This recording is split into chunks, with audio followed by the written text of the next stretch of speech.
The Brewery Murders by J.R. Ellis, performed by Michael Page. Prologue. Brewing beer in Yorkshire has a long history going back to the time of the medieval monasteries. The oldest commercial brewery was established in the 18th century.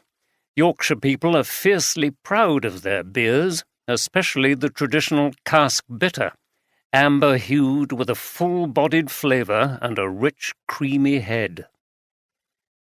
April 1995. And it gives me great pleasure to declare that the winner, yet again, is Wensley Glory Bitter, brewed in Markham by David Foster, announced the chairman of the Yorkshire Ale Society. There was a round of applause and some cheers. David Foster of Yoredale Ram Ales in the town of Markham, Lower Wensleydale, Yorkshire, mounted the rostrum wearing a flat cap and a faded tweed sports jacket, creased checked shirt and brown tie. He had a red face and untidy hair. He smiled and nodded to acknowledge the applause. The annual gathering of the Yorkshire Ale Society was taking place in a hotel in Harrogate and concluding with the prestigious title of Beer of the Year, awarded to the best brew in the county. The large room was full of representatives from the Campaign for Real Ale, brewery owners, publicans, and members of local chambers of commerce. The contest had been closely fought and the judging protracted and difficult, but Wensley Glory had won for the third time. The judges loved the depth of flavour and the distinctive texture. It was a beer that managed to combine earthiness and sweetness. There was an edge of hoppy bitterness and a uniquely subtle malty flavour. Wensley Glory was shrouded in mystery. No one, even at the brewery in Markham, knew exactly how it was brewed. Foster had developed the recipe with his father Brian years before and now kept it a close secret from everybody. A man of few words, Foster thanked the president of the Yorkshire Ale Society and said what an honour it was to be awarded this prize again. He then called a number of Yoredale employees onto the stage, including his head brewer Wilfred Scholes, for a group photograph. After that, he left the stage holding his trophy to further applause. He did not make any kind of protracted speech and refused to say anything about the ale for which he was famous. But he was very happy because he knew that this award would promote sales of Wensley Glory and his other beers like no other publicity could. A number of his rival brewers surrounded him, clapping him on the back and offering their congratulations.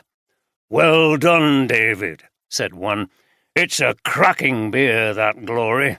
I don't suppose on this special occasion you'll agree to tell us anything about it?" He grinned mischievously.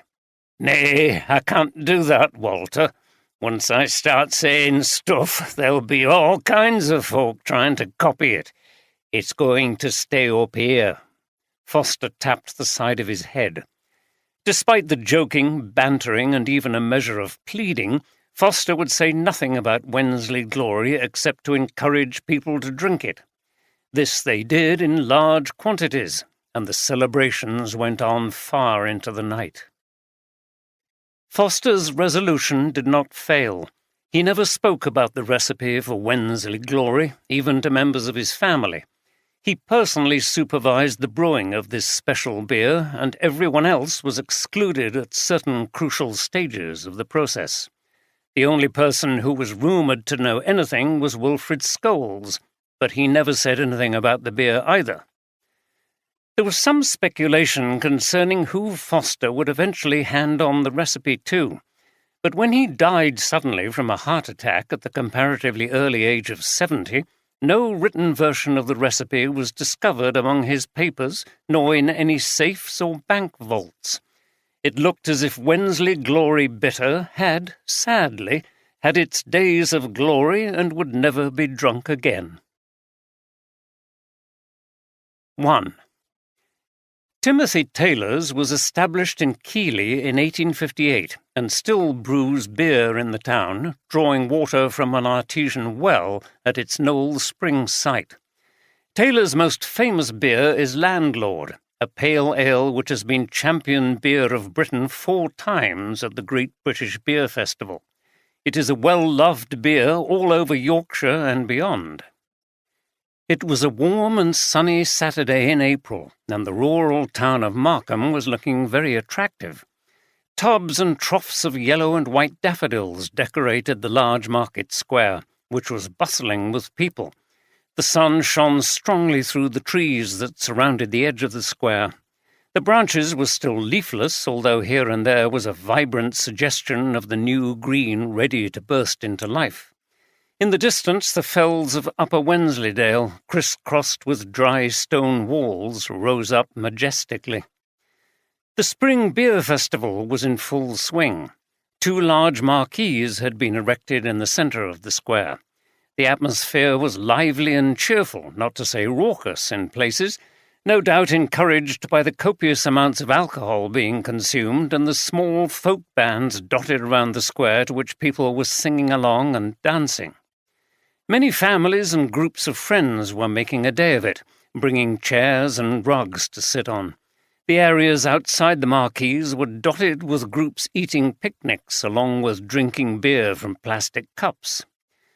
The festival was a mecca for real ale enthusiasts and brewery owners throughout the north of England, and a significant number of tourists were also wandering around enjoying the cornucopia of drinks and snack foods on offer.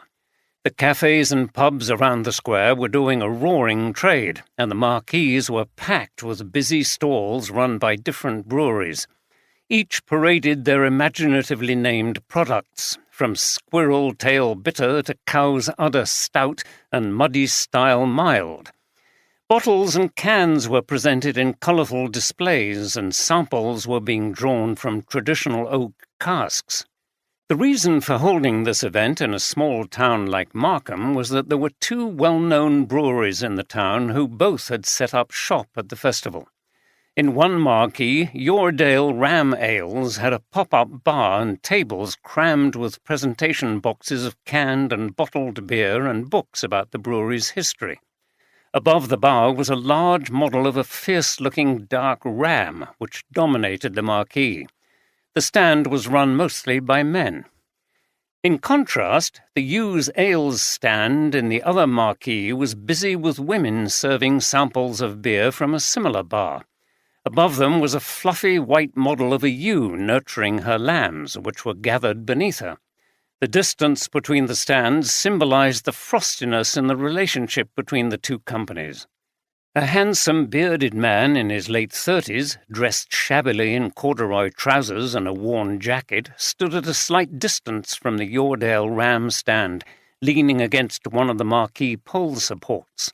He brushed his fingers through his longish black hair, stroked his full beard, and looked on with a half-smile on his face. He was watching a tall, energetic man of about the same age who was greeting members of the public and talking very animatedly. Richard Foster, the owner of Yoredale Ram Ales.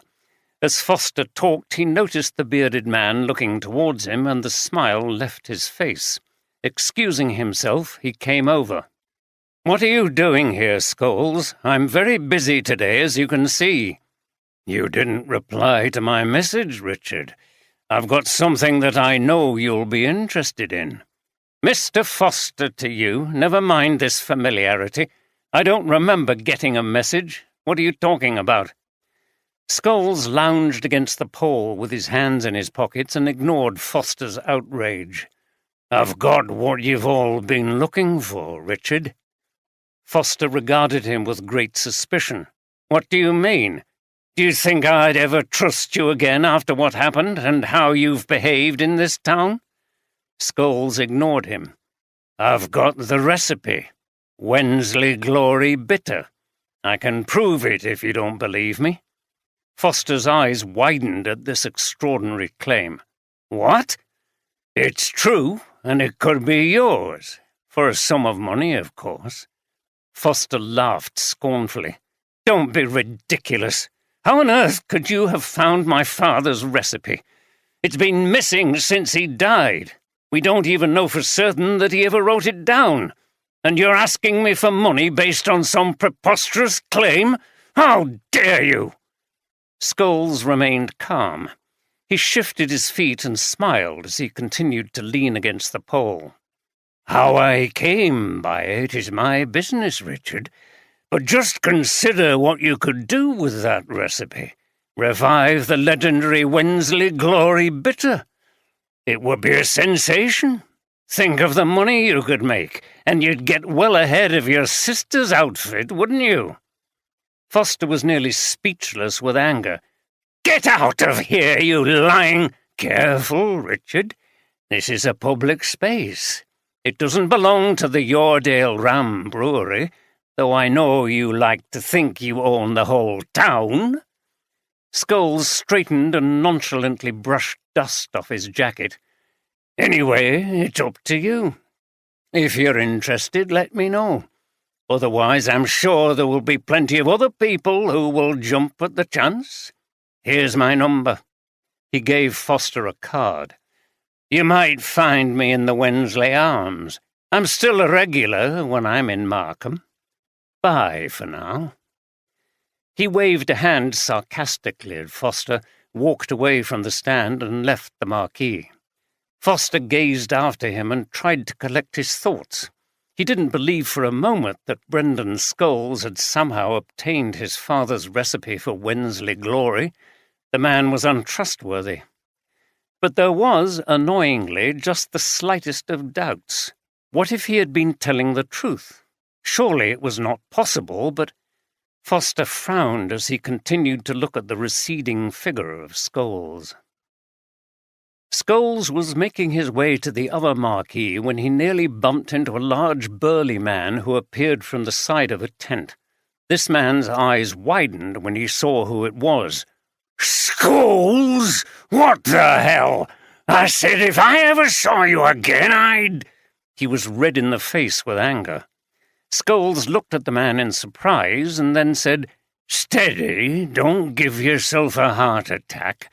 I've come back to torment you all, but hopefully not for long before I leave you in peace." The other man's brow furrowed. "What the hell are you talking about, you bloody rogue? Get out of this town before I kick you out. You were told never to come back." "What's the matter with you?" said Scholes, keeping his distance. "What's the matter? How dare you? Get out of my sight!" The man glared at Scholes, who laughed and walked smartly away. The other marquee, containing the Yews Ale stall, was also busy. He couldn't see the person he wanted to speak to, so he went up to a young woman pulling samples of beer at the bar.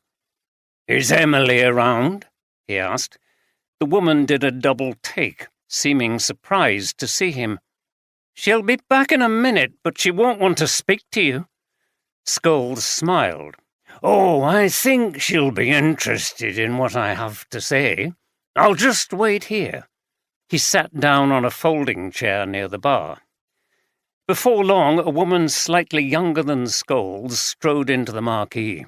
She was tall, with short blonde hair, and was wearing the same outfit as the other women on the Yews Ale stand. Green dungarees with an image of a fluffy white sheep embroidered on the front. She already looked very angry, and her mood was not improved by the unexpected sight of Brendan Scholes. "What are you doing here? You'd better be careful who sees you." "I have some important information for you." Emily Foster shook her head. "Have you really?" Scholes again decided that coming straight to the point would be the most effective strategy. He stood up. "I've got your father's recipe for Wensley Glory. Of course, we would need to agree a sum if I was to hand it over to you. I've already told your brother, and he's thinking about it." Emily was brought up sharp, her brow furrowed. "What? Stop playing ridiculous games. What are you after?" "Money, Emily, money. I'm being quite open about it. The recipe will go to the highest bidder. I would prefer you or Richard to buy it. That would keep the tradition in the family, wouldn't it? But if I'm not satisfied with your offers, I shall go elsewhere." Emily looked at him with incredulity. "My father's recipe? How on earth could you have got hold of that?" Scholes laughed. "That's exactly what your brother said, but I'm giving nothing away. If you do have it, it's my father's property, which you've stolen." Scholes laughed again. "You'll have a hard time proving that. How do you know he didn't give a copy to someone?" "Why would he do that and not give one to me or Richard?" Scholes shrugged. "Who knows? And he's not around to ask, is he?" Emily dismissed him with a wave of her arm. "Just get lost. I haven't time for this nonsense." Scholes smiled in a smug manner. "Okay, I'll be around if you change your mind. This is my number." He handed her another of his cards. Emily hesitated for a moment, then put it in the pocket of her dungarees and turned away. "Hello, Brendan." Another member of the Hughes staff spoke to Scholes, the first friendly voice he'd heard that day. "I haven't seen you for a while. How are you?" Scholes turned to her, looking a bit confused. "Oh, hi," he said. "Sorry, I can't stop. I'm not popular round here." And he walked out of the marquee. The woman looked puzzled as she turned to join a group of Hughes people who were being addressed by an angry Emily. "Have you seen what's strung up outside?" Emily was saying. "I've bloody well had enough of this now. I'm going over to have a word with that lot." She strode out of the marquee, followed by two of the women who reached the entrance and looked across to where a banner had been strung between two trees. In large letters it contained the slogan, "Use beer, made by girls for girls." There was a cartoon drawing of a ewe, cross-eyed, cross-legged, and obviously drunk. "Oh, God, that's awful," said one of the Hughes employees, whose name was Abigail. "Can you two pull it down?" asked Emily, and she continued across to the other marquee and straight to the Yoredale Ram stand. Her brother was talking to a member of his staff and didn't see her approach. "Richard, I don't think it's funny. What the bloody hell do you think you're playing at?" Her voice was raised. Foster turned round abruptly. "Calm down. What are you talking about? Don't pretend you don't know. You've seen it. It's out there in full public view." "What is?" Emily noticed a couple of young men on her brother's staff were listening and sniggering as they exchanged glances. "Perhaps it was two of your juvenile staff who enjoy schoolboy pranks," she said as she glanced at them with contempt. "But I still hold you responsible." "I don't know what you're talking about." Emily pointed to where the banner was and stabbed aggressively with her finger. "There's a nasty comment on that about our beer. It's a blatant act of sabotage." Foster turned to the two men who were trying to stifle giggles. "Oh, you didn't. You idiots," he said. "I'm sorry, they were talking about putting up something as a joke. What does it say?"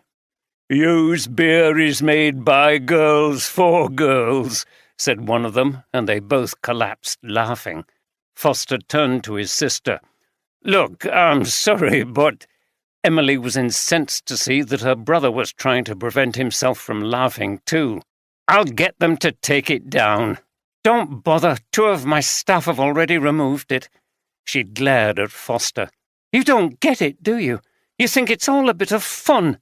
This is exactly the kind of thing that drove me away. Men will never take the idea of women running a brewery seriously."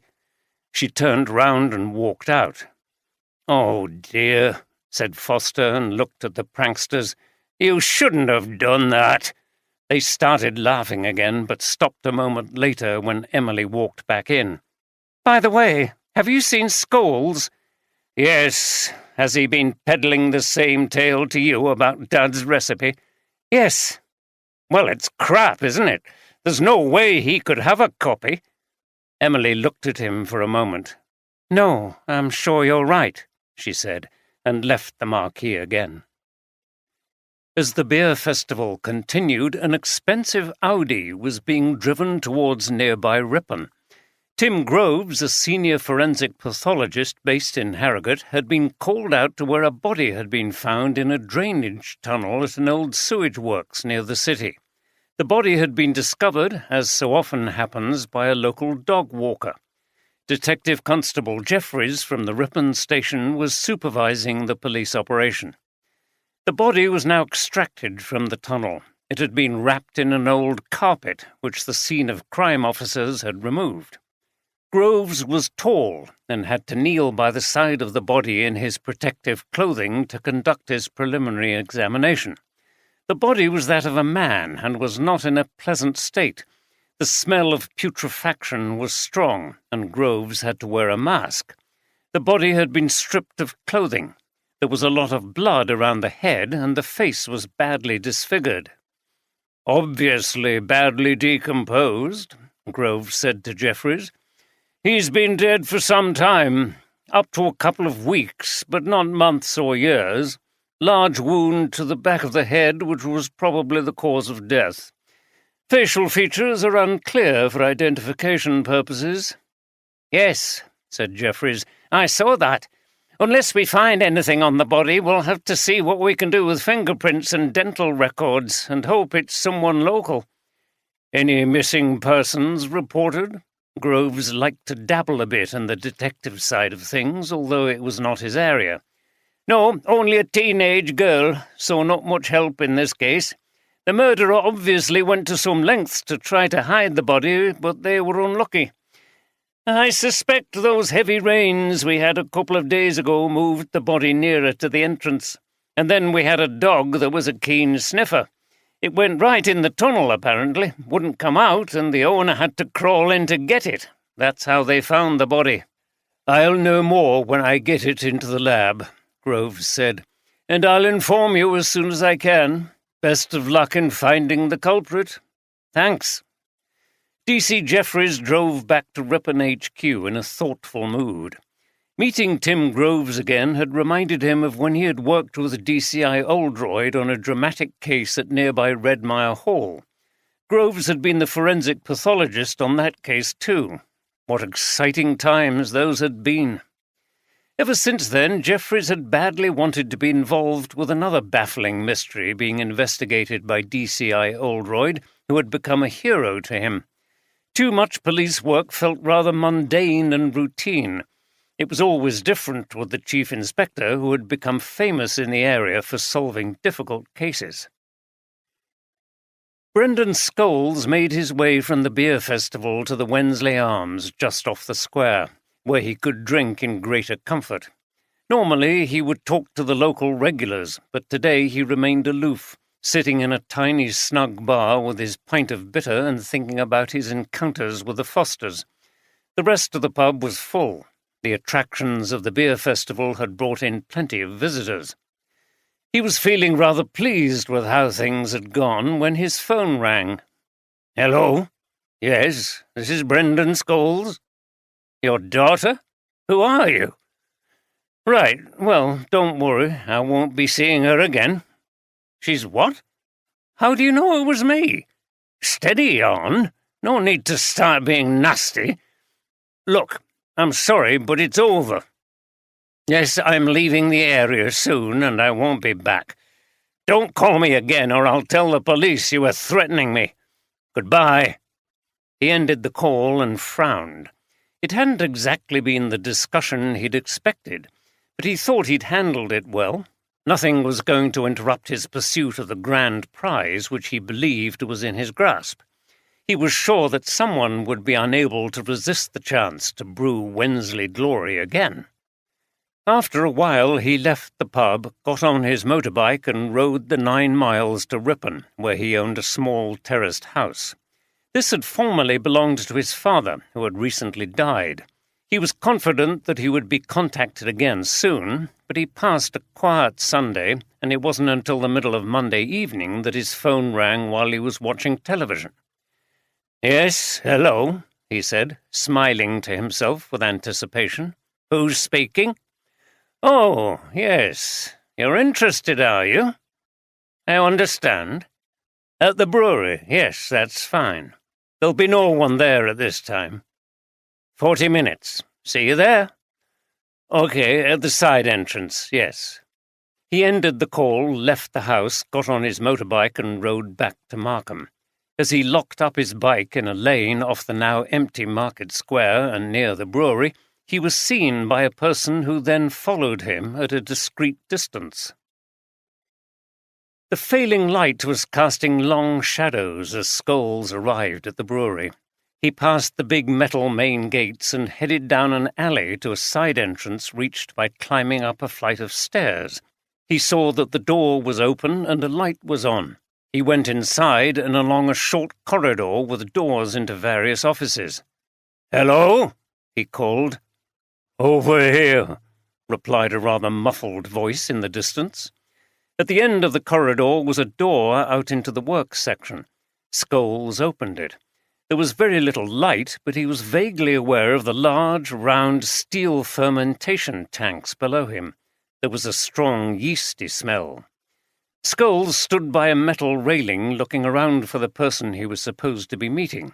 He was unaware of the shadowy form closing in behind him. The figure struck him hard on the back of the head, and he slumped to the floor. His assailant hauled up the unconscious body, searched all the pockets and removed a mobile phone and other items before tipping the body over the railing into a tank. It fell in with a huge splash.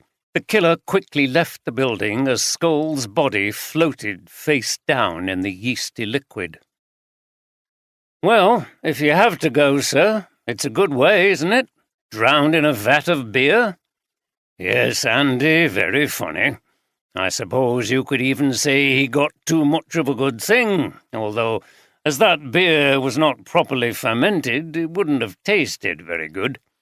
Detective Chief Inspector Jim Oldroyd and his Assistant Detective Sergeant Andy Carter were looking at the body of Brendan Scholes, which had been lifted out of the tank and laid on the ground.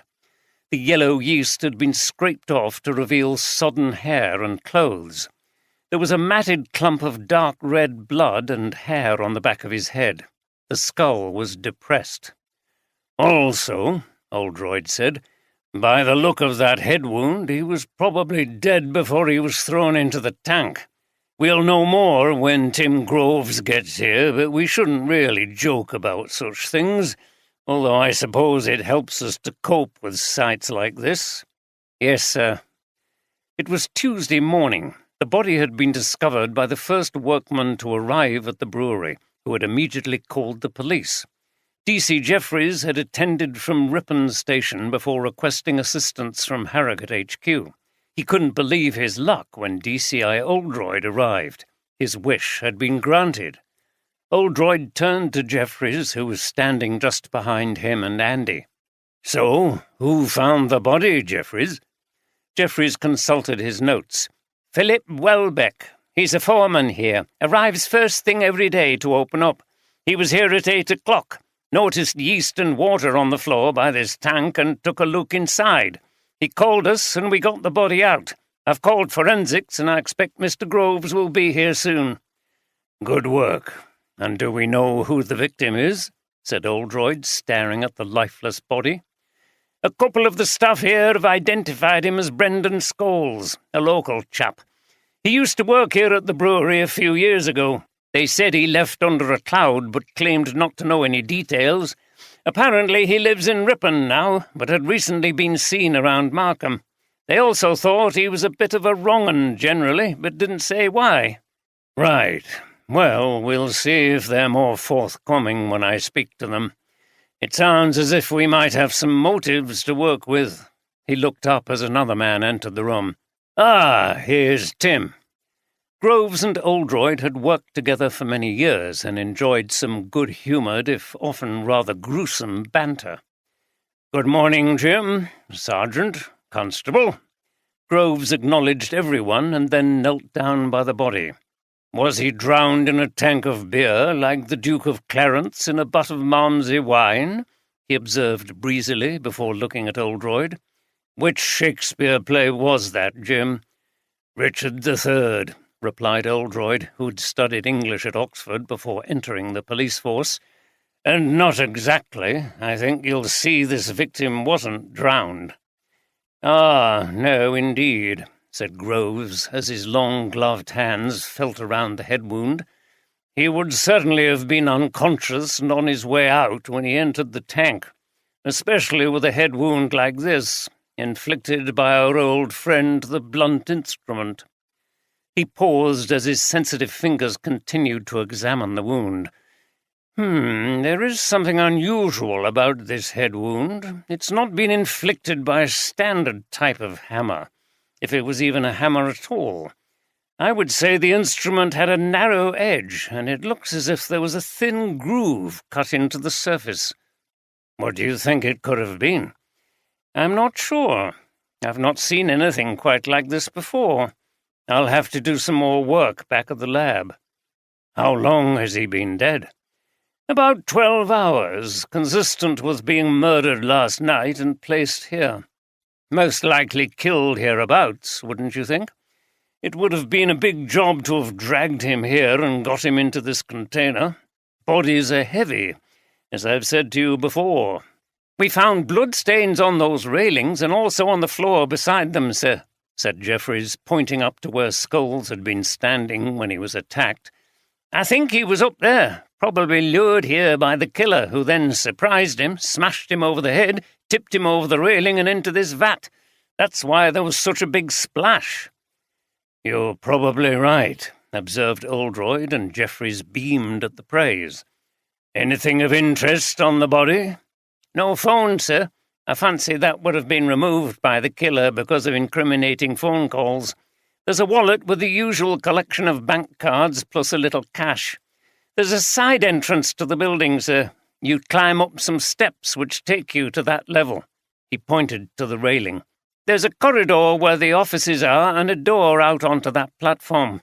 I expect it was designed like that to allow the boss to look down over the workers and check they were all doing their jobs. It's an old building. Dates back to the 19th century when the brewery was started. Oldroyd looked up to the railings. Yes, he must have arranged to meet his killer here. Why else would he have been in the building at that time of night? And why would there also happen to have been a random killer around? We found a motorbike locked up in a lane nearby, sir, said Jeffries. It could have belonged to the victim who rode here from Ripon to meet his killer. Excellent. So, what might be the motive, sir? Andy asked. Jealousy? Blackmail? Too early to say. We've got plenty of work to do, said Oldroyd, rubbing his hands together and relishing the prospect of a fresh mystery. We'll start with the man who found him, and then we must talk to whoever owns this place. That's Richard Foster, sir. He arrived a little while ago, very agitated, as you can imagine. I told him to wait in his office for you to arrive. Okay, we'll start with him then. Jeffries, I'd like you to find out all you can about the victim. Family, work, relationships, enemies, you know the kind of stuff. Right, sir. The office is up there in the corridor. Jeffries pointed again to the door onto the platform. Go up the metal stairs, through the door, and it's the first office on the right, sir. I'll send Philip Welbeck to wait outside. Then my team will carry on taking statements, sir. Thank you, Jeffries. Well, Jim, I'll be off, said Groves. I think it's all pretty straightforward from my point of view. I hope finding the perpetrator is a bit more demanding, or you'll get bored. You like the unusual cases, don't you? Oldroyd laughed. I'm sure there'll be a challenge somewhere, Tim. Groves nodded to everyone. Didn't think I'd be seeing you again so soon, he said to Jeffries. How's that? Asked Oldroyd. The body of a murder victim was discovered not far from here on Saturday, said Jeffries. Mr. Groves attended the scene with me and other officers from Ripon Station. I see. That's quite a coincidence, isn't it? Remarked Oldroyd. 2 bodies within 4 days? Any connection, do you think? Well, murder, obviously. The victims were both male and of similar age, but then young men are the most common victims of violent attacks like this. The body in the drainage tunnel had been strangled. There's nothing so far to link them, added Jeffries. Have you found out who the first victim was yet? Asked Oldroyd. "No, sir," replied Jeffries. "The body was badly decomposed. We've done a fingerprint check, which revealed nothing. The next step is to look at dental records when Mr. Groves gives us the information." He smiled rather cheekily at Groves.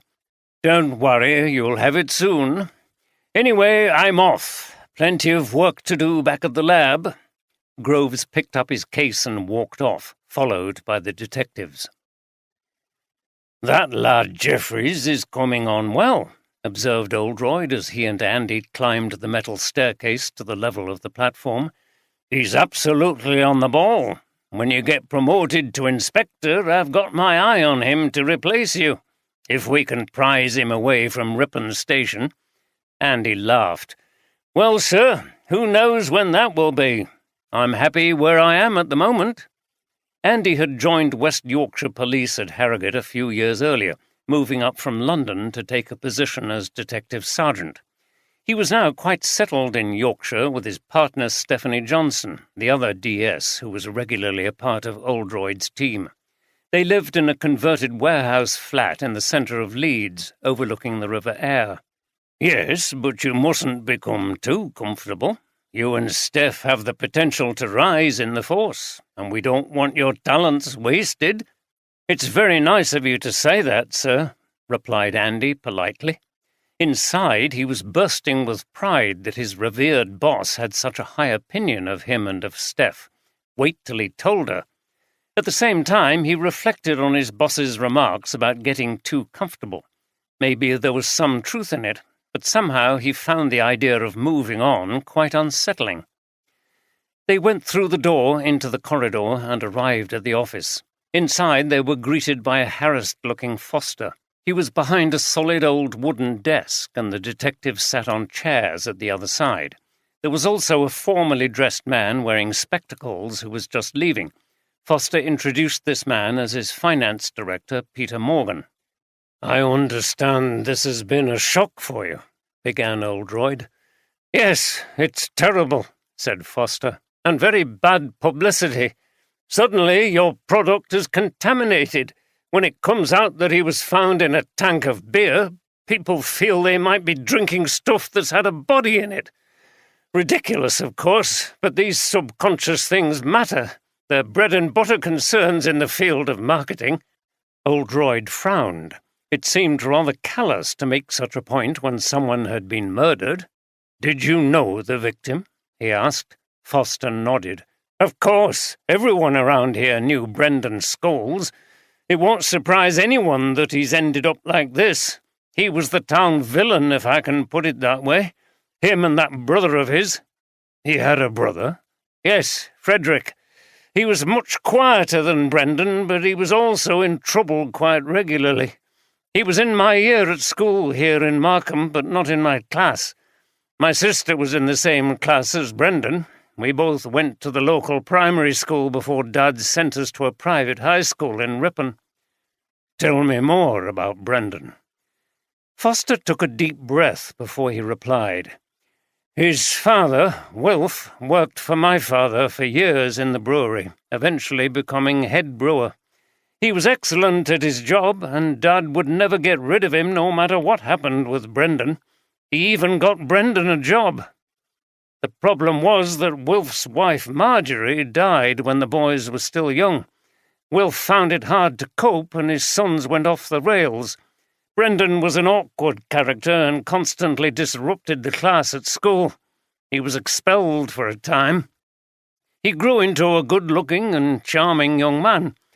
That was when the problems with women started. Two-timing local girls, having affairs with married women, stealing jewellery to give to them, stuff like that. At the same time, he was working on Dad's office accounts when money started to go missing. He ran a little sports car and was fond of nice clothes, and we all wondered how he financed it on the wages he earned. Dad was forced to sack him in the end when the evidence against him was clear. By then he was in debt all over the place, and he ran off. It wasn't long before Dad retired. I think he regretted employing Scholes. It was a favour to Wilf, who must have felt terrible about how his son behaved." Foster paused, thinking about the past. After a moment, he looked directly at the detectives. "Before you ask, I did see Scholes recently, after a long time. He was here last Saturday when the beer festival was on. He came into the tent where we had our stall and spun me some fantastic yarn about having a copy of my father's recipe for Wensley Glory." "I've heard of that," said Oldroyd. "It was the famous beer your dad brewed to a secret recipe. The recipe was lost after his death, wasn't it? I remember something in the Yorkshire Post about it." "That's right. Brendan wanted money from me, of course, but I told him where to go." "You didn't believe him?" Oldroyd looked at Foster with his penetrating grey eyes. Foster laughed. "No, I didn't. I don't think that recipe will ever turn up. As I told him, we don't even know whether or not Dad wrote it down. He wasn't good with writing, and if he did, the last person I would trust on such a matter would be Scholes." "Do you know where Scholes went after he saw you?" asked Andy. "We need to track all his final movements." "Apparently he went over to my sister with the same story and got the same reception." "Your sister?" Foster sighed. "Emily Foster. She runs Hughes Ales. That's the other brewery in the town. It's a long story, but we don't get on." "Yes, I've heard about the two breweries, but maybe we'll get the details another time," said Oldroyd. "So, you didn't see Scholes again after the beer festival?" "No." "And where were you last night?" Foster was taken aback. "Does this mean I'm a suspect, Chief Inspector? That's ridiculous." "Not at all, I'm afraid," was Oldroyd's unyielding and blunt reply. "Scholes may well have had a copy of the recipe, and it's not beyond the realms of possibility that you bumped him off to get it, or your sister did. We'll see what she has to say for herself. So, where were you?" Foster looked flustered. I was with some friends at the house of one of them near here." "We'll need some names if this is your alibi, sir," said Andy. Yes, of course. I'll make a list and send it on to you. I haven't got all their numbers on my phone." "Okay. As far as you were aware, did Scholes have any particular enemies who would have been capable of being violent towards him?" Foster shrugged. "How long have you got? He wasn't exactly popular. I don't like saying this, but there's a bloke called Norman Smith. He's a joiner. He has a workshop behind a garage on Sheep Street. He's done a few jobs for us. Scholes had an affair with his wife. Norman's a bit hot-headed. I heard he threatened to do all sorts to Scholes if he didn't move away from here." "So, did Scholes leave the area? You said earlier that you hadn't seen him for a while." "Yes, his father had lived in a cottage belonging to the brewery while he was working, but when he retired, he bought a terraced house in Ripon. I heard that Scholes was living there with him." "Is his father still alive?" "No, he died about 2 months ago." "The victim and the murderer were able to access this building without breaking in. Do many people have keys?" asked Andy. "I can give you a list of the key holders, but there's always the possibility that people acquire sets in various ways. We've never really gone for very high security, but there's nothing much to steal. Everything's pretty massive. People couldn't move the huge tanks and coppers. We don't keep much money on the premises, and it's in a safe along with any important documents." "Is anything missing?" "Not that I can see. I don't think anyone's been in any of the offices. Everything's in order." "Okay. That will be all for the moment," said Oldroyd. He looked around the room. "If it's all right with you, we'll use this office as our incident room during the investigation. Sorry to displace you." Foster's face fell, but he could hardly refuse. "Fine," he replied. "I'll relocate next door." "He must be on our list, sir," said Andy when Foster had left. "He had at least one clear motive, this beer recipe business." "Yes, if that really is knocking around, then it's worth a bit. Wensley Glory Bitter was very famous in its day. It was like no other beer I've ever tasted. Smooth, slightly floury, with great depth of flavour. I remember drinking it with my father in pubs in Harrogate. It was difficult to stop once you'd got started. We rolled home in a merry state more than once, much to my mother's annoyance. Andy remained sceptical. I don't know about all that, sir. I'm not a lager lout like I used to be. You got me drinking proper beer, but I can't always tell much difference between them. It's like wine. Some geezer goes on about how fruity a wine is and how he can taste blackberries, almonds, and horse shit. Then a bottle of the stuff costs £100. Oldroyd laughed. What a cynic you are. Your palate needs some education. Although you're right, there is a lot of pretentiousness around regarding drinks. It all comes back to branding and capitalism. There was a huge marketing exercise in the 70s to get people to drink mass-produced keg beer. Thank goodness for Camera, who started the fight back.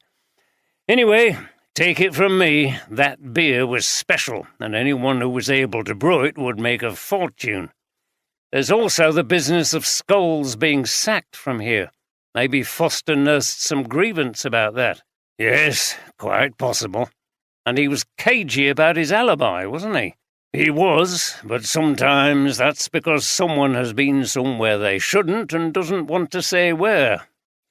Right, let's have a word with this chap who found the body. And then we need to find the sister, Emily. I'm intrigued by this rift between the siblings, although I don't know whether it will have any bearing on the case. She has the same motive as her brother for wanting rid of Scholes, but we'll have to find out more about his other enemies in the town and not just limit ourselves to the breweries. He moved to the chair behind the desk and sat back with his hands behind his head, much as he was apt to do in his own office at Harrogate Police HQ. He was already making himself at home and seemed to be enjoying it. Well, this case is very intriguing, and it seems to be providing us with plenty of promising leads. He smiled at Andy. I must say, though, that all this talk about beer has given me a thirst. What do you say to lunch in one of the town's excellent hostelries? Andy grinned. Good idea, sir, he said, though he realised that his boss's old Saab, of which he was very fond, was currently in the garage for its service and MOT, and Andy had driven them out to Markham from Harrogate. He would not be the one drinking. Philip Welbeck was a tall, strong-looking man of about 40, with a sandy beard. He was wearing overalls, and there was a faint odour of the brewery about him. I told that other detective, he began after Oldroyd requested he explain how he'd found the body. I opened the main gate, as usual. It was 8 o'clock, and we were due an early delivery. When I switched the lights on, I noticed the floor around that tank was wet. At first I thought there must be a leak, but as soon as I looked in, I saw him floating there. Not a pretty sight. He screwed up his face as he remembered the unpleasant scene. No, said Oldroyd. Quite a shock, I would think. There was no sign of anyone in the building? No. I just called the police and ambulance, and I kept the men out of the building as they arrived for work. Well done, Oldroyd said. You protected the crime scene from contamination. Welbeck nodded. I take it you knew the victim? Asked Oldroyd. Brendan Scholes? Oh, yes. He was a well-known character in this town. If you'd spoken to Richard, he'll have told you all about him. Yes, not very popular, we understand. But what we're really interested in is anyone who might have threatened Scholes. Mr. Foster told us about the joiner, Norman Smith. Welbeck looked uncomfortable. Yes, Norman hated Scholes' guts after he was caught messing around with Norman's wife.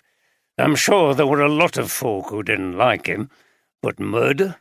There were rumours that he owed money to people, but I couldn't name anybody who'd kill to reclaim a debt. Okay, said Oldroyd, trying to keep the scepticism out of his voice.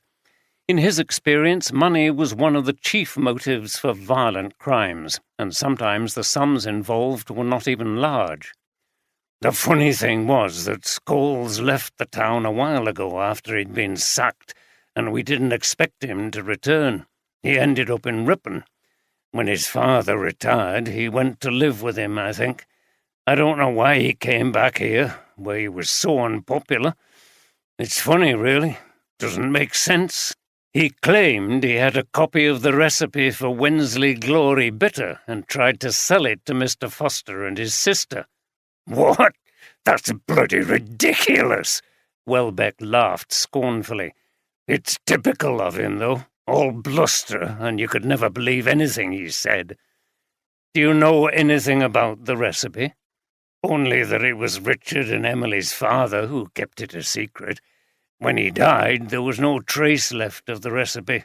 Oh, that's what was said. Oldroyd looked at him. Do you think there could have been a copy? Welbeck shrugged. I don't know. I worked for old Mr. Foster when I was a young lad. Did my apprenticeship as a cooper here. He was a bit of an eccentric, you know. He was always here in the works. He hated sitting around in an office. He got in the way sometimes. When Wensley Glory was being brewed, he put a guard on the door. No one was allowed in when he was adding the hops or whatever else he put in. But it was grand beer, I'll give him that. I just think he wouldn't have wanted it to die with him. He must have written that recipe down. Maybe it just got lost. As I say, he wasn't one for paperwork. Yes, possibly. Thank you, Mr. Welbeck. You've been very helpful. As Welbeck was leaving, another person appeared at the door. This man was in his 60s, with balding hair, wearing checked trousers and a jacket and tie. Can somebody tell me what's going on? He said in a broad Yorkshire accent.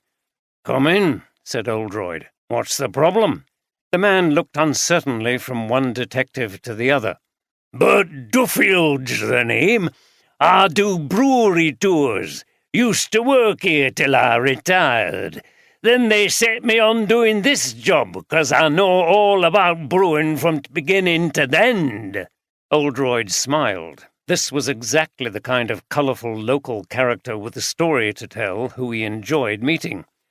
Well, I'm sorry, but there won't be any brewery tours today. There's been a murder here.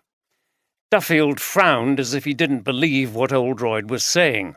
A murder? Here at Brewery? Who? Brendan Scholes. Duffield screwed up his eyes. Scholes? Wilf's lad? Oldroyd nodded. Aye, well, I'm not surprised. He had it coming to him. No one seemed surprised by Scholes' death, noted Oldroyd. Did you know him? He asked Duffield. Aye, bit of a tearaway. Him and his brother, that Frederick. So we hear. Frederick beggared off years ago. He were an odd one. But Brendan, he stayed around and was forever in bother. Anyway, he shook his head as if he'd had enough of this small talk about murders and wanted to get back to the main point.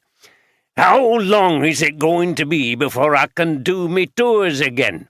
I've got lots of people booked in.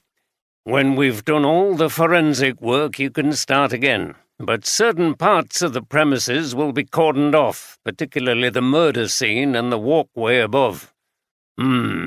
Duffield growled. I'd better go and explain to people what's happened. They won't be happy, I can tell they.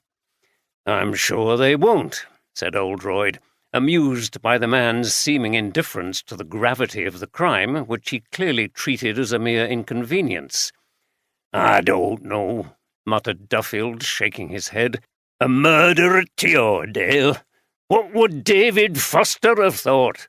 It's what comes of unnatural goings-on. What do you mean? Asked Andy. Duffield pointed at Andy.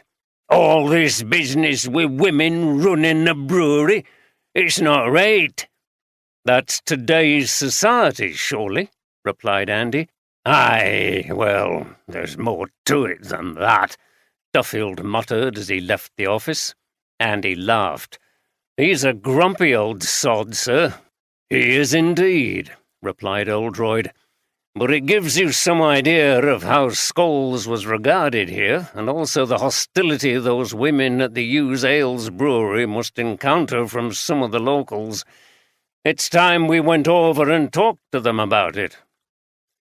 When Philip Welbeck arrived at the works rest area, he found several men waiting to find out if they were able to work that day or if the brewery had been closed due to the investigation. The room was scruffy but comfortable, with a dartboard, sink, microwave, and sofas that had seen better days. Several of the staff were lounging around dressed in their work overalls. "What's happening then, Phil?"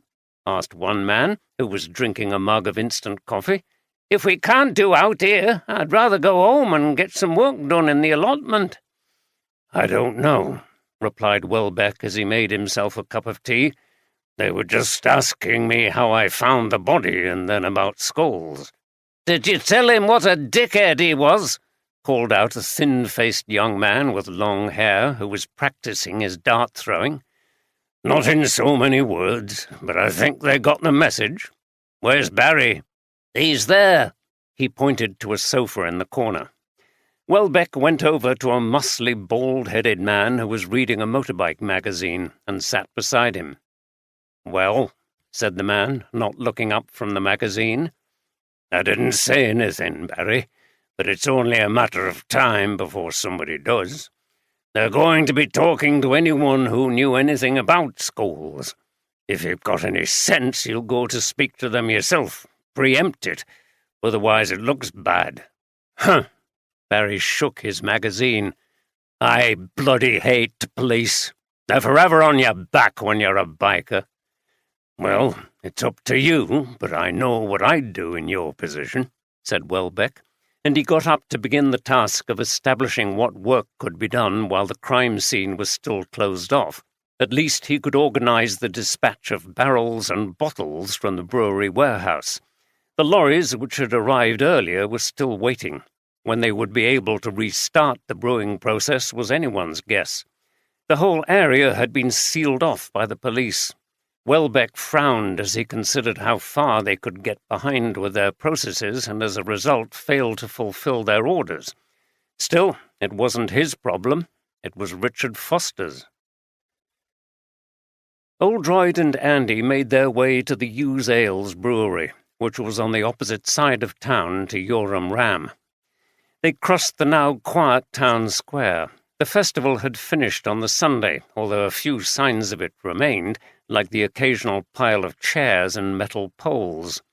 They passed a few visitors sat on benches and continued down a narrow street until they came to some large gates painted bright green with the words Hughes Ales Brewery and a white woolly sheep beneath.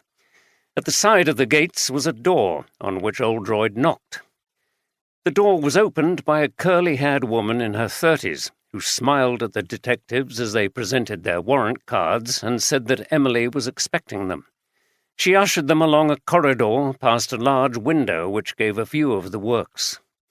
These were similar to the Yoredale Brewery, high rooms with large coppers for boiling the wort, steel fermentation tanks, and lots of complicated pipework.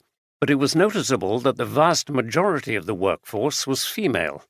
They entered an office also not dissimilar to Richard Foster's and were greeted by his sister, who was wearing boyfriend jeans and an olive-green Donegal wool jumper. It appeared that there was no dress code at Hughes Ales other than that dictated by health and safety for staff involved in the production of the beer. Oldroyd got the impression that there had been an intention to make this brewery a close copy of the other. He experienced déjà vu as they again sat in chairs before a desk, behind which sat the brewery owner. Except this time it was not Richard Foster, but his sister.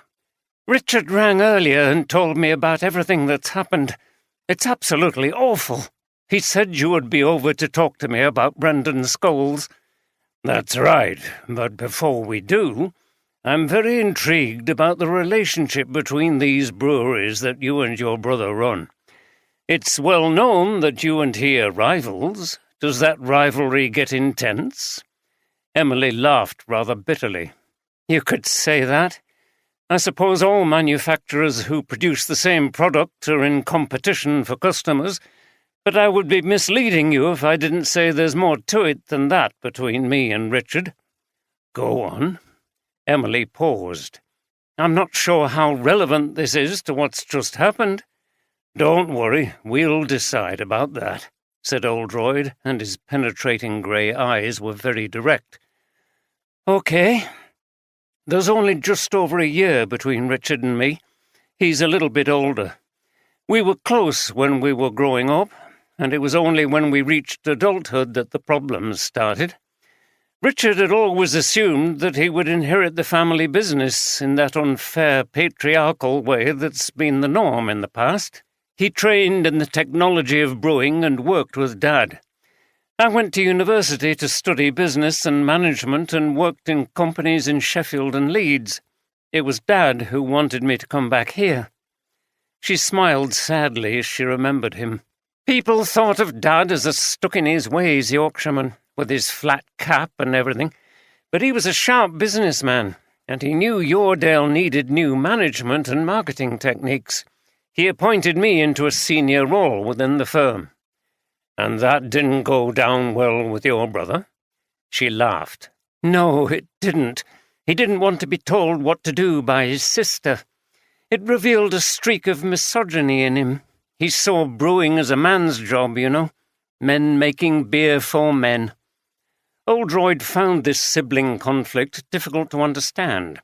He'd always got on very well with his sister and couldn't imagine what it would be like to have such a rift with her.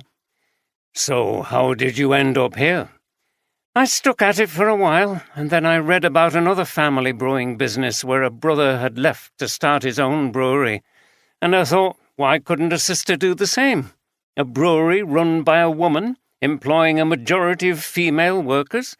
It would be a great step forward in terms of equality and fantastic marketing.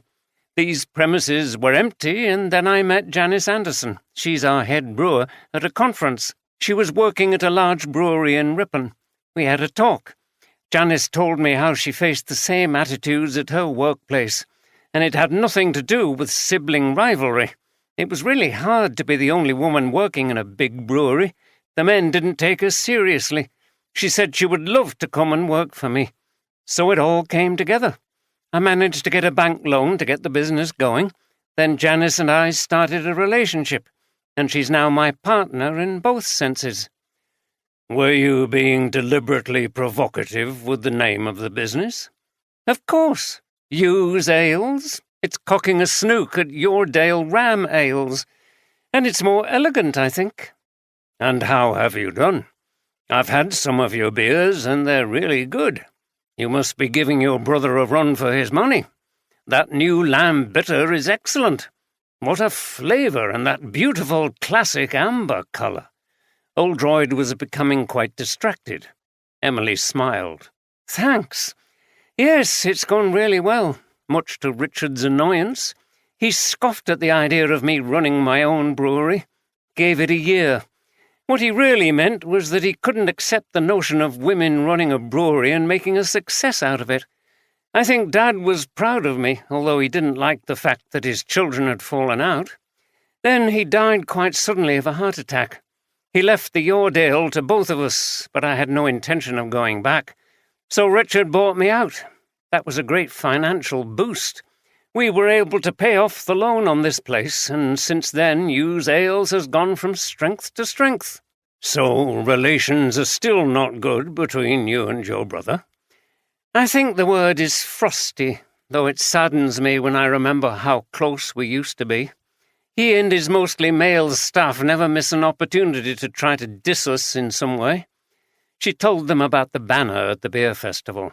"That was particularly nasty, as it gave us some poor publicity at an event like that where you want to make a good impression. When I went round to complain, a few of the Yoredale men were sniggering about it. Even Richard was smiling." Oldroyd nodded. "So, given that, as you admit, there is bad feeling between yourself and your brother, the possible rediscovery of your father's secret recipe was dynamite, wasn't it?" "How do you mean?" "The victim, Brendan Scholes, offered the recipe to you and your brother for money. Whichever one of you got possession of the recipe would gain a massive advantage over the other. You would be able to revive the famous Wensley glory. The sales and publicity would be enormous. Emily shook her head. That might have been the case if there was actually any chance that Scholes had the recipe. I didn't believe him, and I'm sure Richard didn't either. And anyway, Chief Inspector, I don't see my main objective as somehow beating the Yoredale Ram Brewery. I just want to make my own business a success. I'm actually glad if other breweries are successful, even my brother's. It leads to more choice and enhances the image of proper beer. Our real enemies are the mass lager and keg beer producers. Oldroyd smiled. He agreed with the sentiment. Scholes did speak to you then at the beer festival? He did, but I hadn't much time for him. I've never liked him. We were in the same class at primary school, and he was a pain then, always telling tales and lies, winding teachers up. Andy was writing everything down, as usual, with pen and notepad. Despite his relative youth, he preferred the old method of recording information. "Where were you last night?" he asked. "I was at home with Janice. We live up the hill just out of the town. We stayed in all evening watching television and went to bed at about 11. You used to work at the Yoredale Brewery. Do you still have keys for the side door where the murderer and the victim went in?" Emily looked nonplussed. "No, I'm sure I turned them in when I left." "Okay," said Oldroyd. "We know that Scholes was unpopular, but do you know of any serious enemies that he had? Anyone who might have been capable of violence?" "I don't, but like most people round here, I suspect I'm not surprised this has happened." She smiled at Oldroyd and Andy and tried to bring the interview to an end. "And now, if you'll excuse me, I have things I need to be getting on with." Oldroyd was happy for the moment, and the detectives left. Emily didn't immediately return to work. She gazed into space for a while, reflecting on what was happening in Markham. The Chief Inspector was right. That recipe was dynamite, as he described it, and it seemed to have exploded in the town. Andy and Oldroyd adjourned to the Wesley Arms, where they settled themselves down in easy chairs and ordered some sandwiches. Oldroyd went to the bar to get himself a pint of Yu's new lamb bitter, which seemed appropriate in the circumstances, and some orange juice and soda water for Andy. "Are you detectives?" asked the landlord as he pulled Oldroyd's pint. "Yes. We've heard what's happened. You'll be investigating Brendan Scholes' murder." He placed the pint on the bar. "Bill Lawrence, landlord, by the way." "Pleased to meet you. Well, news travels fast around here," replied Oldroyd, taking a drink of his beer. "Oh, yes, things like this around the town in no time, and I'm usually one of the first to know. I hear all the gossip. Brendan came in here now and again, ever since he reappeared in Markham. Some of us remembered him from the old days." "And what was the verdict on him then?" "He could be good company, though he was very quiet recently. Generally a bit of a rogue, of course. The usual stuff. Chasing married women, getting into debt. He had a big row with Barry Green in here a few weeks ago." "Who's that?" "Barry works at the Yorkdale. He's a biker and does a few repairs for people in his spare time. Brendan owed him money and Barry lost his temper with him. Got hold of him by his jacket and threatened all sorts if he didn't pay up. Barry's a big chap, but his bark's worse than his bite. He wouldn't actually do anything. Nevertheless, we need to talk to him. Thanks for the information." The barman laughed. "Well, don't say I told you. I don't want to get on the wrong side of Barry." "Or the breweries," said Oldroyd with a laugh. "I notice you have both Yoredale and Yu's beers on draft." "Oh, yes," Lawrence grinned. "I'd be in serious trouble if I took sides in that argument. Actually, I think they're all damn good beers. I don't suppose you remember Wensley Glory Bitter? Ah, the legendary ale. A bit before my time here, but my father was a publican, and he used to say how popular it was. Shame the secret died with old David Foster. So if the recipe for Wensley Glory was rediscovered, do you think it would prove popular? Oh, I think so, yes. Even more than before, because it would have that historical feel about it that people love. If anyone got hold of that recipe, it would be worth a fortune to a brewer. Oldroyd nodded. His assumptions had been confirmed. He went back with the drinks and told Andy what he'd learned about Barry Green. Right, sir, I'll note that down. The list of suspects is growing. What did you make of Emily Foster? Same motive as her brother, but more intense, I think. She's clearly angry about how her brother treats her and the Hughes Ales Brewery, and she'd love to win a big victory over him. That recipe would be the ideal weapon. I didn't buy her denial of having keys for her brother's place. She could have held on to a set, or there are lots of ways she could have got hold of a key to that side door. She must know people who still work there. I agree. Either of the brewery owners could have done it. We need to check their alibis. And I'm also wondering about the relationship between Emily Foster and Janice Anderson. Gay couples are not always accepted in rural communities like this. Did Richard Foster accept that his sister was gay, or did it intensify the rift between them? Andy sipped his orange juice and soda water, looking enviously at Oldroyd's pint. So, it's brewery wars, sir. A family business face-off, maybe with sexual undertones?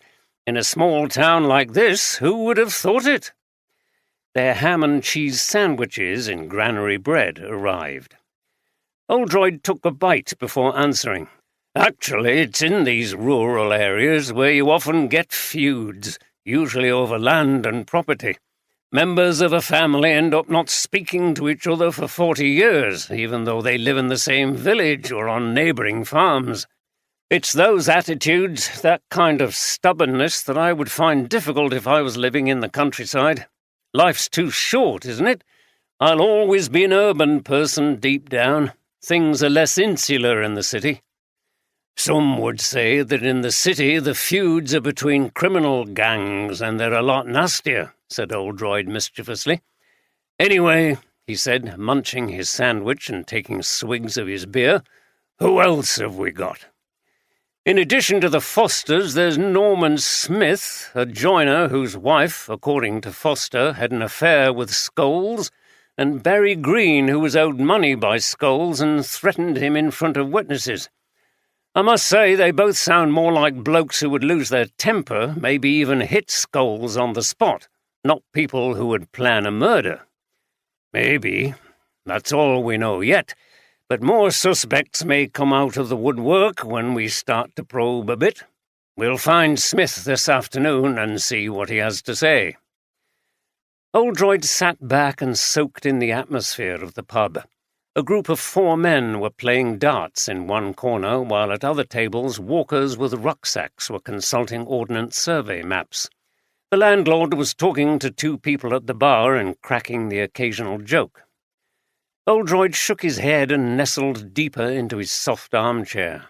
It's wonderful in here, isn't it? A classic Yorkshire pub. I could stay all afternoon and drink a few of these. He winked at Andy as he held his pint glass. Andy laughed. Me too, sir. Sometimes work just gets in the way of the good life, doesn't it?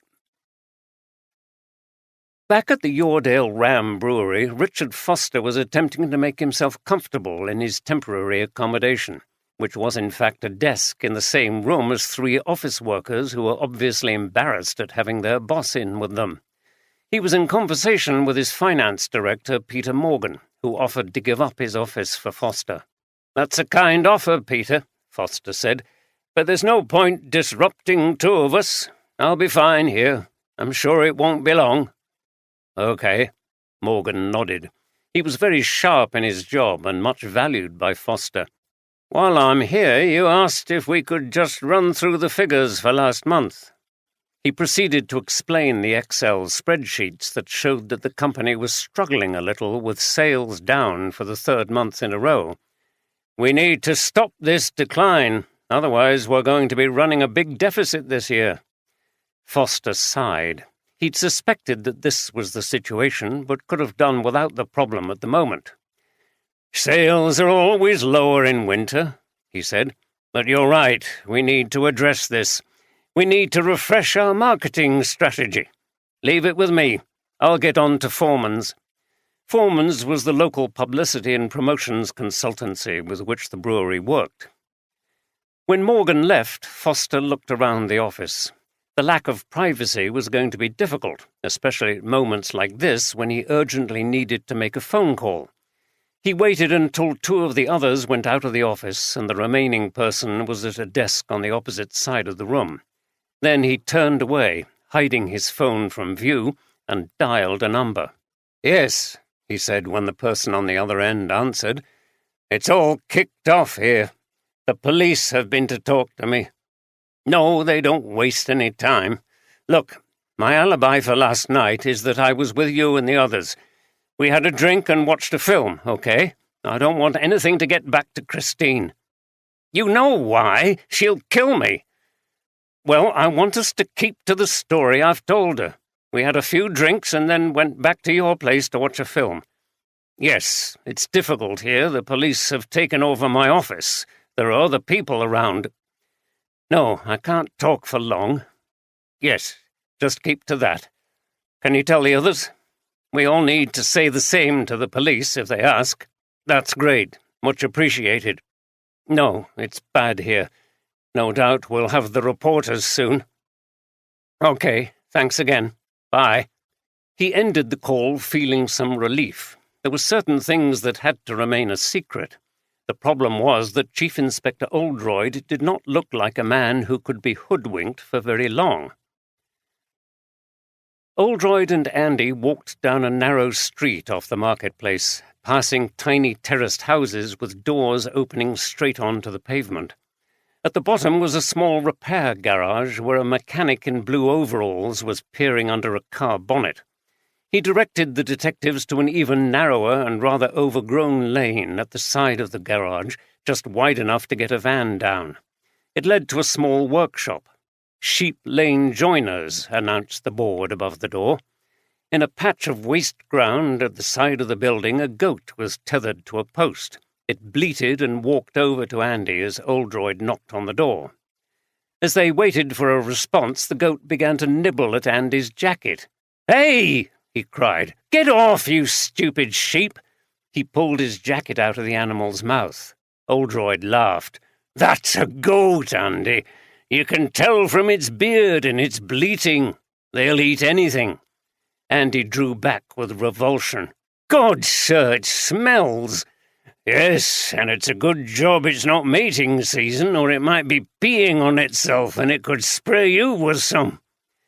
Andy jumped back a little further from the goat as it insisted on trying for his jacket again, and Oldroyd laughed. "I take it you didn't have goats in Croydon?" "No, sir, and thank goodness if that's how they behave. Peeing on themselves? That's disgusting. Go away, shoo! Oh, it stinks." The goat was still coming forward and nuzzling him. "I think it likes you." At that moment a van came bumping down the lane, coming to a stop by the workshop entrance. A tall man in dirty work clothes and heavy boots got out and looked at the detectives suspiciously. "Are you Norman Smith?" asked Oldroyd, presenting his warrant card. "Yes," replied Smith, watching Andy and the goat. "Gary, leave him alone," he called. The goat turned away from Andy, trotted off, and started to eat the leaves on a much denuded bush. Andy brushed himself down and swore at the goat under his breath. "You'd better come in," said Smith as he unlocked the workshop door. Inside, Smith set out 2 plastic chairs in a tiny space surrounded by workbenches, shelves, and cupboards. He and Oldroyd took a seat. "I'll come straight to the point," said Smith, leaning forward in his chair. "I know Scholes has been found dead, and I can't say I'm sad about it. The bastard was messing around with my wife. He took advantage of her. She was feeling down when we were having a difficult time in our marriage. He wouldn't leave her alone. So yes, I had a good motive for bumping him off, but I didn't." Oldroyd had to smile at the forthright bluntness of this. "Did you ever physically threaten him?" "Yes, I told him if he came nearer again, I'd smash his face in and break his legs." Smith's hands coiled into fists as he remembered the encounter. "I see. And how is your marriage now?" "We're doing all right. Scholes left Markham after I warned him off. That was a long while ago, and I thought he'd gone for good. Then I heard he'd been back, and I walked into him on Saturday in the marketplace when the beer festival was on. He pretended he didn't know me, the bloody rat. I saw red, I can tell you, and I told him to get out of town." "And what did he do?" "He walked away laughing, and that was the last time I saw him." "Did anyone witness this encounter?" "I don't think so. We were just at the side of one of the marquees." "And you didn't see him again after that?" "No." "You're absolutely sure you didn't smash him over the head and tip him into a tank of fermenting beer?" Smith laughed. "Is that what happened? He got better than he deserved then. But no, I didn't." "Richard Foster told us you did some jobs at the brewery. Maybe you acquired some keys, so you were able to get into the building, lure Scholes inside. Then you could finish him off." Smith laughed loudly. "What an imagination you've got!" Oldroyd persisted. "Where were you last night?" "I was in the Wensley Arms all evening until it closed at 11. I usually have a night out on Mondays. It gets too crowded at the weekend. There's a group of us. We sit at the bar, talk all evening and down a fair number of pints." "Sounds good," thought Oldroyd, who would enjoy an evening like that himself. "So they can verify you were there?" he said. "Yes." "Okay, if you can give their names to the sergeant here, we'll be off. Stay around in Markham. An officer will be over to take your statement and fingerprints." "Okay, bloody hell, seems like a big deal," said Smith, and he went outside to start unloading his van. "When you find out who did it, send them round to the Wensley and I'll buy them a pint." He seemed to think this extremely funny and laughed uproariously. "Well, sir, this Scholes was not a very popular person, was he?" Andy said when they were outside. "That bloke seemed to really hate him." "He did," Oldroyd replied. "He made no attempt to disguise his pleasure that Scholes is dead. Was it bravado, or does he have a watertight alibi? Our list of suspects is growing." "Smith's a big bloke, and he has access to plenty of hammers, sir. He's got a short temper and a clear motive, so he must be a possibility. Maybe that encounter in the marketplace rekindled his hatred of the man, and he killed him as you described back there," said Andy, as he and Oldroyd made their way back to the Yoredale Ram Brewery. They walked across the big market square, which was still quiet and largely deserted, apart from a single greengrocer's stall that had opened in one corner, selling the usual range of fruit and veg colourfully laid out in straw baskets. "We're not sure about the murder weapon yet," replied Oldroyd. "There was something strange about it. I don't think it was a conventional hammer. And I don't know how strong a suspect Smith is. Sometimes it's a good idea to confront people with things. You can often tell from their reaction if you're somewhere near what happened, even if they deny the details of what you say. I can't say I got that feeling from Smith. He was very upfront about everything, including his intense dislike of Scholes, but that doesn't mean he's not guilty. Let's see how Jeffries has been getting on." They reached the Yoredale Brewery and climbed the steps to the office entrance. "I think he'll have the whole case solved by now, sir," said Andy with a laugh. "He'll certainly have taken statements from everyone in the town." Now, replied Oldroyd.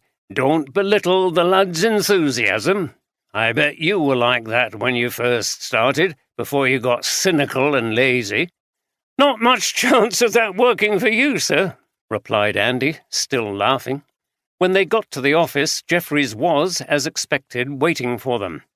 We've got statements from everyone who had any contact with Scholes, sir. He was universally disliked when he worked here a few years back. People thought he was arrogant and unpleasant, that he'd only got the job because his father was head brewer, and he bothered some of the female employees with his unwanted attentions. Oldroyd sat in the easy chair behind the desk and raised his eyebrows. Good work, Jeffries. No one seems to have much of a good word for this character. No wonder he ended up in a tank of beer. His place in Ripon is being searched, sir. I'll be able to report back to you tomorrow on that. We've got some more people to follow up, said Andy to Jeffries, and he gave him the names of the people who could verify Smith's alibi. I'm on to it, sir, replied Jeffries with his usual eagerness before leaving the office. Oldroyd gave Andy an arch look. Wonderful, isn't it? The enthusiasm. That's what you need in a young police officer. Andy laughed. I'm sure it is, sir. I get tired just watching him buzz around. Talking of tired, I think we should call it a day here now. Let's get back to Harrogate. I need to give this case some thought. There are some things about it which intrigue me. Such as, sir? Oldroyd sighed and sat back in his chair. Was there any truth in Scholes' claim that he had a copy of the recipe? Seems unlikely, sir. If so, it was a very crude attempt at fraud. Did he really think he could get money out of people if he was lying about it? I don't know. He would have to have shown them what he had at some point. He shook his head. Also, why would he arrange to meet someone here in the deserted brewery at night? Someone who had reason to kill him? You'd think he'd be a bit more cautious. And if there is a recipe, did he take it with him, maybe as proof, and then the killer took it after the murder? Maybe, sir, but that would have been risky, wouldn't it? Oldroyd shook his head again. And then there's the curious fact that he suddenly reappeared here in Markham after several years, peddling this story about having a copy of the recipe. It must have been something to do with his father's death. Did Wilf Scholes have a copy after all, and he gave it to his son? Or did Brendan find it? There's also the business of the unusual wounds to Scholes' head. What does that tell us? Andy shrugged. I don't know the answers, sir, but certain facts are pretty clear, aren't they? Even if the details aren't. A man with many enemies, with different motives, has been murdered in a brewery. Surely our main job is to concentrate on finding out which of those enemies is the killer, regardless of whether there really was a copy of the recipe. Oldroyd couldn't disagree, but on the drive back to Harrogate he was quiet as he turned the questions over in his mind. Andy's suggestion made sense, but Oldroyd's instincts were telling him that this case would not be as relatively straightforward as it appeared. 2. Beer was first brewed in Kirkstall, Leeds, by the Cistercian monks of Kirkstall Abbey over 800 years ago. Making beer has continued there sporadically since then, and the current thriving Kirkstall Brewery occupies a large former dairy in Kirkstall Road. One of the brewery's most prominent beers is Dissolution Extra IPA, a strong India Pale Ale named after Henry VIII's closure of the abbey in 1539. When Oldroyd arrived back at his flat overlooking the Stray in Harrogate, he found his partner Deborah sitting at a desktop computer, looking at houses for sale in the neighbourhood. They had decided to sell their apartments, Deborah retained a seldom-used flat in Knaresborough, and buy a house.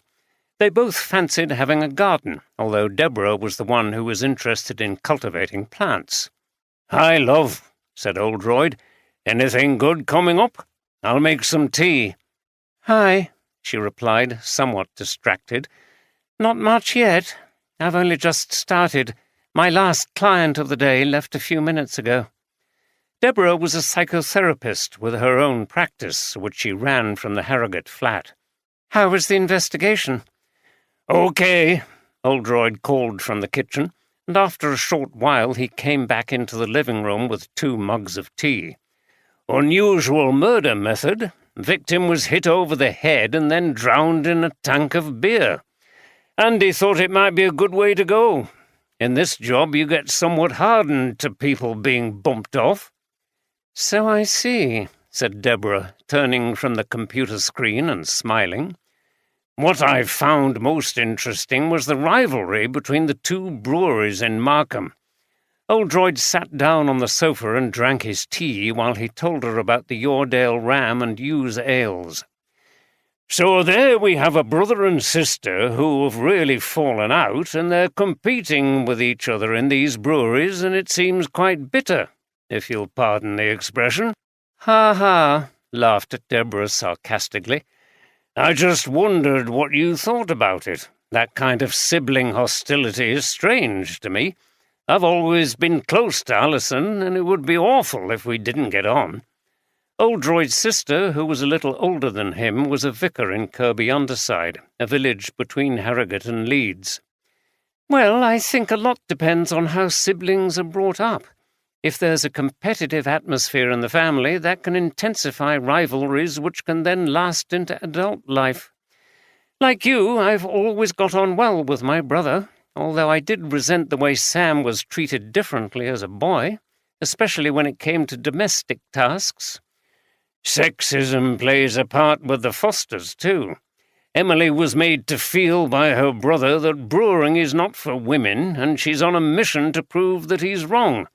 She employs mostly female staff. Good for her. There's nothing wrong in that.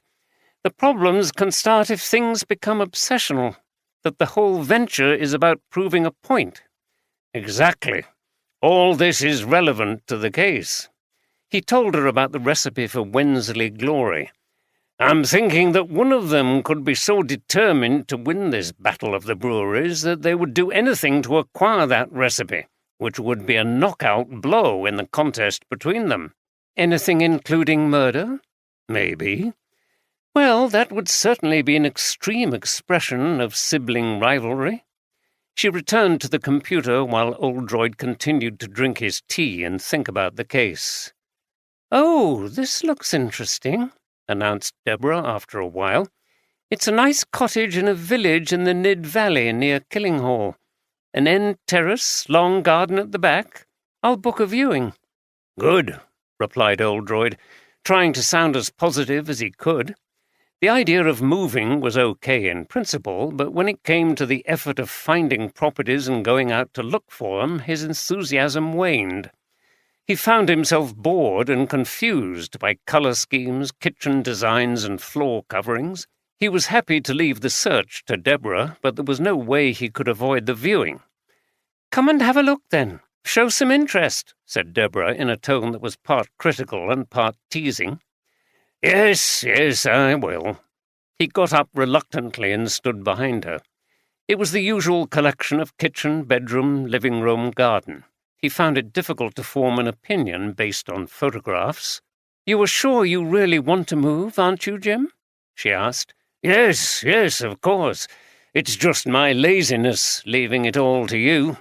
When a case gets going, I find it hard to get my mind off it. Yes, but I want you to be fully involved in this. It's something I want us to do together. And don't use the job as an excuse. We've talked about this before. You've got workaholic tendencies and they can shut out other things in life and affect relationships. I know. Oldroyd reflected on how his overwork had led to his separation from his wife, Julia. He was determined that such a thing would not happen again. Well, I quite like the colour scheme in that kitchen, but do you think it's a bit gloomy? Emily Foster and Janice Anderson lived in a barn conversion in a field accessed up a narrow lane out of Markham. It meant they were close enough to walk to work, but they were also out in the countryside. From the large window in their kitchen they looked across a small patch of garden in which daffodils and anemones were blooming to a field that contained grazing ewes with small white newly born lambs. In the distance were the fells of Upper Wensleydale. They sat together at the table eating their evening meal and gazed out on this beautiful scene as the spring day came to an end and the lights slanted over the freshly green fields. "We're so lucky to have this to retreat to, especially after a day like today," said Emily with a sigh of contentment. She scooped up the last of her spaghetti with prawns in a tomato, chili, and white wine sauce and took a sip of her wine. It was a lovely end to what had been a difficult day. "Yes," replied Janice, who put her fork and spoon down as she had already finished. She had long black hair and brown eyes that looked into the face of her partner. "Were the police difficult?" Emily shrugged. "No, just doing their job. They're a sharp team, especially that chief inspector. I don't think it'll take them long to get to the bottom of it." "So they think either you or Richard could have killed Brendan to get your hands on the recipe for Wensley Glory?" "That's about it, yes, and it doesn't help that they know Richard and I are not on good terms. I'm sure they think that adds to the motive. The one who got possession of the recipe would get ahead of the other in terms of the business." "Surely they don't think either of you could be so ruthless." "Well, they don't know what nice people we really are, do they?" said Emily with an ironic smile. "It's what I would be thinking if I was them." She got up, collected the empty plates, and took them over to the dishwasher. "Do you want some of that strawberry yogurt?" "Oh, yes, please." Emily got 2 bowls out of the cupboard and a tub of yogurt from the fridge. "You know," continued Janice as she played with her wineglass, "I was there when Brendan came into the tent at the beer festival, and I thought there was something odd about him." "Really? What? You didn't say anything on Saturday?" "No, I didn't think about it at the time. But after today, and he's been found murdered, I started to think. I used to see Brendan in the town and at folk gigs in pubs round here. He liked the same music as me. And he just seemed a little off. Can't say I noticed, but I've not had much to do with him since we were in primary school." "No, I'm probably imagining it. He didn't say much to me and seemed eager to get away, which I thought was strange, you know. It was a while ago when we last talked, but we were good mates. Anyway, none of us will be seeing him again." She paused and looked out on the bucolic scene. "I know he was like the local villain and a terrible womanizer, but I'm sad about it. He didn't deserve to be murdered." Emily looked at her curiously. "Well, if you weren't gay, I'd be feeling jealous. Sounds like you were quite fond of him." Janice laughed. "Not really. He was just part of a group who used to meet in the pubs and have a bit of fun. Then we all got older. Some got families, and it sort of fizzled out. Brendan never changed, though. There was even a rumour that he had something going with a woman up at the manor." "He was a pain when we were at school," said Emily. "He was in my class. The teachers had a hell of a time with him, though I did learn later that his mum died when he was quite young. That must have had an effect. Yes, you could see that mischievousness in him. I suppose I only saw him at social events, though. He could be quite entertaining. Yes, there are always plenty of charming rogues around. Funny how he never got married, did he? I don't think he would have been capable of fidelity to anyone, and I think women sensed that." She broke off suddenly. "Oh, look at those lambs!" 2 very young lambs had appeared with their mother. Their fluffy white tails wagged vigorously as they dived under the ewe and sucked on a teat. "New life, isn't it wonderful?" "Absolutely, and we're so lucky to see it from our kitchen window." They ate their yogurt and watched the lambs for a while in peaceful silence. Finally, Emily said, "I've been busy with the police today and didn't get the chance to talk to the team much. How are they feeling about what happened on Saturday?" "You mean the nasty banner?" "Yes. No one was really surprised. We've come to expect it. Not that that makes it any better." "Of course not." Emily frowned. "The problem is my darling brother won't come down hard on whoever's behind all this abuse. I don't think he instigates it, but he sort of half condones it because he's got sexist attitudes himself. That makes things difficult. Janice collected the empty bowls and put the coffee on to brew. Emily continued to stare out of the window, but she was not really looking at the scene anymore. "It does," she said. "The last thing you want to do is to let them think they're getting to you. The police know about it, but they're too busy to do anything. If it goes on, I shall take it further, even if he is my brother. But I do feel sorry for him, with that body in the fermentation tank. On top of everything, it's not good publicity for his brewery, is it?" "No. Well, maybe it's a judgment on the Yoredale for their attitudes towards our brewery," said Janice half seriously. "They might think carefully before they do it again." "How lucky are you, then, working with the boss at a brewery? Don't drink too much, or you'll never solve the case." Andy was relaxing with his partner Steph in their Leeds flat. Her blue eyes sparkled as she teased him. "Not much chance of that. He'll have me driving so that he can fit in the odd pint," laughed Andy. "Chief Inspector's privilege, I suppose." "And you say the brother and sister are rivals?" "Yeah, both running breweries in the same town. And the sister is in a relationship with her head brewer. The boss thinks that might be a factor too, so there's a lot going on there. Homophobia and misogyny, as well as a competition about who can brew the best beer." Steph raised her eyebrows. "Well, best of luck to you's ales, I say. It's great to hear about pioneering women in areas that have been exclusively male." She grinned at him for a moment. "Oh, I forgot to tell you, Dad rang. He's coming up again in a couple of months." "Okay." "He's going to stay at the First Choice Inn." "Good. I'm happy about it if you are. I think you're being very sensible, taking it steady." After being estranged for many years from her alcoholic and abusive father, who had left the family and gone back to London when they were quite young, Steph and her sister Lisa had seen him twice in the past year after he had contacted their mother and expressed a desire to see his daughters again. "You know, I've never thought about it before," said Andy. "Maybe it's the breweries in this case that have made me think, but you seem to have kept a very balanced view of drinking, even though it was alcohol that broke up your family." Steph thought for a moment. "Have you ever seen me drunk?" "Actually, no." "Exactly. I don't think I could do it after the things I saw when I was little. I'm acutely aware of the dangers of drinking, so I set myself strict limits. Drink destroyed our family life until he left, and then it deprived me of a father." She recalled how shocked she'd been when she and Lisa had met up with their father in Leeds. It was the first time they'd seen him since they were young girls. Not only was he much older, but also smaller than she remembered, and he seemed thin and frail. His receding hair was now grey.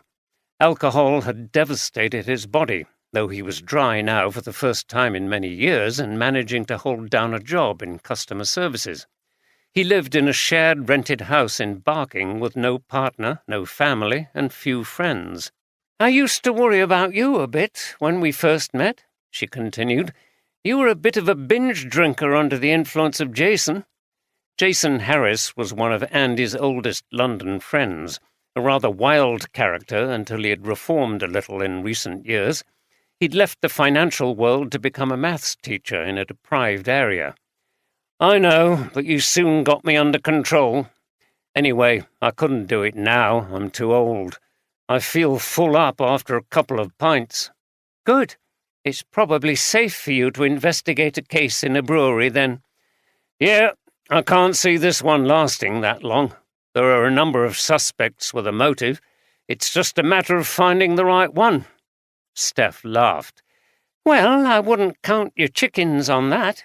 You know how often with the boss things turn out to be more complicated than they appear." Suddenly there was the sound of a kitchen timer going off. "True. Anyway, that means dinner's ready." Andy had made a beef chili. "Great. I'm looking forward to it." Back in Markham, Bert Duffield was sitting at the bar in the Wensley Arms. He was feeling rather grumpy after a frustrating day. He enjoyed his retirement job conducting brewery tours. It gave him scope to parade his knowledge about all things related to brewing. He was a bit of what Steph would have called a mansplainer, often submitting the people on the tour to long and detailed technical accounts of various processes. Today he had been thwarted as all tours had been cancelled until further notice. "It's a damn nuisance, Bill. I had to ring up to people who was supposed to be coming on tour and tell them it were cancelled," he said as he fiddled with his beer glass. "Did you?" asked Lawrence sceptically, half listening to Duffield as he dried some glasses. "Well, I got that young lass in the office to do it for me. I'm not rate good on t' phone, you know, but I had to deal with those who she couldn't get in touch with, and they weren't best pleased, I can tell thee." Lawrence finished drying the glasses and placed them back on hooks above the bar. He found old Bert, as he thought of Duffield, an amusing character. He seemed tone-deaf to the seriousness of the situation, saying nothing about the fact that someone had been killed. Lawrence liked to tease Duffield and sometimes wind him up. Now was the perfect opportunity. "You do know that someone was murdered at the brewery, Bert, and here you are going on about your tours." Duffield frowned and took a drink of his beer. "Aye, well, I'm sorry about that. It's a bad do somebody being drowned in a fermentation tank, but it's the police who are messing it up for me, cancelling tours." "Well, they've got to do their investigations, Bert. They can't have you and a lot of visitors trampling over the murder scene and destroying forensic evidence." "Aye, I suppose not." He mumbled for a while and then carried on. "It would be that blasted Scholes, wouldn't it? I don't know how poor Wilf put up with those lads." "Hey, that's a bit of what they call victim-blaming, isn't it, Bert? It wasn't Scholes' fault that he was murdered in the brewery." "Well, I don't know," Duffield grumbled to himself again. "Never mind. You'll be able to show the visitors where the body was found. And you could even create a story about how that part of the building is haunted by a ghost dripping in beer." "Get on with you," said Bert with a laugh. Lawrence decided to move the conversation on. "Anyway, they're saying that Scholes was going round offering to sell a copy of the recipe for Wensley Glory. Do you know anything about that?" Duffield looked up sharply. "Wensley Glory? Aye, those were the days. It were a great brewery when Mr. Foster were in charge. Everybody worked together and we made the best beer in Yorkshire, nay, the world." "Same thing, isn't it?" said Lawrence, smiling. "Aye, you're right there. But Mr. Foster never let anybody know the secret of Wensley Glory. Oh, no." Duffield spoke with enthusiasm now as he reminisced about his time at the brewery. "He used to say, 'Nobody in here now, lads,' and we all had to go outside while he added his secret ingredients." "Did you have any idea what they were?" "Not really, but we all thought it was somewhat to do with hops. He got some special hops from somewhere." "Surely Wilf Scholes must have known something about it." Duffield shook his head. "Well, I don't know. He never said out about it." He had another drink of his beer and noticed a group of women sitting at a table nearby, all of them drinking pints. "Things aren't the same nowadays," he said, lowering his voice as if he knew what he was about to say was unacceptable to most people. "Women running a brewery. Whatever next?" "Now then, Bert, don't start on that. All you're doing is showing your age," said Lawrence, grinning. He pointed to the pumps at the bar. "Look, we have their beers, and they're popular. You should try them." Duffield had a sneer on his face as if he would never believe that women could produce good beer. He got down from the bar stool. "Right, I'm off," he announced. "Night, Bill." "Night, Bert. Have a pint of Hughes Ale's new lamb bitter next time. It's very good," said Lawrence, laughing as he raised a glass. Duffield flapped his hand at Lawrence and went out of the bar. He was in a thoughtful mood as he walked home. He hadn't told Lawrence all he knew or suspected about the recipe for Wensley Glory. The truth was, he was pretty sure a copy of the recipe really did exist, and he had a good idea where it might be. Swinfield Hall was a majestic late 18th century house built for Peter Langford, Lord Markham, who owned a vast estate near the town and up onto the fells. His family were originally called the de Langfords, and the land had been granted to them by William the Conqueror. Over the years, the land around the house had been landscaped and the moorlands converted to a grouse moor. Jeremy Langford, the present Lord Markham, had grasped the necessity for aristocratic landowners to earn money, and in addition to the grouse moor and opening the house to the public, he used the large and splendid 18th century stable block to run a riding school and to breed racehorses. To be precise, it was his daughter Sophie who ran the riding school, which she'd done ever since she left boarding school in England and a finishing school in Switzerland. The next morning was bright and cheerful, but Sophie Langford looked worried as she entered the stable block dressed in jodhpurs and riding jacket. She had a number of girls working for her, and she called one over from where she was brushing a handsome grey horse. "Melanie, can I have a word, please?" Her voice contained no trace of a Yorkshire accent. The stables could have been in Hampshire. The girl walked over obediently. "I've heard that there's been a murder down in Markham," Sophie said. "I can't believe it. Is that right?" "Yes, the whole town was buzzing with it yesterday." "And is it true the victim was Brendan Scholes?" "I think so. That's the name I heard. He was found dead in a tank at the Yoredale Brewery." "Oh, my God!" Sophie put her hand to her face. "Did you know him?" Sophie turned away, tears in her eyes. "Yes," she said, wiping her eyes with a tissue, but gave no details. "Do the police know who did it?" "I've no idea. My uncle works at the Yoredale, and he told my dad that the police were all over the building, so they couldn't do any work. But I've not heard that they've arrested anybody." Melanie paused, clearly concerned about Sophie's emotional reaction to the news. "Are you okay?" "Yes, I'll be fine. Just carry on." She turned away from Melanie, walked out of the yard, and found a quiet spot on a bench by some trees. She got out her phone and made a call to someone local, who confirmed that Brendan Scholes was the victim. She sat and slowly pulled herself together before she called a friend who lived on the outskirts of Ripon. "Amelia, hi. Oh my God, you'll never believe what's happened. Apparently Brendan's dead. Yes, he was murdered here in Markham at the brewery. No, there's no word about who did it. I'm feeling awful, obviously, but look, when Dad learns about this, he'll be hopping about. The last thing he wants is Scholes' past to be investigated. He thinks it would damage my reputation like I'm some 1950s debutante. I know, it's absolutely ludicrous." "What? Oh my God, I never thought of it like that. But you're right, the police will." She ended the call, which had only succeeded in making her feel worse. Amelia had pointed out that she and her father could be suspects. What on earth could she do next? The same morning, D.C. Jeffreys was at work early overseeing other officers as they conducted a search of the small terraced house in Ripon that Scholes had recently inherited from his father. Jeffreys had been given charge of the task by Oldroyd, who he was keen to impress, but the search had so far yielded disappointingly little in terms of significant discoveries.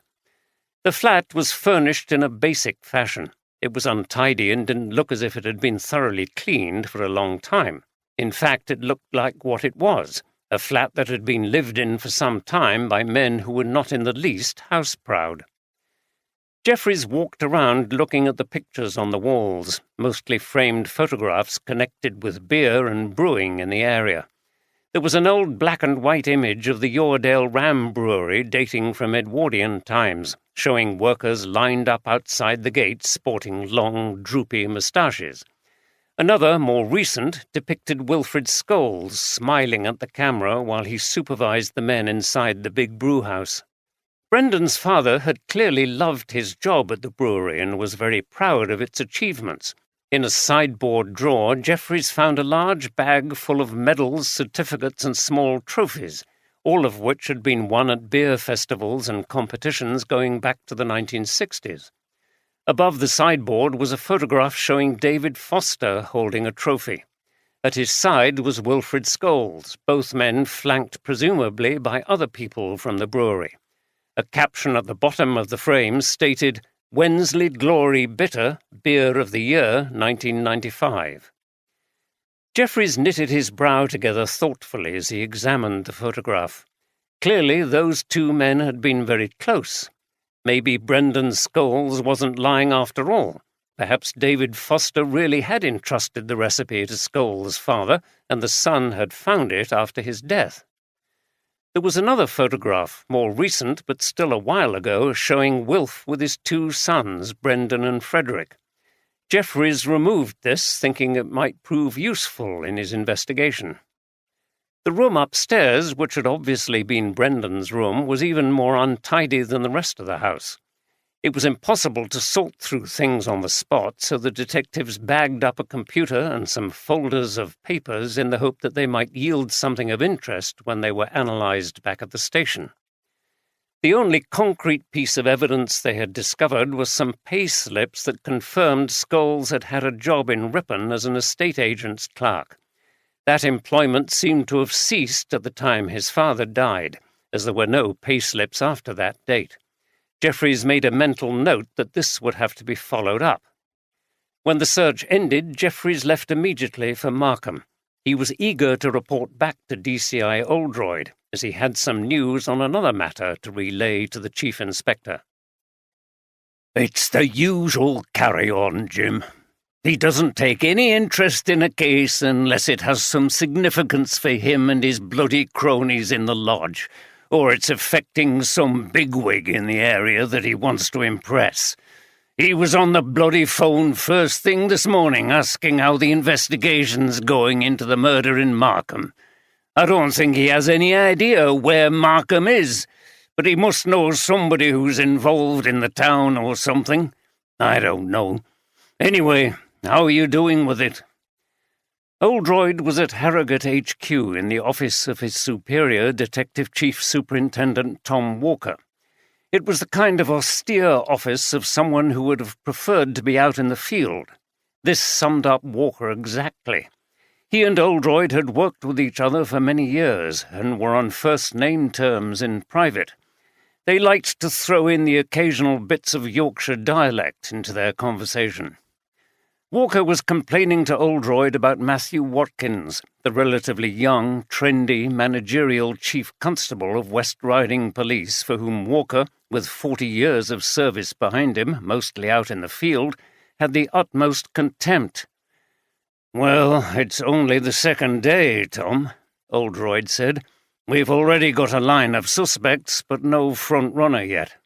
Watkins grunted and stroked his moustache, something he always did when Walker was winding him up. "Good. Nothing wrong with that. What the bloody hell does he expect? He hasn't a clue what real policing is about. Hard work, persistence, patience. You can't expect results in 2 minutes. There wouldn't be any results at all if we were like him, sitting in an office gazing into space and thinking up his next bit of meaningless jargon." Oldroyd was used to Walker going on about Watkins and had found that the best course of action was to sit it out. Replying just fueled his anger, extended his rants, and then it was very difficult to get away. "Who've you got with you?" continued Walker. "Carter and a young DC from Ripon branch called Jeffries. He's a good lad. Gets on with job, as we say." "Aye, well, that's what we want to see. He'll be doing more good than his bloody chief constable. Anyway, I won't keep you. No doubt the press will be wanting a statement soon. Let me know if you want any more help. The sooner we get Watkins off our backs, the better." Oldroyd smiled to himself as he made his way to his own office briefly before setting off with Andy for Markham. Walker was a very supportive boss to have, and it was worth putting up with his sometimes curmudgeonly nature. Despite their personality differences, they shared the same view of what policing was all about, and that, Oldroyd had found over the years, was extremely valuable. Oldroyd was intrigued by Watkins' interest, which, as Walker had pointed out, was not usual. What angle did the chief constable have on the case, and who did he know who was involved? Richard Foster owned a large, detached house on the outskirts of Markham. He was sitting with his wife Christine in the dining room. Their 2 children, Phoebe and Tim, had already departed for their school in Ripon, catching the chartered bus which stopped almost directly outside the house. There was a white tablecloth on their long dining table. On one side of the room was a sideboard containing a lot of glassware. The walls were adorned with rather second-rate landscape pictures of the Dales painted by a local artist. Richard and his wife sat at opposite ends of the table eating breakfast. "Will the police be at the brewery again today?" asked Christine. She didn't like anything that disturbed their cosy life in Markham, and she wasn't feeling very secure at the moment. It had always been her ambition to marry into money, and she'd done it. She didn't need to work, but she didn't want to stay at home all the time, so had continued part-time in her job as a doctor's receptionist. She was also a very proud housekeeper. Richard looked at her with irritation. Sometimes she really annoyed him with her silly questions. "Of course," he said. "They've only just begun their investigation. I told you they've set up an incident room in my office. I expect they'll be around until they catch the killer." "Oh, will you be able to carry on with your work?" "Yes, I'm sure we'll manage once they give us the go-ahead to start the brewing process again. I can manage without my office for a while. I'm working in the general office." Christine drank her tea and finished eating a piece of toast. She looked at Richard, and her brow furrowed. "You say Scholes was killed on Monday evening when you were with Alistair at his place?" "Yes, Roger and Dennis were there too. I told you." "And you watched a film?" "Yes." Richard got up from the table and put his jacket on. "Which film?" He looked at her and then away. "It was some French thing, with subtitles, you know. I found it hard to follow. There were a few of us there. Can't remember the title. Something French, obviously. Why do you ask?" "Just interested. You don't normally watch French films." "No, but you know what Dennis is like with his arty stuff." He stood up. "Anyway, I must be off. See you tonight." He gave her a peck on the cheek and hurriedly left the house, feeling unsettled. His wife might sometimes ask silly questions, but she could also be disturbingly perceptive about what he might be up to. Christine watched from the window as he got into the car for the short drive to the brewery. She was always encouraging him to walk. It would do him good. But of course he kept refusing to do so, the same as the other damaging bad habits that he'd promised her he would stop. She took a deep breath as he drove away. If he'd not kept his promise, he would be short of money, and maybe that had... No, it was a ridiculous idea. She took the breakfast dishes through to the kitchen, where she began to stack the dishwasher. When she'd done that, there was someone she had to call, and after that, there was another problem she had to face. Something very serious. Tom Walker was right. When Oldroyd arrived at the Yoredale, there was a small group of reporters outside waiting for him. He gave them the usual spiel describing what had happened and that the police were following a number of lines of inquiry, etc., before asking for questions. "Nice way to go, Chief Inspector, in a tank of beer," observed one of the group, grinning at Oldroyd, who was tiring of this joke and did not respond. "We've heard that there's some bad feeling between the 2 breweries in the town. Do you think that has anything to do with the murder?" asked another. Oldroyd smiled. Although, as usual, they were looking for a dramatic angle on the story, this was actually a pertinent question. "You may be right about the rivalry between the breweries, but there is no evidence so far to suggest that this has any connection with the murder. He wasn't going to mention the missing recipe. That would provoke all manner of time-wasting and sensational speculation. In similar situations in the past, newspapers had offered rewards for members of the public to come forward with documents sought by the police, only to find that it led to forgery on a grand scale. "The victim's name was Brendan Scholes," said a reporter, reading from his notes. "He was a bit of a local rogue, wasn't he? Is his murder the work of a jealous husband, Chief Inspector? Or someone he owed money to?" This was quite perceptive, if sensationalist in tone. "You're right about the character of the victim, and it may turn out that you're also correct about the motive. As I said, we are pursuing a number of lines of inquiry. Surely the killer must have some connection with the brewery, or how would they have got into the building?" "Good question, but we all know that acquiring keys and opening doors is not too difficult for the determined person. Also, Scholes himself worked at the brewery at one time, so may have stolen a set of keys." "Is anyone else in danger, Chief Inspector?" This was a standard question, and always difficult to answer. It was important to be neither too complacent nor too alarmist. Oldroyd gave them his stock response. "We have no evidence that anyone else might be attacked, but clearly there is a dangerous person on the loose, so I would counsel everyone in the town and the surrounding area to be cautious and to report anything unusual to the police, particularly if they are suspicious about someone's whereabouts on Monday evening." Oldroyd paused for these warnings and requests to register. "Now," he continued, "if there are no more questions, I would like to reiterate that it is vitally important that anyone who knew the victim or has any information about the events leading to his death comes forward without delay." After this, Oldroyd brought the proceedings to an abrupt ending. He didn't have time to indulge the press. He had to meet with Andy, and together they were going to interview another suspect, Barry Green, the man to whom Scholes owed a rather large debt. "Bloody hell, sir, what a place this is," Andy said, sounding almost in awe. Green worked at the Yoredale Brewery, but the detectives were told that it was his day off, as he normally did a weekend shift. They were given his address, which was at the end of another of the narrow lanes that led off the big main square in Markham. "Good Lord!" exclaimed Oldroyd with a laugh. They were standing in front of a run-down, detached 1960s bungalow. There were St. George's flags and posters with biker slogans adorning almost every window. The house was surrounded by what must have once been well-tended gardens, but which were now completely overgrown with brambles, grass, and weeds. Almost every available space was filled with motorbikes in various states of assembly. Some near the house were in good condition, others were rusty and dilapidated with flat tires and missing lights. There was a large garage at one side of the house, and the battered old wooden doors were open. The noise of tinkering and hammering came from the dark interior.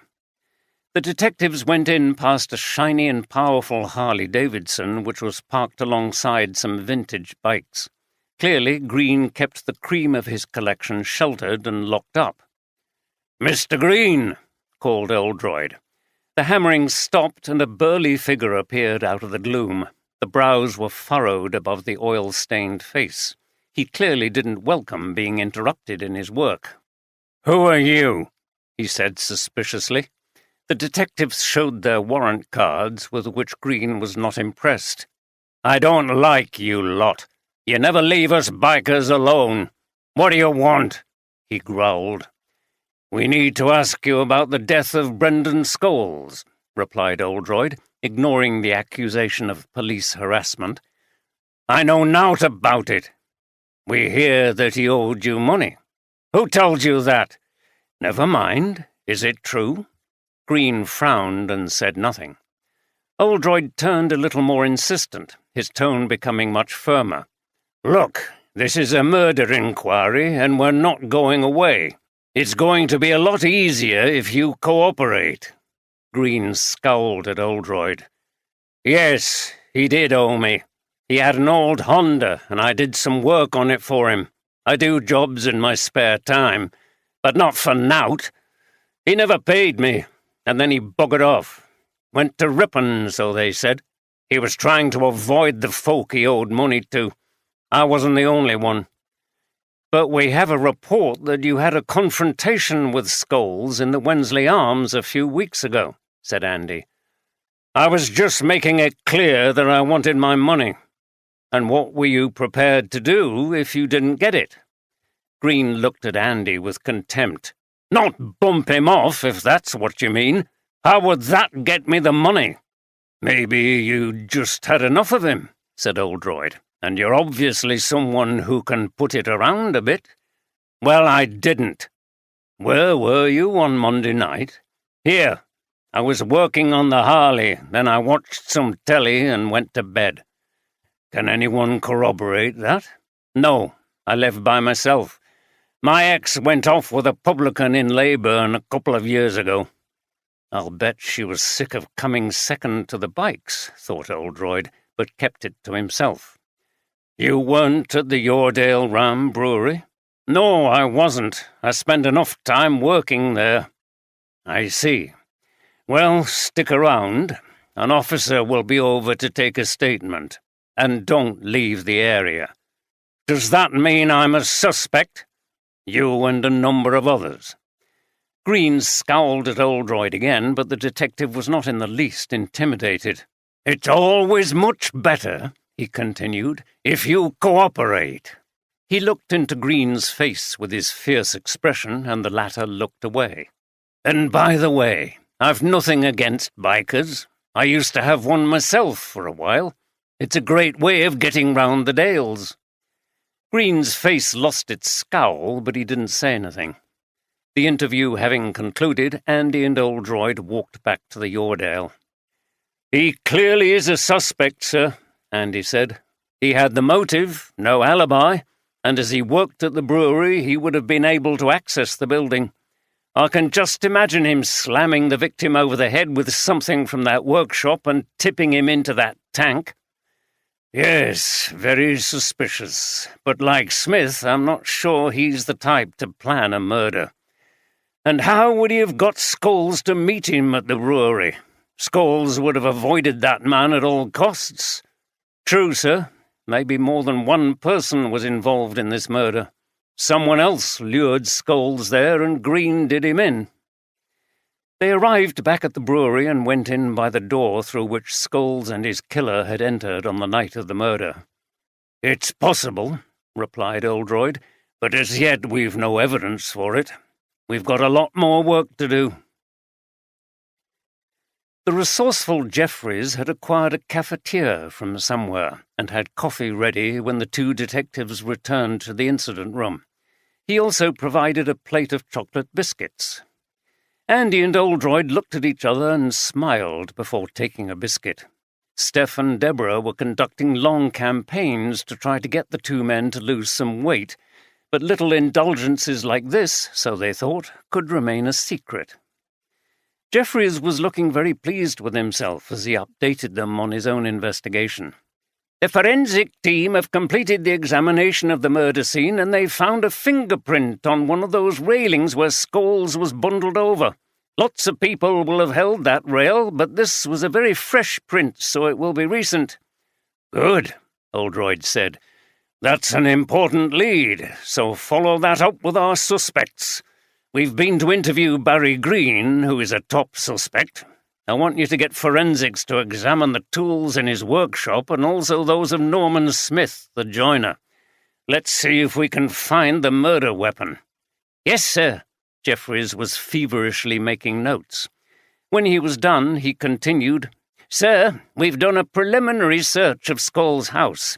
We found pay slips that showed he'd been working in Ripon up until his father died 2 months ago, and we've confirmed that with the estate agents where he was a clerk. They said he left abruptly one day, not long after his father died. He rang in, said he was leaving, and they never saw him again. Other than his pay slips, we found nothing else in the house that was immediately identifiable as something important, but we took away some files of documents which need to be examined. Good. Well, let us know if you find anything. Yes, sir. To be honest, there was more stuff connected to his father, which you would expect. The walls were full of pictures of the brewery and of him with David Foster. I'm beginning to wonder, sir, if Scholes was telling the truth and his father did have a copy of that recipe. Yes, said Oldroyd, sipping his coffee and crunching a biscuit. Why do you think that? It's like you or the Sarge said. It would be strange if he was happy to allow the recipe to die with him. Oldroyd nodded. We need to get to the bottom of that if we can.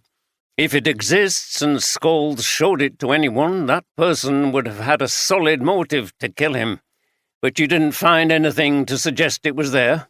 No, sir, but it wasn't a very detailed search. Well, we'll leave that for the moment. I want you to get on with taking statements and checking alibis, as well as trying to match that fingerprint and checking the tools. There's plenty to do. Do you have enough officers to help you? Yes, sir. Plenty from the Ripon station, replied Jeffries before he promptly left the office. Wow, he's a bundle of energy, sir, as ever, said Andy. I know, laughed Oldroyd.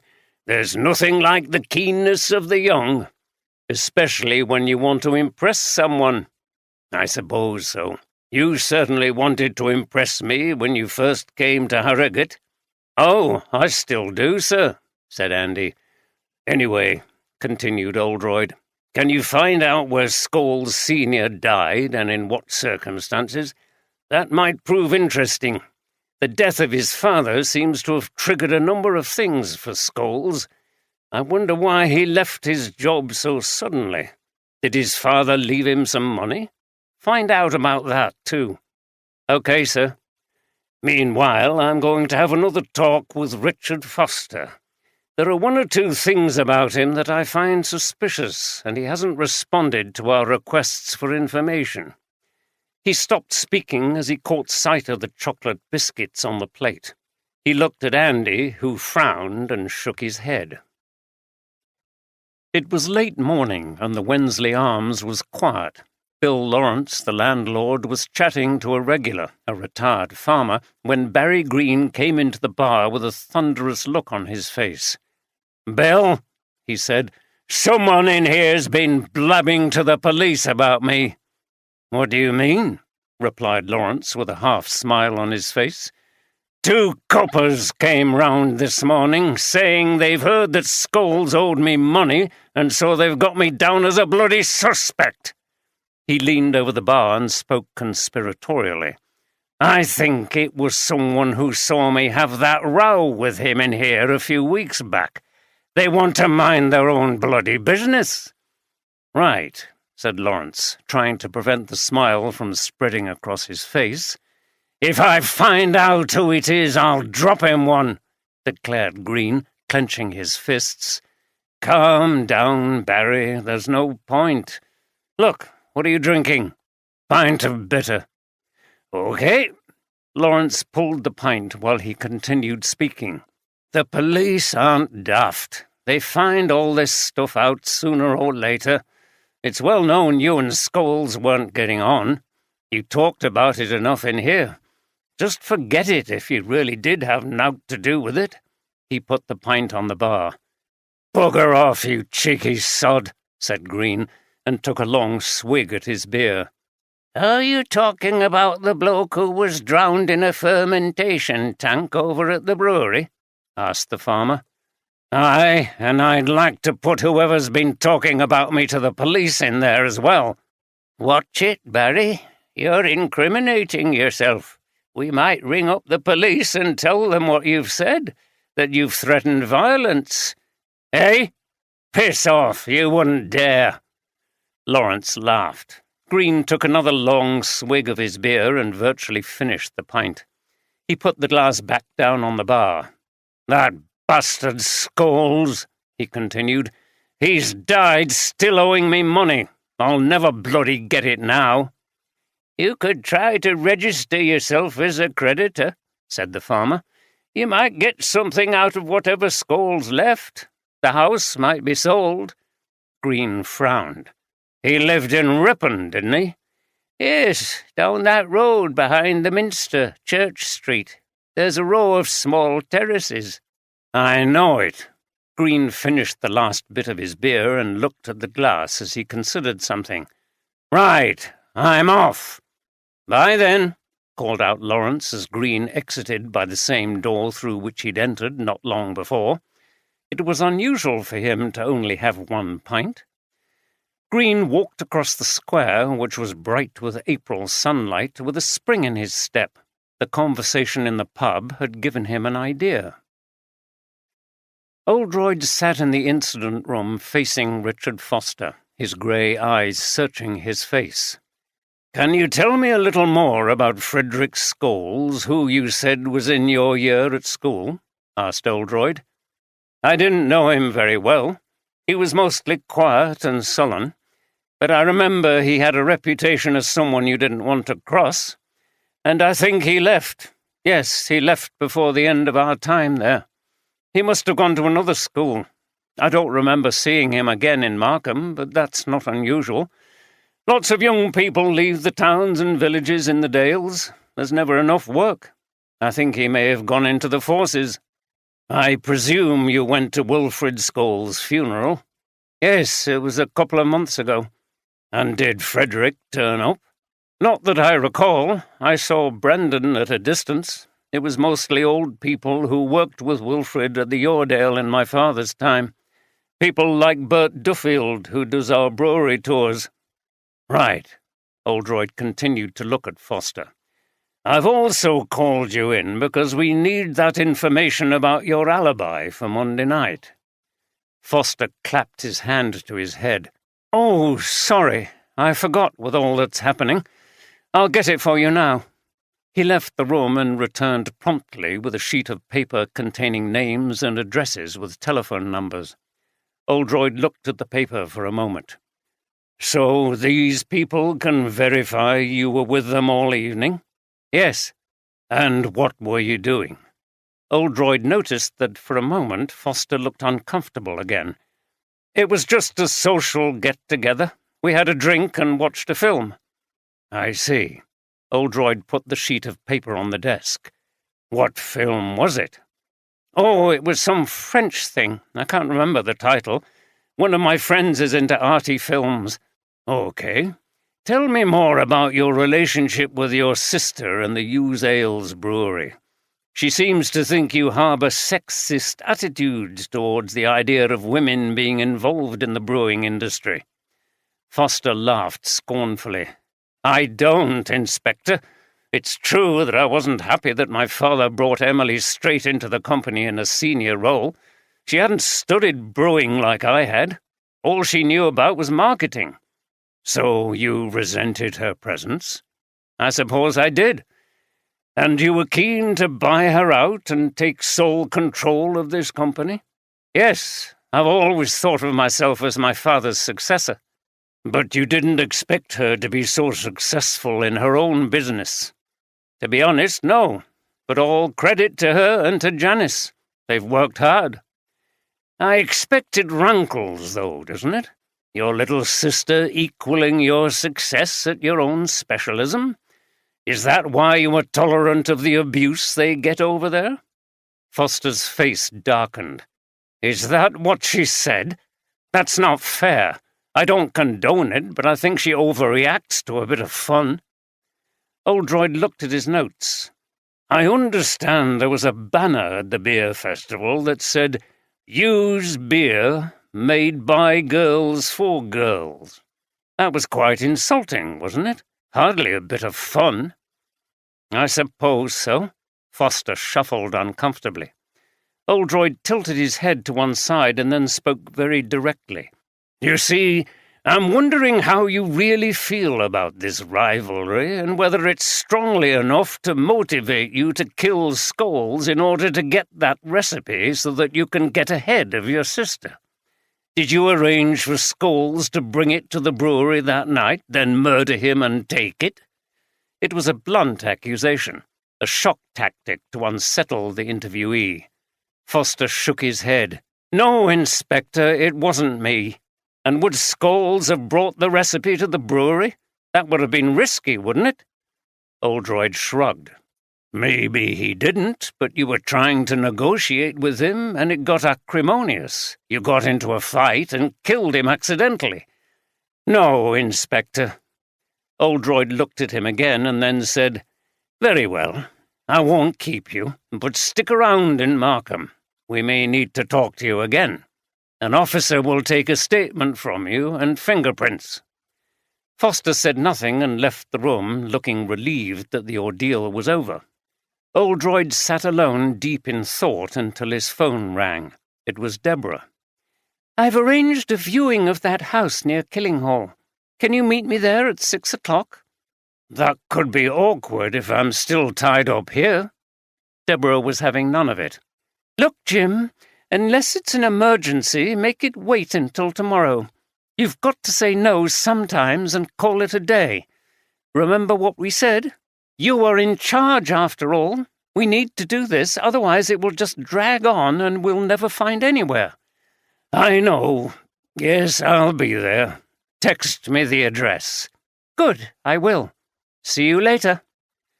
After the call, Oldroyd thought about the past and how his being a workaholic had ruined his marriage to Julia, who he'd met while still at university, and who was the mother of his son Robert and daughter Louise. Oldroyd felt that Deborah was much more understanding of his work than Julia had ever been, but at the same time she was more assertive in insisting that he didn't place everything second to the demands of the job. He had to admit she was right, and he wasn't going to make the same mistake and damage another relationship. A little later, Andy came in. "I've had HQ working on things, sir, and it hasn't taken them long." He consulted his notes. "Wilfred Scholes died in Harrogate Hospital on the 25th of February at the age of 82 from heart failure. The funeral took place in Ripon a week later." "What about Frederick, the eldest son? He seems to have disappeared from the face of the earth. No one seems to have seen him since he was at primary school. Is he still alive?" Andy grinned. "I thought you might ask about that, sir, so I consulted the records of deaths. There's no record of someone by that name which correlates with the age he would have been at the time. Also, the ones recorded are all in distant parts of the country.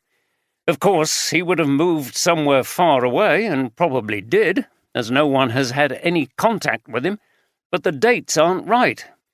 "So he's probably still alive, but he might have emigrated, or who knows. I think we need to find out more about him. Get HQ to delve into it in more detail. Follow up every person with that name.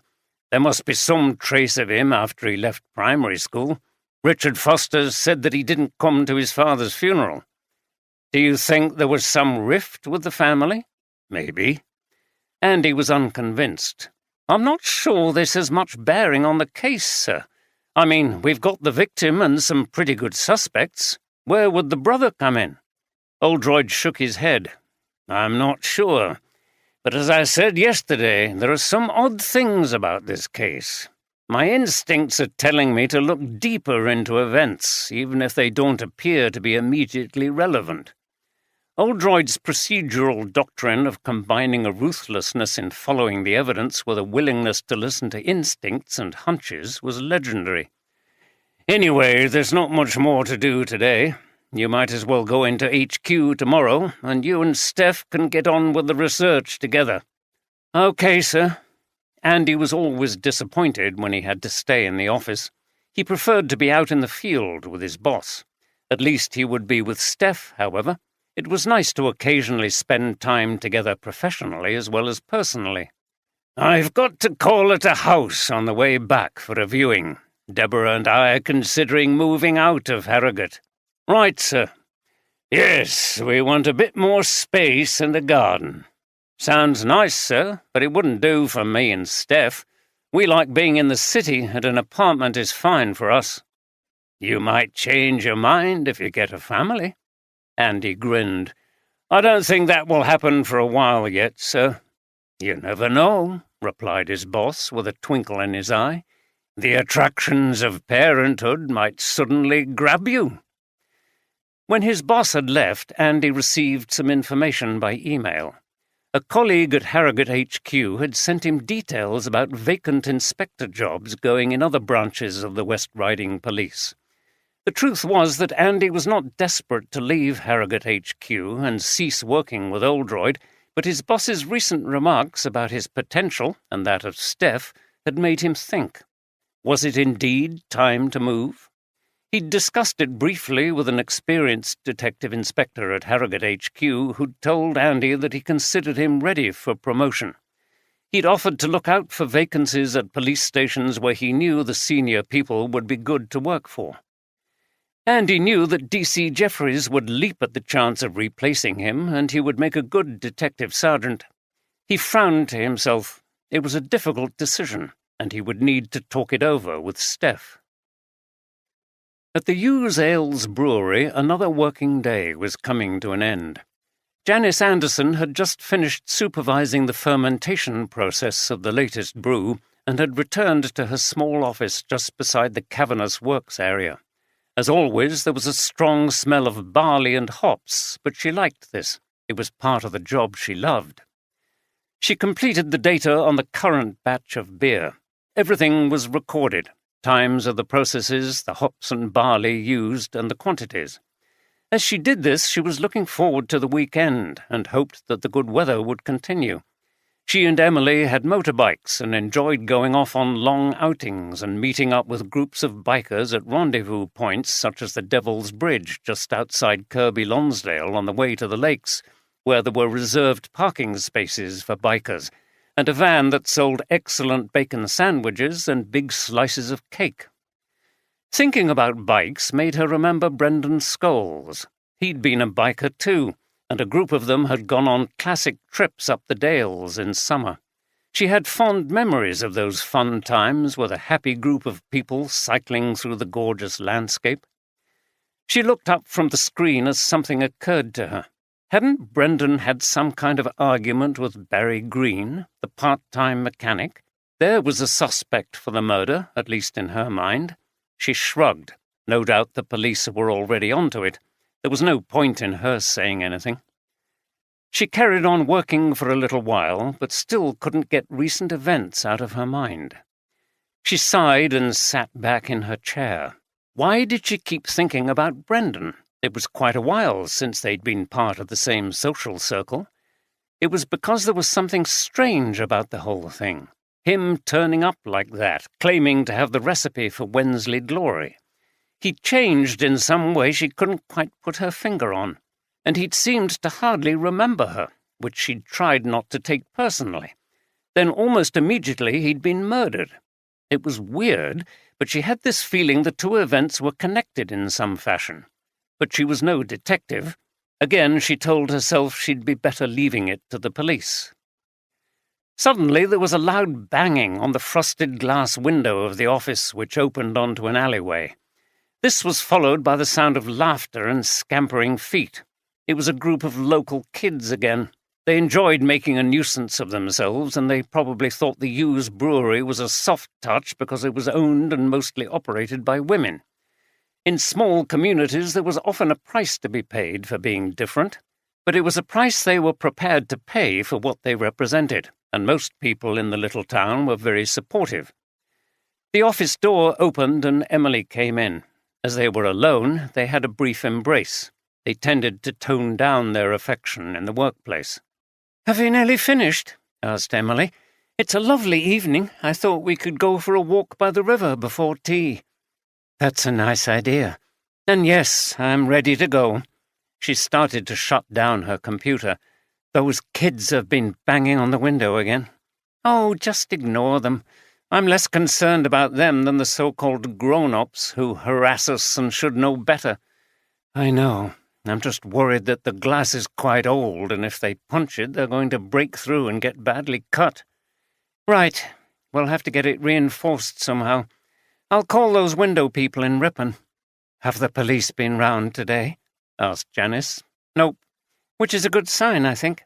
I can't be high on the suspect list. Actually, I got a call from an officer in Ripon this afternoon asking me to confirm where you were on the night of the murder." "Good. I told him you were out all evening and didn't come back until late. and that I was worried." "Get lost!" Janice laughed. "No, I told him we had a cosy evening in together and went to bed early." "Did you make it sound sexy? I bet he was embarrassed." "I think he was. He ended the call quickly after that. Anyway, let's go." The two women continued laughing as they left the brewery. Driving up the bottom part of Nidderdale, Deborah couldn't contain her excitement as they approached the house in the small village. Oldroyd was less enthusiastic. The house looked as if it might need quite a bit of work done to it, and he was not keen on DIY. "Well, this has definitely got curb appeal, Jim," she said. "I love the sash windows."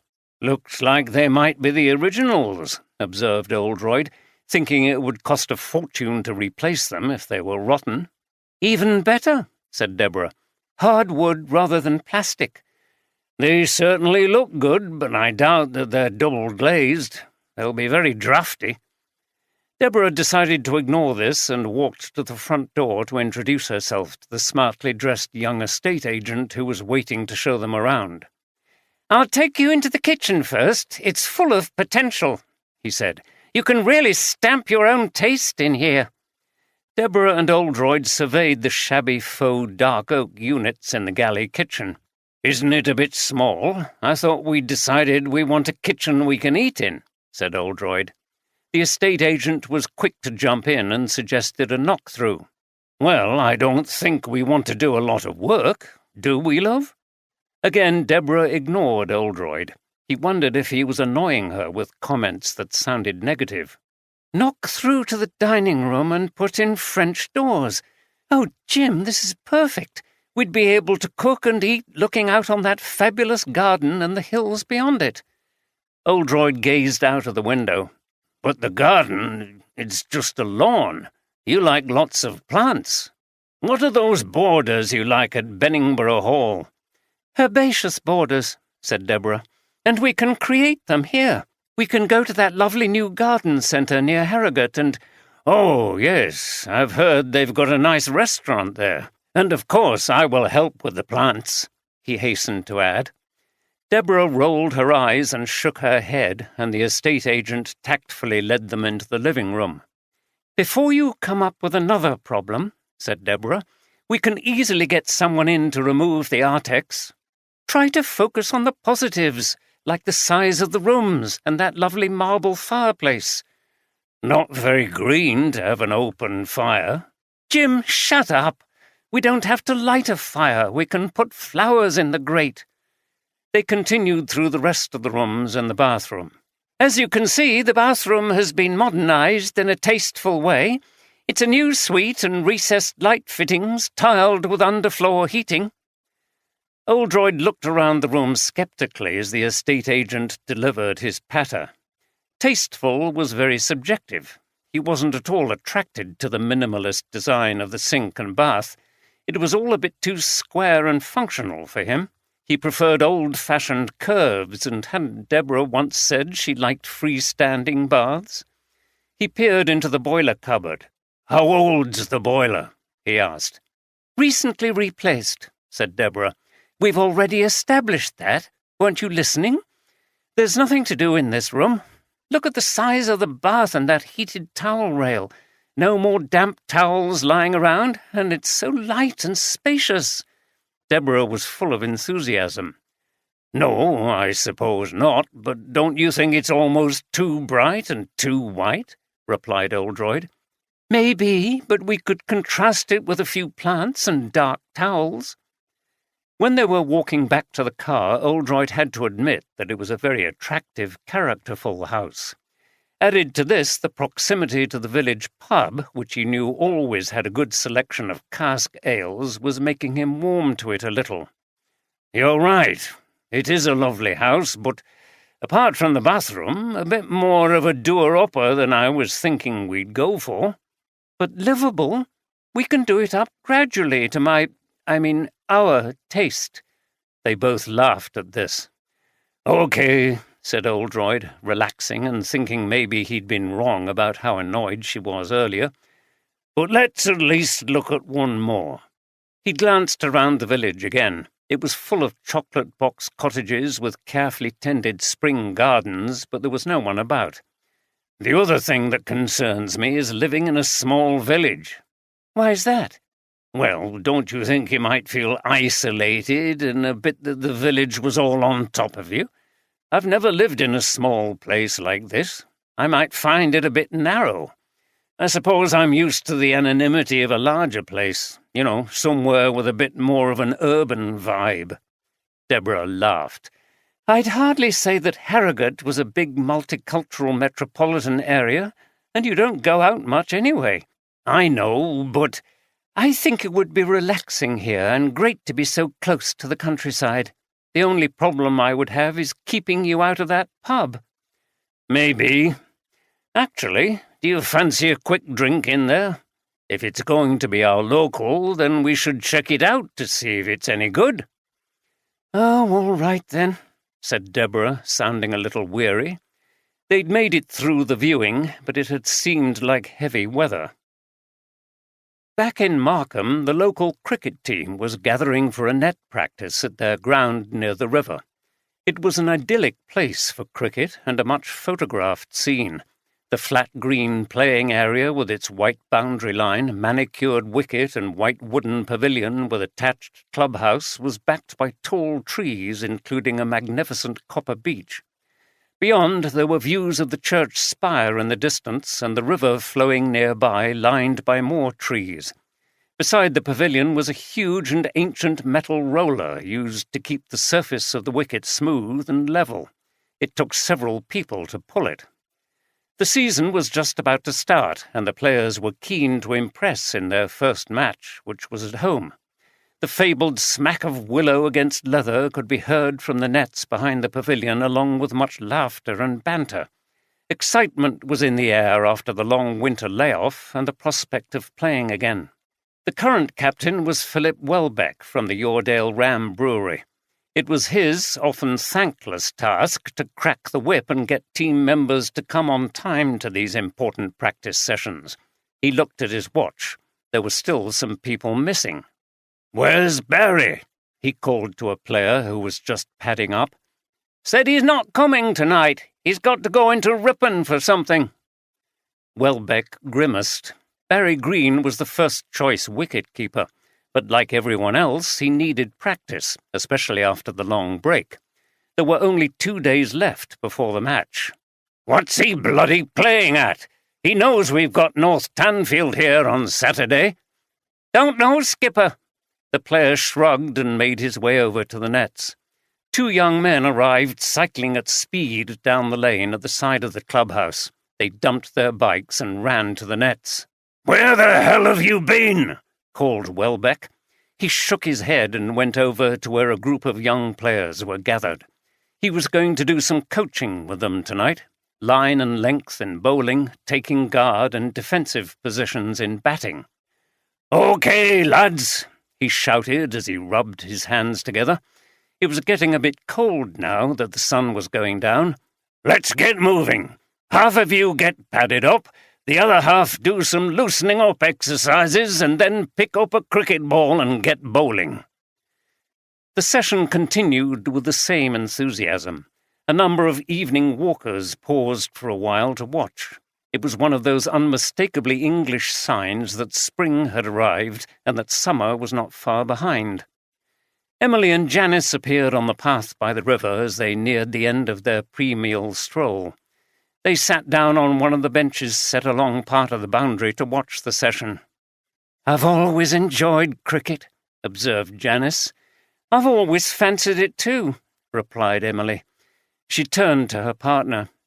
"Maybe as our next venture into modernising rural village life, we could establish a women's cricket team. Then we could apply to merge with the men. That would stir things up a bit." Janice laughed. "It would. If we're not careful, we'll get such a reputation for subversion we'll get run out of Markham." There were sudden shouts of "Watch out!" and "Catch it!" A batsman had lofted a ball high up out of the net, and he was heading straight towards them. "Oh!" exclaimed Emily. She stood up uncertainly, watching the ball, and hastily placed herself in position as it dropped towards her. It landed firmly in her hands, and she held the catch. There were cheers and applause from the players. Grinning with satisfaction, Emily threw the ball back to the bowler as Janice clapped. "Good catch," she said. "You know, I think we should go for the cricket team idea. And I want you on my side." Later in the evening, when it was dark, Barry Green was walking slowly through the narrow streets of Ripon carrying a rucksack. The streets were mostly deserted, but he still checked his surroundings regularly, as it was important that no one he knew saw him and asked what he was doing. He was heading for Scholes' house, and he was going to break in. He knew the police would have already searched the place, but even if they'd removed any money, documents, and maybe the computer, there might still be a few things inside worth stealing. Green was not a thief or burglar, but he felt he'd been cheated out of the money he was owed. He knew that people claimed debts from estates, but the work he'd done for Scholes was all casual. He had no paperwork, and he didn't want to go to a solicitor anyway and end up paying fees that would probably be more than whatever he wound up getting. This way was much simpler. He walked quietly down a lane with the dark mass of the cathedral on one side, where a few ancient-looking street lamps provided a dim light. He reached the terrace of small houses at the far end of the lane. Here the lighting was a little better, and he found the right house with no trouble. It was the only one that was completely dark and in which no curtains were drawn. He paused for a moment to search out an access route to the rear of the house and found a ginnel running between the houses at one end. He bent down to avoid being seen and shuffled along the path to the darkness at the back of the terrace. He pulled out a small torch, keeping the light down as much as possible. There were no gardens to the rear, just a series of backyards with various walls, sheds, and fences. Each house had a one-story kitchen extension that covered part of the yard. He counted the houses until he had located the back of Scholes' house. There was a substantial wooden door, which was locked, into a little yard, so he climbed up and over the brick wall at the side as quickly and as agilely as he could for a man of his stature. A cat meowed at him, and he froze for a moment with fright, but there were no humans about. He knew this type of house, and his plan was to enter through a window in the kitchen extension. This would be relatively easy and less noisy than forcing a door or a large window. He stood quietly for a moment and looked around again. He could hear the faint noise of a television. Someone walked across the end of the street, and Green ducked to avoid being seen. He set to work, and it didn't take him long with the tools he'd brought in the rucksack to force the window catch and climb into the narrow kitchen area. It was very dark inside. He shone the torch around the room to get his bearings before proceeding carefully so as not to trip over anything. He reached the hall. He could see the back of the front door and the dark shapes of coats hung on the wall. It was eerie and felt as if people were still living there. He went into the front room, where some light came through the curtainless windows from the streetlights. He kept to the edge of the room and looked around for anything that might be valuable, a painting or some items of pottery or glassware, something that he could sell on.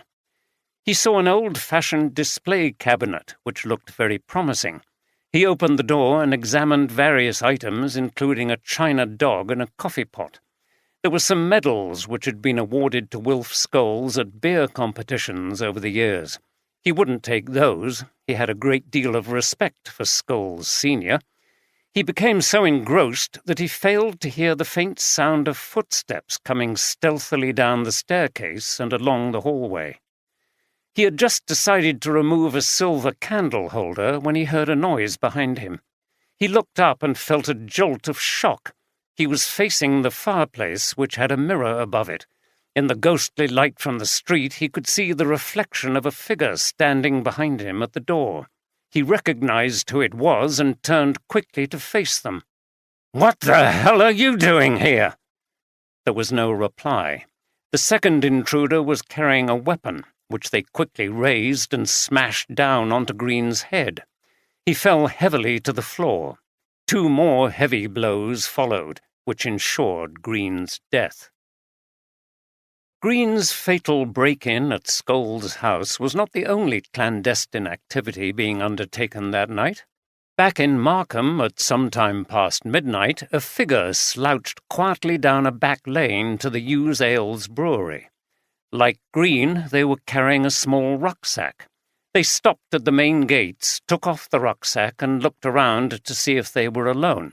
They weren't wearing a hood over their face, but there were no CCTV cameras. Then, from the rucksack, they took a can of paint and began to spray a message over the gates. When they had finished, they stood back to admire their work and smiled before turning to the brewery building, putting up 2 fingers and slinking off into the shadows, walking rather unsteadily. They didn't realize that they had been watched by people passing at the top of the lane. 3. Sam Smith's in Tadcaster, between Leeds and York, is England's oldest brewery, founded in 1758. It is a family business still run on very traditional lines. It uses water from the original 18th century well and a slate Yorkshire square system of fermentation using the same strain of yeast as in Victorian times. Local deliveries of beer are still made by a horse-drawn dray. Sam Smith's most famous beer is Old Brewery Bitter, which has a creamy texture and a malty flavour. Blue and white incident tape barred the front and back entrances of the Scholes family's terraced house in Ripon. A uniformed officer had been stationed by the door, and there was the usual crackle of police radios emanating from inside the building. In the rather crowded living room, Oldroyd, Andy and Jeffries watched Tim Groves examine the body of Barry Green. Trauma to the head, looks like hammer blows. Death pretty much instant. Been dead for about 10 hours. It looks as if someone discovered him at his burglary work and decided they didn't approve, wouldn't you say? It certainly seems like it, agreed Oldroyd. What you will find interesting is that there are the same markings on the head as with the previous victim, narrow indentation and the small ridge. It suggests the same murder weapon, and so probably the same murderer. Thank you, replied Oldroyd with a smile. It sounds like you won't be needing us. Groves laughed. He liked to tease his old friend Oldroyd by transgressing on his area and offering solutions to the murders they investigated. Green's body was sprawled on the floor near to the display cabinet, which was still open. The items he had attempted to remove were on the floor, some spattered with blood. There was a large pool of congealed blood on the carpet. A neighbour had noticed the open window in the kitchen and called the police earlier that morning. Jeffries and another DC attended, and Jeffries, recognizing Green as one of the suspects in the brewery murder, had called Oldroyd and Andy. "What do you think he was doing here, sir?" asked Jeffries. "Trying to find things that were worth stealing, I should think. It's clear that he was determined to get back some of the money Scholes owed him." "I don't think he would have got much for this junk, sir," remarked Andy, looking at the objects near the body. "Maybe not, but it's the principle. He would have got something towards the debt." Oldroyd looked at the body. Clearly he had no idea how dangerous that would be. Tim Groves was packing up his equipment. "Okay, Jim, I'll send you the report as normal. Pretty straightforward, this one, like the last. Don't you go in for impossible crimes anymore? You know, locked rooms and puzzling murders?" He smiled as he gathered his things together. "This case is not as straightforward as it appears, Tim, I can assure you." "Right." Groves sounded unconvinced. "I'd better let you get on with it, then. Bye for now." As Groves left, Oldroyd turned to Andy and Jeffries. "Okay, we need to get this place examined in minute detail for any clues. That means not just in here, but all over the house.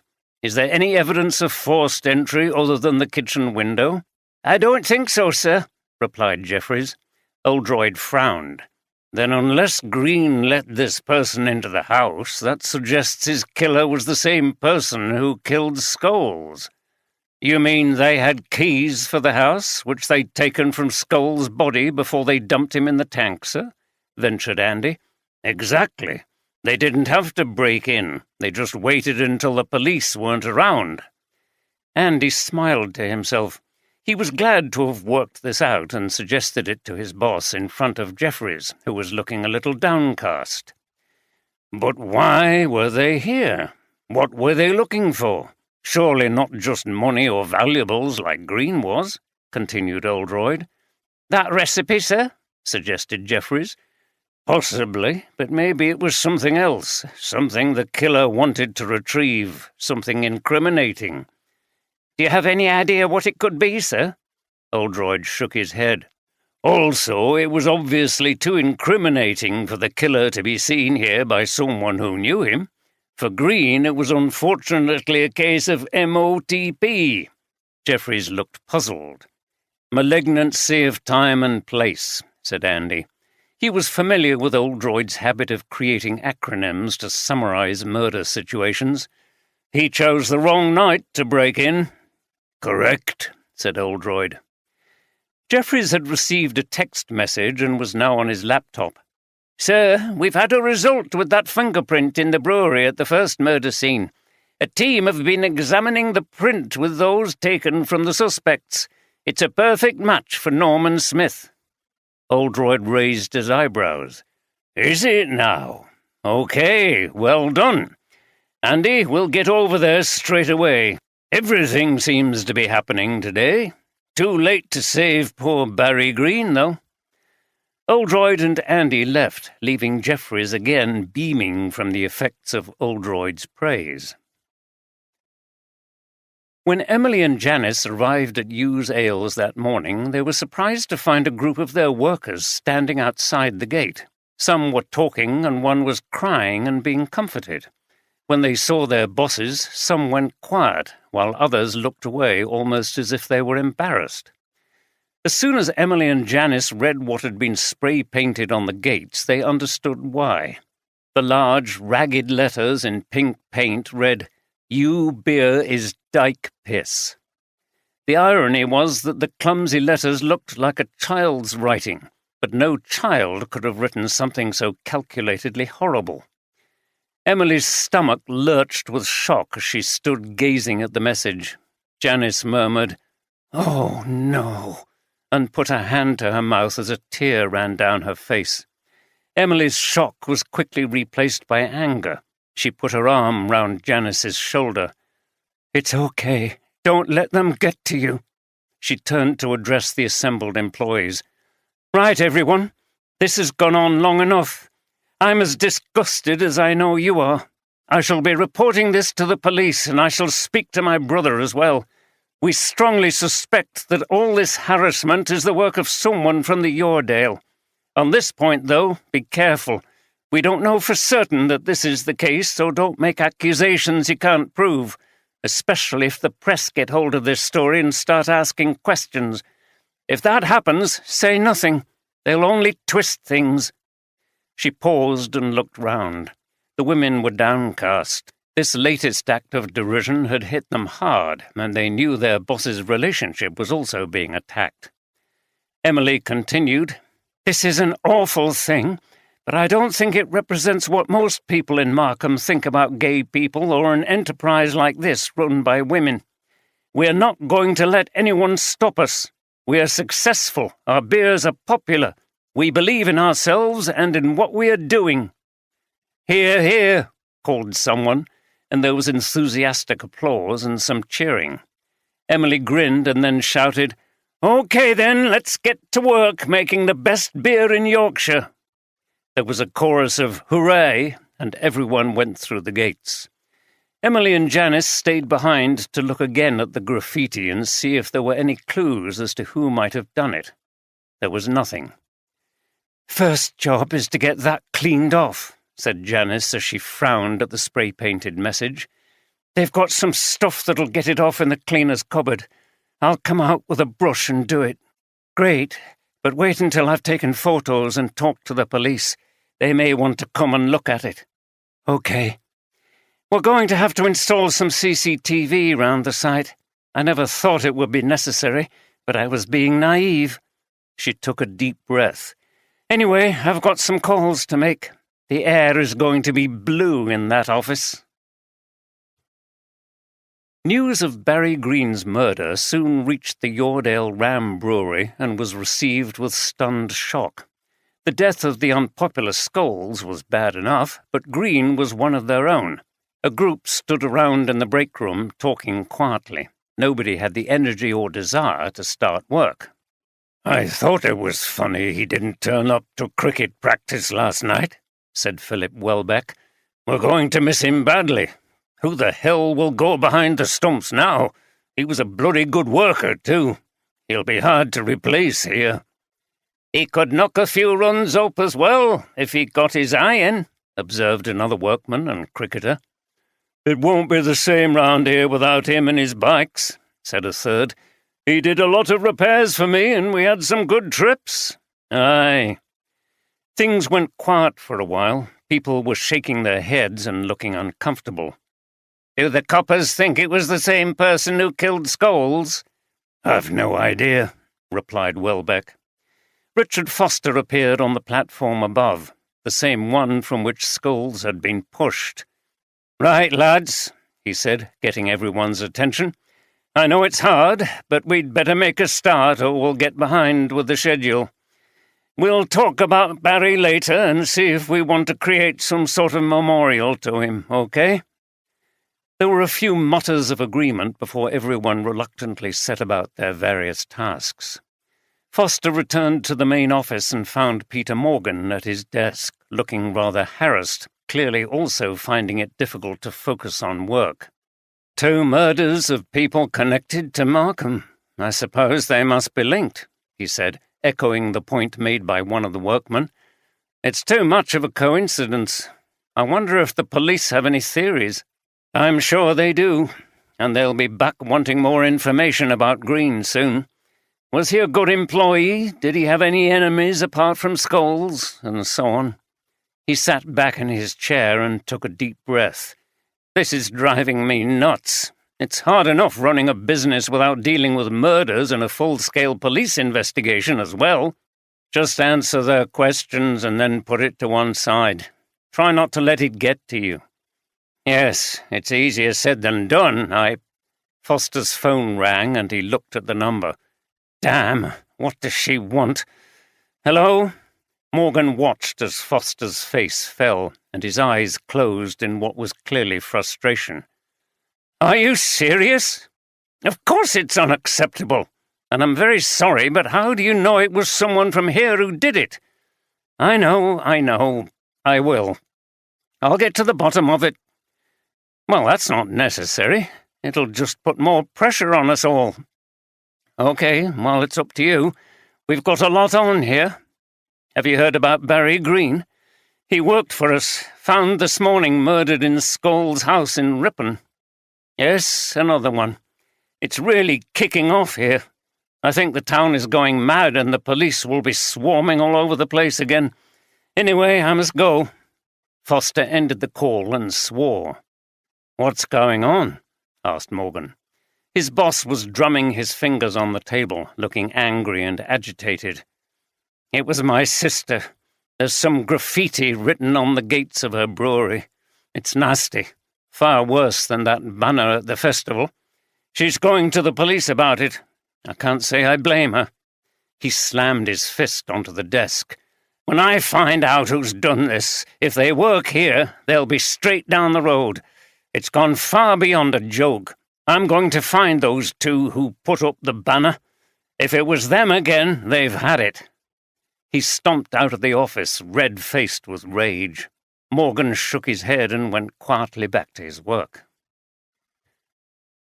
Andy and Oldroyd's second visit to Norman Smith's workshop proved less fruitful. When they'd made their way down the lanes, it was only to find the workshop locked up. Luckily for Andy, the goat wasn't there either. "Let's see if they know where he is at the garage," said Oldroyd, and they retraced their steps to a small forecourt where someone was leaning under the bonnet of an old Volvo. "He's at a job up on Meadow Lane, fixing some bookshelves, I think," said the oily-faced mechanic in reply to Oldroyd's question. He pointed down the lane. "Back up t' main square, and it's on t' far side on t' left. T' post office is on t' corner, you can't miss it." "Hope he hasn't done a runner, sir. It sounds like this could be our man," said Andy as they walked on. "I don't think he will, but I'm going to play it safe and bring him in when we find him. Can you call Jeffries and get him to send a car to meet us in Meadow Lane? We'll walk down there and check if Smith is around, then we'll get a lift back." "Okay, sir." At Swinfield Hall, Jeremy Langford called his daughter Sophie to his study. The old-fashioned formality of this was typical of the way he behaved. He was a very conservative character who dressed mostly in the country manner with tweedy shirts, ties, and jackets. Outdoors he wore green rubber boots and a flat cap. He spent most of his time on his estate, of which he was extremely proud. He enjoyed playing the role of local dignitary in the surrounding area. He saw the conservation and enhancement of the estate that had been in his family for generations as part of his duty. Another part was ensuring the best future for his family. This responsibility had fallen entirely to him after the premature death of his wife from cancer several years ago. He was very satisfied with his son, Hugo, who had progressed from Marlborough to Oxford and then to a firm in the city. He was more concerned about his daughter Sophie, who, unfortunately, had not exhibited any particularly academic abilities. Her achievements at school were mediocre, and she had now returned home and was running the estate riding school. Langford saw this arrangement as temporary. His main aspiration for Sophie was to get her to make a good marriage. To this end, he had sent her to finishing school to sharpen her husband-attracting talents and features. He was working on getting her some kind of position in London, maybe as a nanny or as a secretarial assistant at some niche publisher, a position from which she could enter London society and make a catch. His study was an oak-panelled room with floor-to-ceiling bookshelves crammed with attractive volumes largely unread by their owner, who lacked intellectual curiosity. He frowned as he sat at his desk waiting for Sophie. The news was unpleasant and threatened his ambitions for his daughter. At least he had access to influential people in high places. There was a knock on the door. "Come in, my dear," he called. Sophie came in with the look of a defiant, naughty schoolgirl on her face. "Daddy, if this is about Brendan, I've heard all about it. I'm sure you're delighted that he's dead." Langford raised his eyebrows. "No need for that, my girl. Sit down, please." Sophie sat without another word. She folded her arms. "But have you heard the latest?" continued her father. "No." "There's been another murder, this time at the house in Ripon where Scholes lived." "What?" "Yes. It was a man called Green who worked at the brewery. It appears he broke into the house." "So he was a burglar? What's that got to do with Brendan's death?" "Well, we've been lucky so far. We seem to be off the radar as far as the police are concerned. But that's not going to last very long. As this latest killing was in Scholes' house, they're almost certainly going to link it with the previous murder in some way. The bigger the investigation gets, the more likely it is that we, or you, I should say, could get drawn in. The possible results for your reputation could be very serious." Sophie looked exasperated. "Daddy, can you please try to live in the 21st century? Nobody cares about virginity and chastity and all that stuff anymore. Everybody has a history. Nobody holds it against you if you've had relationships in the past." "I should think it rather depends on who with. Are you telling me that an eligible young man in the City of London from a good family wouldn't mind the fact that you've messed around in the past with a ruffian like Brendan Scholes, let alone what we had to deal with?" Sophie ignored this indirect reference to her abortion and laughed scornfully. "A ruffian? Oh, my God, Daddy, sometimes you speak like a character from a Dickens novel. You really are a terrible snob, aren't you? Brendan was much too lower class for you." Langford shook his head and continued in the same vein. I think it's very important that your name does not crop up in any media reports of these murders, and especially not linked to Scholes. You don't seem to realize the social implications were that to happen. The kind of families I have in mind don't want to be contaminated by association with nasty crimes and undesirable people. You make these families, as you call them, sound absolutely awful. And you expect me to marry into one of them? Why don't you just arrange a marriage for me and let's pretend we're living in the time of Jane Austen? Langford shrugged. I'm assuming you want to get the best outcome for yourself. You're clearly not going to make an impact in public life like Hugo has, so your best bet is to make what they used to call a good marriage. In other words, marry some rich banker wanker who's as boring as hell, live in St. John's Wood, produce a lot of babies, and go to coffee mornings and lunches with empty-headed yummy mummies. Isn't that better than what you've got now? Running the riding school here? Where's the future in that? I could easily get a young woman from the town to replace you. Don't you aspire to improve yourself? After that finishing school I paid for, you're in an excellent position to make a good catch. We just need to get you back into London society. I'm not fond of it, but I don't need to establish myself. Sophie looked at him with incomprehension as she slowly shook her head. I wish Mummy was still alive, she said. She would have understood how I feel. Langford smiled. Are you sure about that? Anyway, she's not here, so you'll have to put up with me looking after your best interests. Sophie was about to say something, but he held up his hand. The important thing is, don't say anything to anyone about Scholes and your involvement with him, especially not to the media. She was looking down and appeared to be beyond words. He couldn't be sure if she was angry or upset, or both. Not that it mattered to him. I'm monitoring the situation and using a contact I have in the West Riding Police. Right at the top, actually, he said with a self-satisfied chuckle. Watkins is the chief constable. After the latest news, I need to get back to him again. He frowned at his daughter. So carry on playing with your horses, but remember what I've said. I'm doing it all for your benefit. Sophie got up and left without another word. As she returned to the stables, she felt like crying. Her father was so callous about Brendan, so dismissive of what she did working with horses, and so determined to control her life that she was full of frustration and anger. She was also frightened of a possibility that had occurred to her. Her father had seen her involvement with Brendan as a real threat to her future. To what lengths would her father have gone to get rid of him, especially if he'd found out what had been going on recently? Back at the incident room, Norman Smith, who had been interrupted in the process of drilling a wall and bundled into a police car, faced Oldroyd and Andy with a scowl on his face. "What's this all about?" he demanded. "I've told you all I know about Scholes." "Have you?" replied Oldroyd. "I'm not so sure about that. You don't work at the Yoredale Ram Brewery, right?" "Of course I don't. You know that." "But have you been into those works recently? Maybe to do a job?"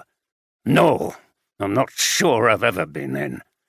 "Then can you explain how a fresh fingerprint of yours has been found on the railings by the platform where Scholes was pushed off into the tank on Monday night?"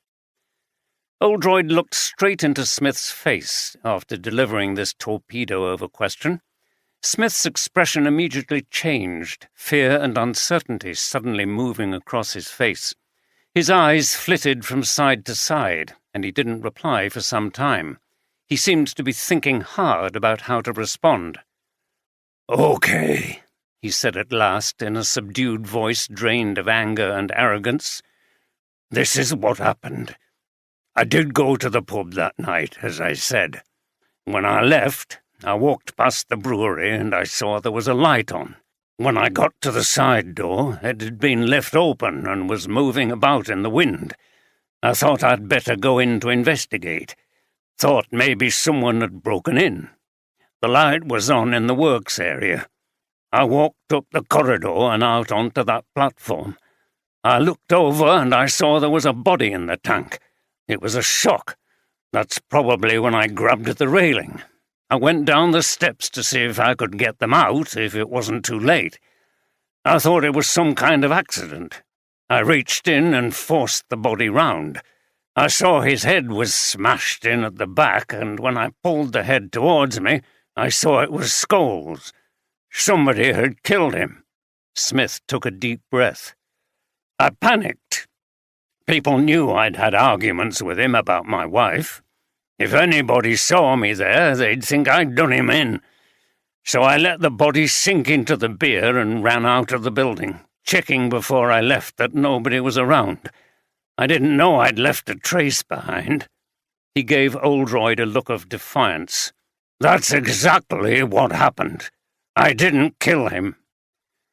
Oldroyd returned Smith's look with a stern one of his own. You realize there is nothing to confirm your story. You had a motive for luring Scholes into the brewery and smashing him over the head. How would I get into the place? I don't have a key. Oldroyd shrugged. Doors can be opened in many ways. Locks can be picked. You're a joiner, I'm sure you know how to do it. And you've got a nice set of hammers to finish him off with. And where were you last night when Barry Green was murdered in Ripon? What? I don't know anything about that. Barry Green? Murdered? Yes, killed in Scholes' house. What was he doing there? He'd broken in for some reason, but the killer was already in there. Bloody hell. Well, that definitely wasn't me either. I was at home all evening. Can anyone confirm that? Smith shook his head. Okay. Oldroyd looked up at Jeffries. Take him to Ripon. We're detaining him on suspicion of the murder of Brendan Scholes and Barry Green. It wasn't me! I'm telling the truth! Smith protested as he was handcuffed and taken away. You mustn't be sure about his guilt, sir, or you would have charged him by now, said Andy when Smith had been removed. Oldroyd was drumming his fingers on the table and was considering what to do next with Smith. Well, he's the chief suspect at the moment, but you're right, I do have doubts. I was bluffing a bit about the door. I'm not sure how he would have got into the brewery. The other thing is that his alibi is sound up to when he left the pub when it was quite late. How would he have persuaded Scholes to meet him at the brewery at that time of night? And why the brewery, anyway? He also sounded genuinely surprised and shocked to hear about Green. Maybe he wanted to make it look as if it was someone who worked at the brewery who was the killer. Perhaps, said Oldroyd, sounding unconvinced. Anyway, he lied to us, and there's a lot of evidence against him, so he deserves his time in custody. We'll need more evidence before we can charge him. Oldroyd's phone rang. It was Emily Foster. Oldroyd frowned as he listened. It says what? Good Lord. Okay, you're right. It's much more serious. It's a homophobic hate crime. Could it be someone else not connected with your brother's brewery? Fine. You've done the right thing to report it to us. I'll be taking it up with your brother very soon. I'll send an officer round to take a statement, so don't clean the gates until we've examined them and taken photographs. Yes, you're welcome. He ended the call and explained to Andy about the graffiti at the Hughes Ales brewery. That's not a joke, sir. It's a hate crime, as you said. I agree. I'm wondering if the graffiti and the murders are connected in some way. How, sir?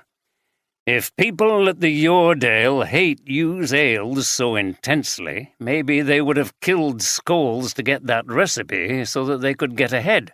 On the other hand, what if people at Hughes Ales are responsible for the murder and are conducting a clever campaign to smear the Yoredale? Has it occurred to you that the graffiti could have been daubed by someone from Hughes Ales to suggest that the Yoredale hate them? Emily Foster said that some men at the Yoredale found putting up that banner funny. Yes, but they would, wouldn't they? It doesn't necessarily mean the same people graffitied the gates. That might be what we're meant to believe. Yes, I know it sounds a bit convoluted, but we have to consider all possibilities. Emily Foster seems tougher and more capable than her brother.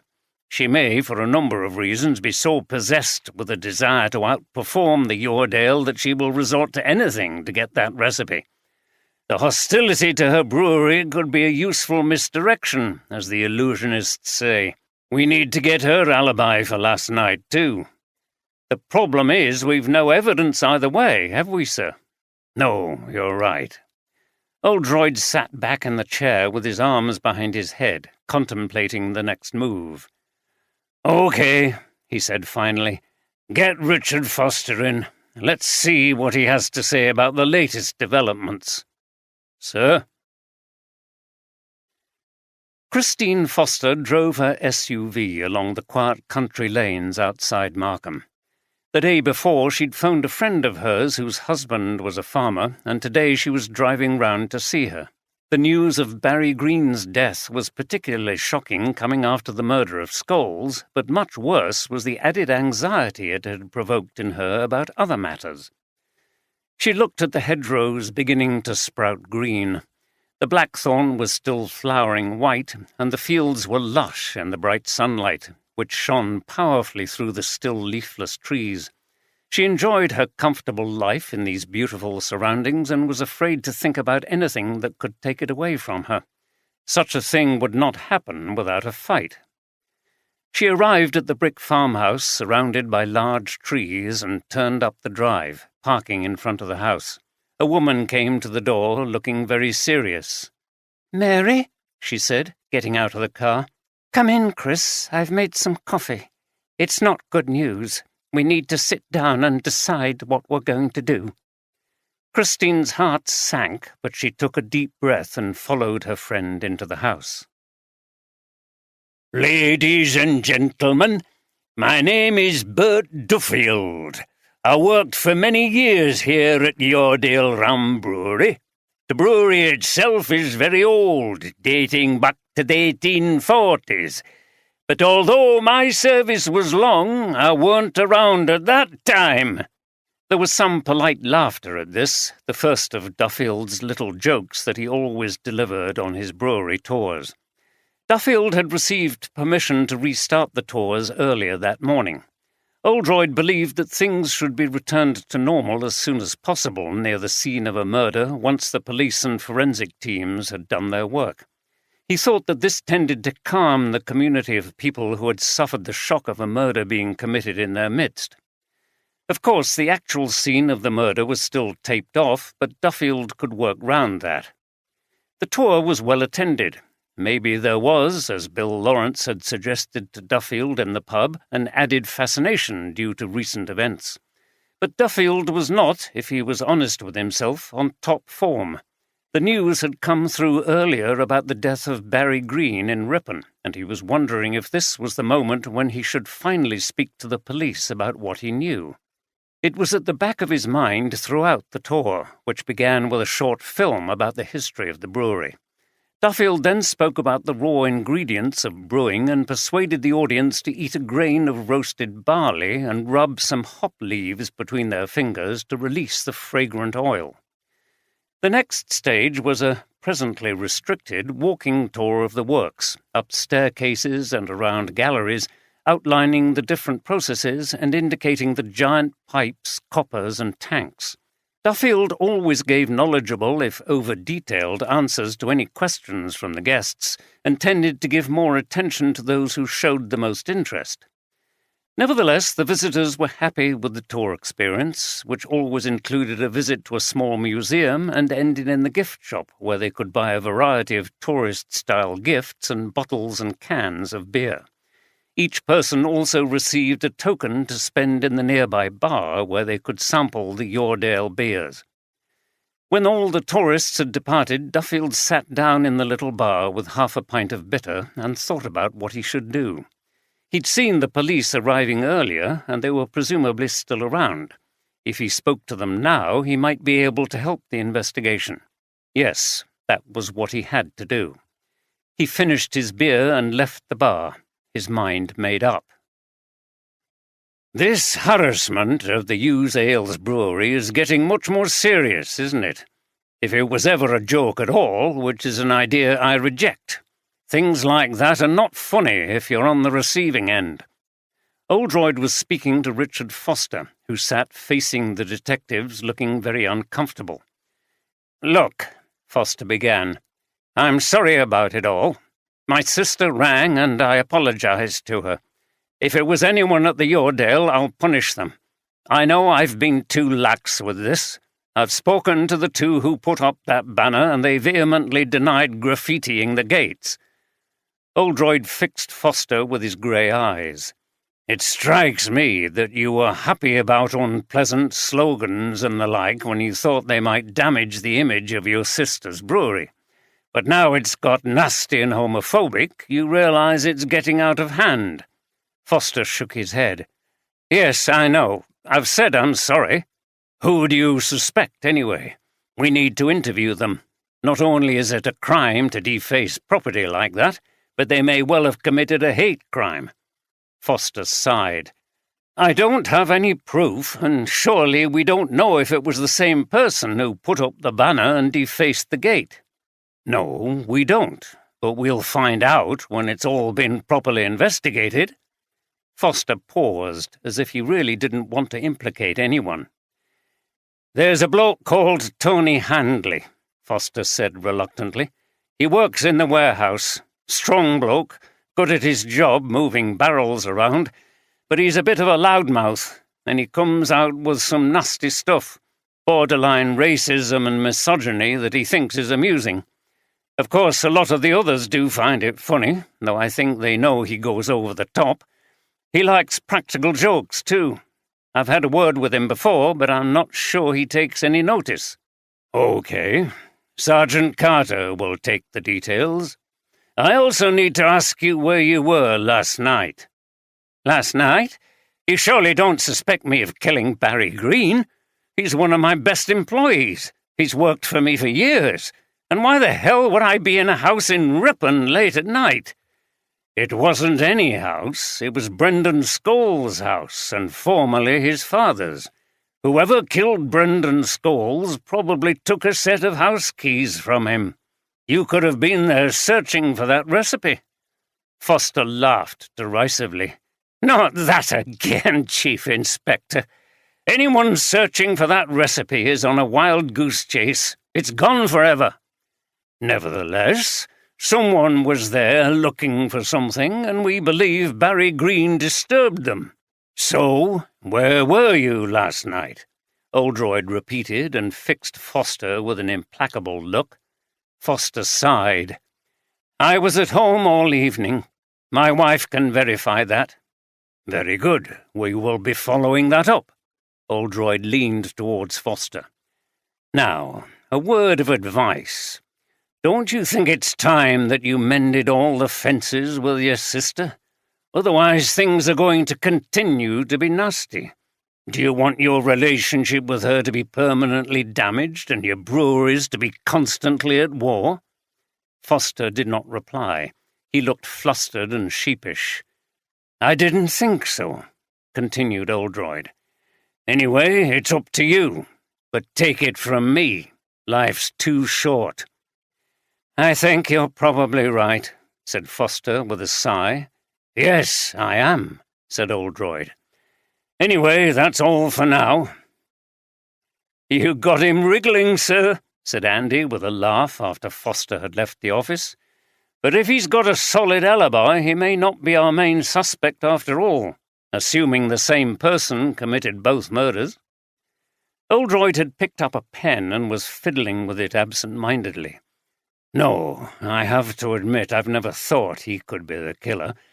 He strikes me as quite a weak character, hardly capable of one brutal murder, never mind two." He looked at Andy. What do you make of this graffiti business?" "I'm not sure it's got anything to do with the case, sir. It's just some homophobic yob who can't take women being successful. Sometimes those attitudes are worse in small places than in the towns and cities." There was a knock on the door and Jeffries came in. "There's quite a gathering of reporters outside, sir," the young DC said. "I think the second murder has made the investigation more newsworthy." Oldroyd sighed. "Yes, it's to be expected. I'll be out in a moment. It'll be a matter of trying to prevent their imaginations going wild and producing the lurid headlines and awful puns. Did bitter row at breweries lead to second death? More trouble brewing in Dale's beer town? But we'll see. I'm hoping to keep this short. We've got a lot of work to do. While I'm talking to them, go and have another word with Emily Foster and find out what her alibi is for last night. Then track down this Handley character, and the best of luck with him." "Okay, sir." Andy grinned. He'd had plenty of experience during his time at the Met of dealing with thugs who thought they were tough. They usually backed down when they saw a strong and determined police officer like himself. Oldroyd had got up and was about to go out to face the press when Bert Duffield appeared at the door and came straight in. "Now then," he began, "I've got summat to tell thee." Oldroyd had to smile. "Okay, have a seat. I've got to go out and speak to the press soon, so I haven't a lot of time, but my sergeant here will speak to you." Duffield sat down. "It won't take long. You see, I worked with Mr. Foster and Wilf Scholes for many years, and it were a good carry-on in those days before we had all this nonsense of women running the brewery." Oldroyd raised his eyebrows, glanced at Andy, but decided to ignore this comment. "In those days, as you know, we made this beer called Wensley Glory, and it won a lot of prizes." "Yes, we know all about that," said Oldroyd, looking at his watch. "Well, Mr. Foster ordered everybody out from where the fermentation tanks were when he was adding stuff to Wensley Glory. Wilf knew a bit about it, but he were always very secretive. He were always very close to Mr. Foster, and he'd never tell us out. Just once, when he'd had a few drinks, he did let slip to me and a few others that Mr. Foster had written down a recipe for Wensley Glory, and he sort of led us to believe that he had a copy of it." Oldroyd and Andy both looked up, their interest piqued. Oldroyd sat down again. "When was this?" asked Oldroyd. "Oh, it's a while since. He never mentioned it again, but now Wilf's dead, I wondered if Brendan had found it and that were causing all this trouble. You see, it'd be worth a lot of brass to somebody if they could make that beer again. There's never been out like it. And that Brendan, well, he were a wrong un. He's got himself into a right mess and somebody's bumped him off to get that recipe." Oldroyd glanced at Andy again. This was a very perceptive analysis. "Yes, you're right. I was fortunate to have drunk some of that beer many years ago. Thank you for coming forward. We'd already considered whether this recipe was the motive for the murders, but there was no evidence that a written copy existed, and most people seemed sceptical about the idea. This is very useful information, which suggests that it really did exist. Aye. Now, there's one more thing that Wilf said, but I don't know what he meant, and he was a bit drunk at the time and laughing as if it were a kind of joke." "What was that?" Duffield leaned forward conspiratorially, as if he had something mysterious to impart. "He said the recipe was behind him." He nodded and repeated the phrase.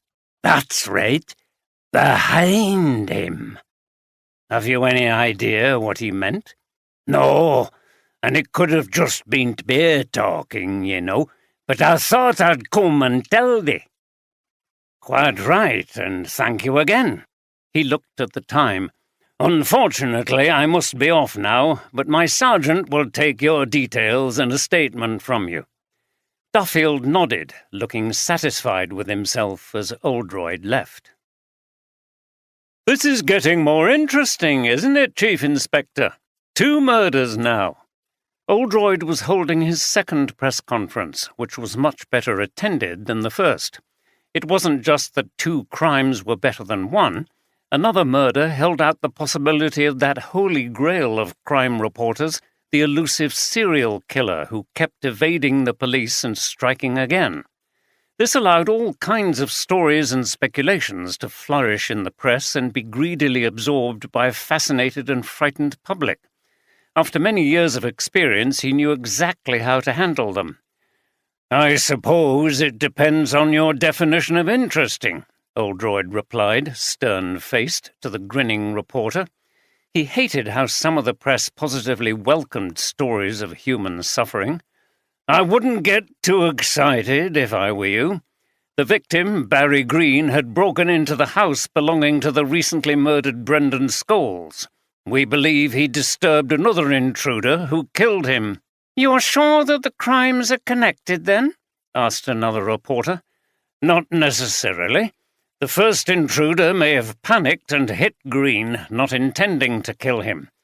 However, the fact that the killer had not broken into the house suggests that he may have had keys stolen from his first victim." "Why had the victim broken into the house, Chief Inspector? Did he have a record of burglary?" "No.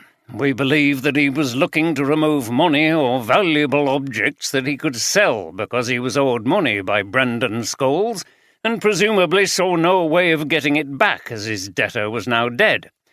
Of course, he believed that the house would be empty." "And why was the killer there?" Oldroyd was still inclined not to reveal the business of the beer recipe. "We're not sure," he replied. "It may have been for the same reason as the victim. We won't know until we work out if anything has been removed. That's difficult because the recent occupants are both dead. Other than that, they may have been looking for something connected to the murder of Brendan Scholes, but we don't know what that might be at this stage."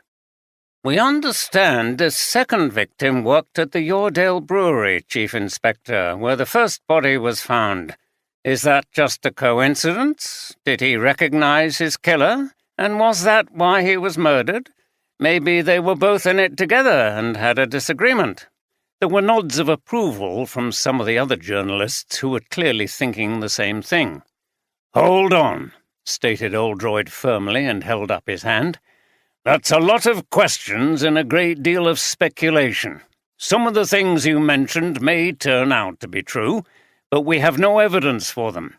Can I remind you that we are still in the early stages of the investigation? We have to proceed carefully in relation to what we find and not according to what might make the best story." "Have the breweries got anything to do with these murders, Chief Inspector? We hear that they're at war with each other, and the Hughes Ales brewery has been the victim of malicious graffiti." Again, Oldroyd admired the swiftness with which they found things out, but deplored the hype. "That's correct about the graffiti," he said, "and we are investigating who might be responsible. Whether it has any connection with the murders, we don't know at this stage. I think it's an exaggeration to say that the breweries are at war, although there is clearly bad feeling between them." "It's getting bitter, isn't it, Chief Inspector?" said the same grinning reporter, who clearly thought he was funny. Oldroyd shook his head and refused to reply to this predictable and increasingly tasteless joke. He certainly wasn't going to play their game and make lame puns. "Could this killer strike again, Chief Inspector?" This was a much more sensible question, and Oldroyd had been waiting for someone to ask it. "As I said before, clearly there is a dangerous person at large and people should take care. 2 people have now been murdered, but I still don't think we've got a deranged random killer on our hands. To help us catch this person, it is important that anyone comes forward who saw anything around the house in Ripon last evening or has any information relevant to this case." Some of the reporters nodded, and with this, Oldroyd brought the session to an end. He made his way back to the office feeling rather downbeat. The press conference had reminded him that they lacked a really clear lead after 2 people had been murdered. His instincts were still telling him that there was a twist somewhere in this case, but what was it? Andy frowned as he looked at the ugly graffiti on the gates of the Hughes Ales Brewery. Asoko had just finished taking photographs. Emily Foster was standing next to him. "That's nasty," he said, turning away from the hate-filled words. "As a minimum, we'll get them for defacing property, and they should be done for hate crime." "Why should be? Isn't it obviously homophobic?" "Yes, the wording tells against them, but with hate crime you have to prove intent. You could get some clever lawyer arguing that the accused person only intended it as a joke, or in this case, that it was part of the spat between your breweries and so on." Emily shook her head. Andy continued as they walked back into the building. "If the person has a history of associating with homophobic groups and has committed similar acts before, then it will be easier to prove that this was an intended slur." Emily sighed. "Okay, well, if this is what we can expect, we're going to have to install CCTV. We could really do without the expense of that. I still believe that our brewery and our setup is accepted here by most people." Andy hated having to ask her about the latest developments at this difficult time. He admired her optimism and fortitude. They reached Emily's office and sat down. "I'm also here concerning the murder of Barry Green," began Andy. Emily looked at him with a puzzled weariness. "We heard about that. In Scholl's house, wasn't it? What has that got to do with me?" "I'm sure you realize that you and your brother are still suspects in the first murder because of your rivalry, and this business about the secret recipe gives you a motive. We believe Barry Green was probably killed by the same person who murdered Brendan Scholes, so I have to ask where you were last night." Emily looked shocked, then angry, and finally she laughed. "I feel sorry for you and your colleagues, Sergeant. You have to pursue all lines of inquiry, don't you, however tenuous? Why on earth would I be in Scholl's house in the first place and then murder someone who broke in? Do I look like a tough and ruthless criminal?" Andy had to admit that she didn't, but he said nothing. "Anyway, I was at home all evening with my partner Janice. We watched television and went to bed at about 11 o'clock. "Did you know Barry Green?" "Only vaguely from my time working at the Yoredale." "And you've never been to Scholl's house?" She laughed again. "No, I've no idea where it is." "Not even in an attempt to search for the lost recipe?" Andy looked straight at her. This was a technique he'd learned from his boss. Often the interviewee would react to a direct, unexpected question in a manner that could be, however fleetingly, revealing. But in this instance, Andy could see nothing significant in her response. "No, Sergeant, not even for that. As I've said before, I'm not sure that a copy of that recipe even exists, and I'm sure my brother believes the same. You're on the wrong track if you think that our rivalry and the hope of finding that recipe is behind all this." There was a knock on the door and Janice entered. She gave Andy a suspicious look and asked rather abruptly, "Can we start on the work of removing that disgusting graffiti now? Every minute it stays there is an affront to people like us." "Yes, we've done everything we need to do. While you're here, I just need to ask you if it is true that the two of you spent yesterday evening at home together." He indicated Emily. "Yes," replied Janice. "I'm not even going to get into why you're asking me that." "Okay, that's fine," said Andy. Without another word, Janice turned and left the room, slightly banging the door behind her. Andy frowned. The assault on the gate might have only been of words, but the hurt had gone very deep, and the anger was raw. When Oldroyd returned from speaking to the press, he decided to take a stroll into the brewery and look at the crime scene again, hoping it would stimulate some new ideas about the case. As he entered the works, his senses were assailed by the aromas of yeast and hops, the hiss of steam, and the whirring and clanking of machinery. The brewing process was now largely mechanized, and everything was made of metal. Even the classic wooden casks made for centuries by coopers had been replaced by ones made of steel. Nevertheless, all brewing still used simple, natural ingredients: water, barley, hops, yeast. Cask ale was a great drink that didn't need chemical additives. Philip Welbeck was operating the control board by the fermentation tanks. It was noticeable that the one in which Skoll's body had been found was still empty. It might be some time before they used that one again, mused Oldroyd, if ever. "Can I help you, Chief Inspector?" asked Welbeck. "Not particularly. I was just taking a break. But I must say I'm interested in what goes on here. Can you tell me a bit more about it?" Welbeck smiled. He was always keen to talk about his work. "Of course. I'll just finish off here and we'll take a walk round." He pressed a few more buttons and consulted the dials before leading Oldroyd on a guided tour. As they walked, he explained about roasting barley, milling it into grist, and then heating it up with water in a huge container called a mash tun to make wort. Hops were added when this wort, the liquid extracted from the grain, was boiled up in a massive round copper. The cooled liquid was placed in fermentation tanks and yeast added. After conditioning, the beer was placed in casks and was ready to be distributed throughout Yorkshire and the world. The process took days, and although simple in outline, took great skill to achieve the desired result. It was a process that had changed little over 200 years, even if there was more steel and electronics and less wood and slate than in former times. Oldroyd was fascinated by both the equipment and the ingredients. He already knew about the basics of brewing, but had never actually been on a brewery tour before. Welbeck gave him some malty grains of barley to chew and some hops to rub between his hands to release the oil and aromas. Then he got him to turn a metal wheel to release the flow of wort into a fermentation tank. "Brewing has a lot of pride attached to it, hasn't it?" observed Oldroyd as he was drinking a few small samples of the different beers that the Yoredale produced. "Oh, yes," admitted Welbeck, laughing. "We all think our beers are the best, and that our method of brewing is how it should be done. Every aspect of the process is important. We take our water from an old artesian well. We only use certain types of barley, hops, and yeast, and in just the right quantities. All this is very precious to us and jealously guarded." Oldroyd looked at Welbeck. Something he'd just said had somehow resonated with him. The head brewer had taken a small drink himself and wiped his beard before continuing.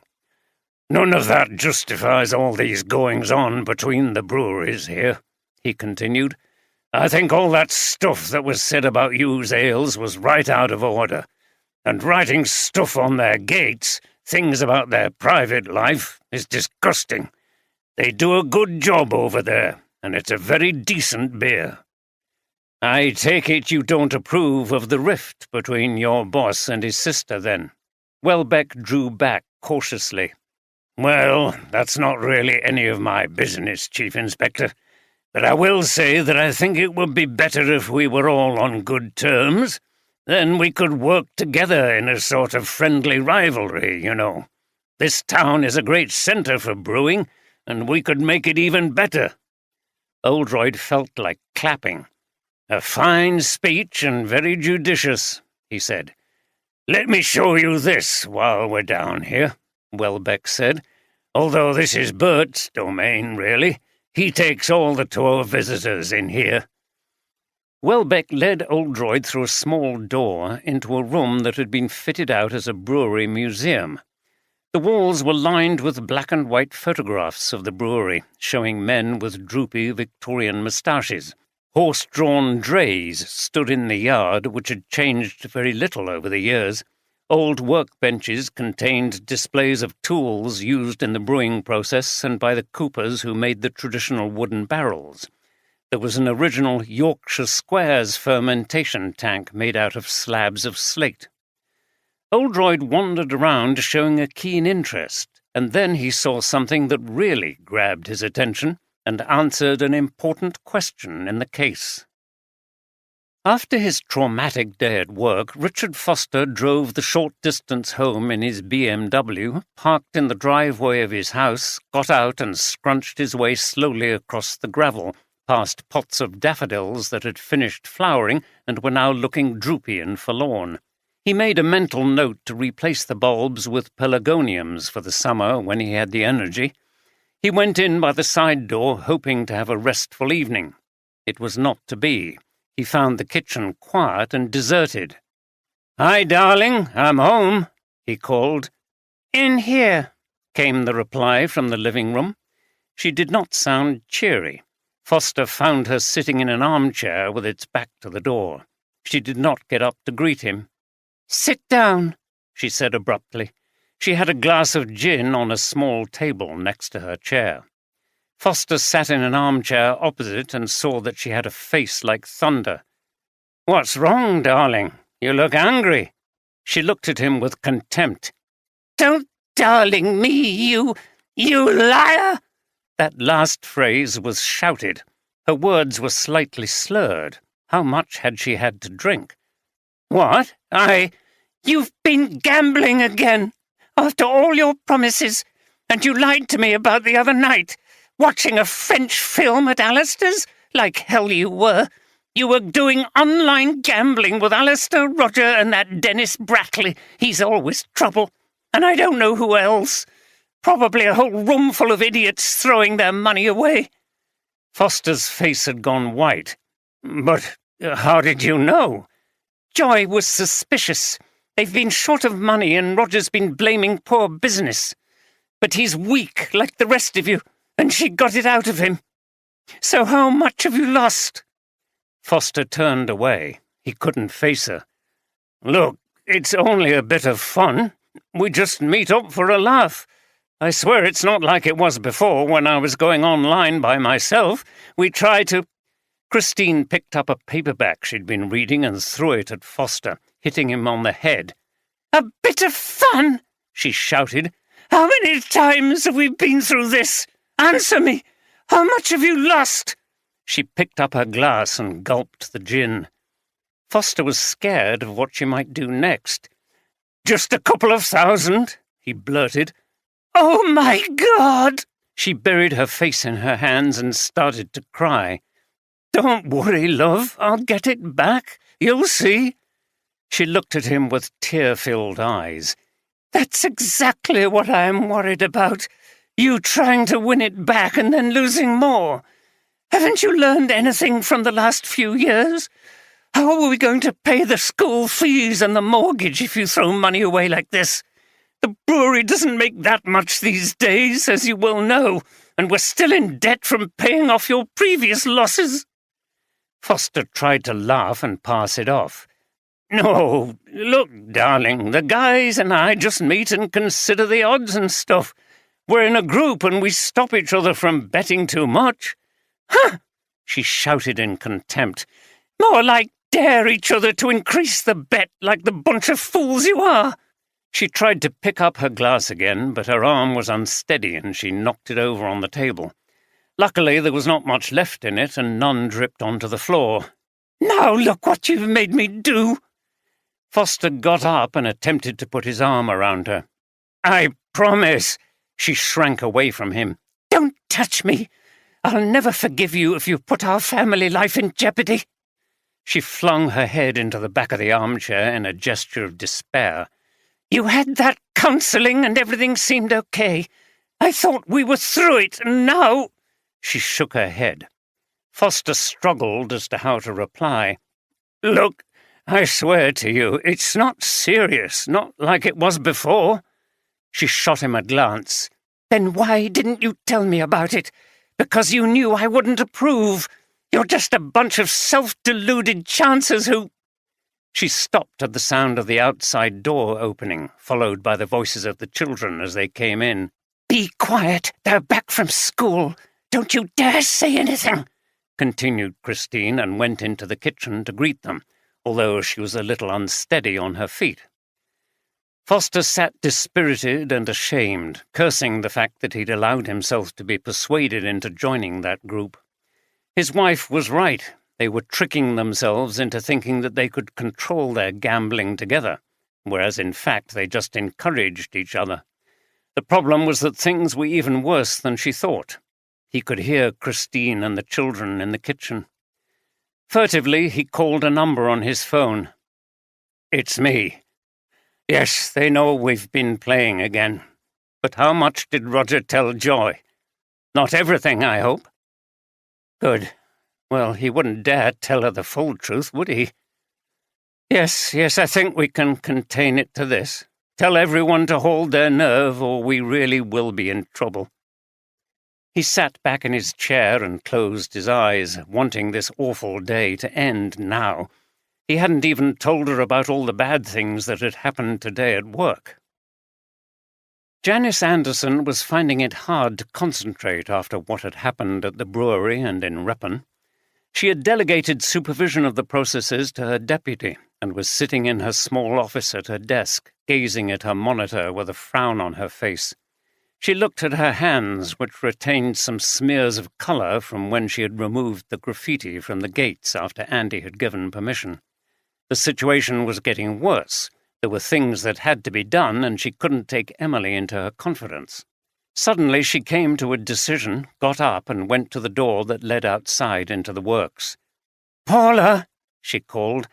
Moments later, a stocky woman with short hair and wearing overalls came into the office. "Just come in and sit down, will you?"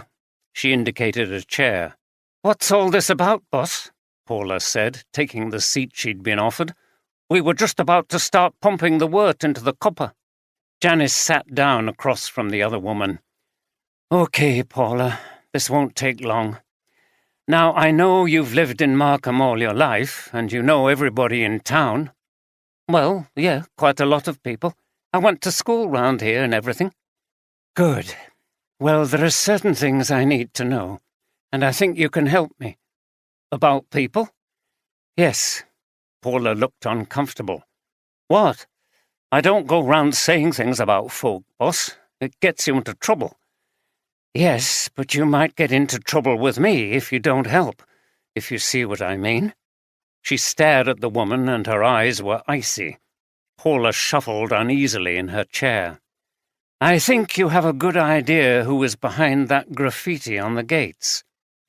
Miss Foster told us not to accuse people of anything in case we were wrong. Is that why you won't tell me, or is it because you're afraid of them?" This remark made Paula perk up. "I'm not scared of anybody, boss." "Okay, so look.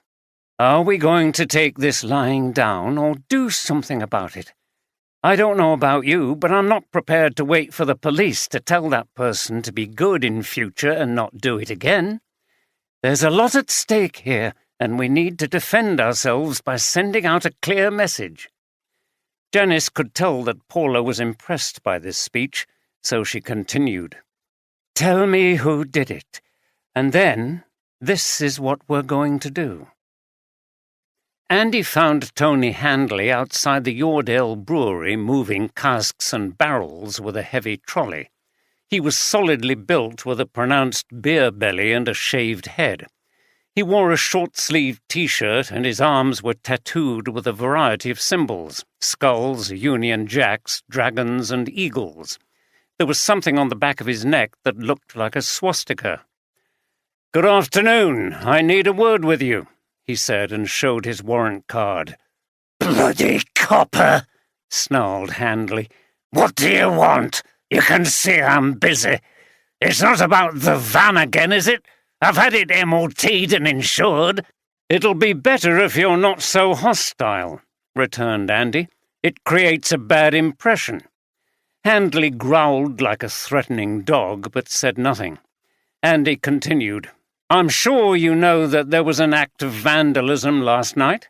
The gates of the Hughes Ales Brewery were defaced with a homophobic slogan." Andy saw the ghost of a smile on Handley's face. "What's that got to do with me?" "I understand that you have a record of making homophobic and misogynistic statements," Andy said. "Miss what?" replied Handley, looking puzzled. "Statements showing hatred for women." "I don't hate women. if they stay in women's places." "So, you wouldn't be in favour of women running a brewery?" Handley laughed. "No, and I'm not the only one round here. It's daft, isn't it? As if women can brew beer like men." "Well, they seem to be making a success of it." Handley scoffed. "Have you tasted their beers?" "No." "You're lucky." Andy ignored this. He wasn't going to be drawn into a discussion about beer, never mind the question of whether women could or couldn't brew it. "So, did you paint that slogan on the gate, saying what you thought of the beer and slurring the owner and her partner?" Handley's face darkened. "Couple of lesbians. We don't want them round here. It's bloody unnatural." "It sounds to me as if you're admitting doing it." "Huh, you prove it then," said Handley contemptuously. "We might well do that. Let me warn you," Andy looked the man straight in the face, "putting up that slogan was not only damage to property, but it was also a hate crime. That's a serious offence, and you could go down for it." Handley spluttered for a moment with inarticulate anger and finally blurted, "Hate crime? What a load of crap!" "Okay, well, I've warned you, and my advice is to keep your nasty views to yourself and leave other people alone. You might find out that you've less support in this town than you think you have." Handley scowled and grunted, but didn't say anything else. Andy left him to his work trundling barrels around the brewery. Before returning home that evening, Oldroyd drove to the village of Kirkby-under-Side, between Leeds and Harrogate, to pay his sister a visit. She was the Anglican vicar of the parish, and very dear to him. She was a little older, and he regarded her as a person of deep wisdom, although he didn't share her religious faith anymore. She could always be relied upon to provide some insight into the behaviour and motives of the people involved in the cases he was investigating. In his fanciful moments he sometimes thought of her as a Mycroft Holmes to his Sherlock, although she had none of the fictional Mycroft's laziness. He entered the pretty village with its long main street and daffodils blooming in the grass verges, and turned onto the drive that led to what he called the Jane Austen Vicarage, a large Regency-period building redolent of a different era.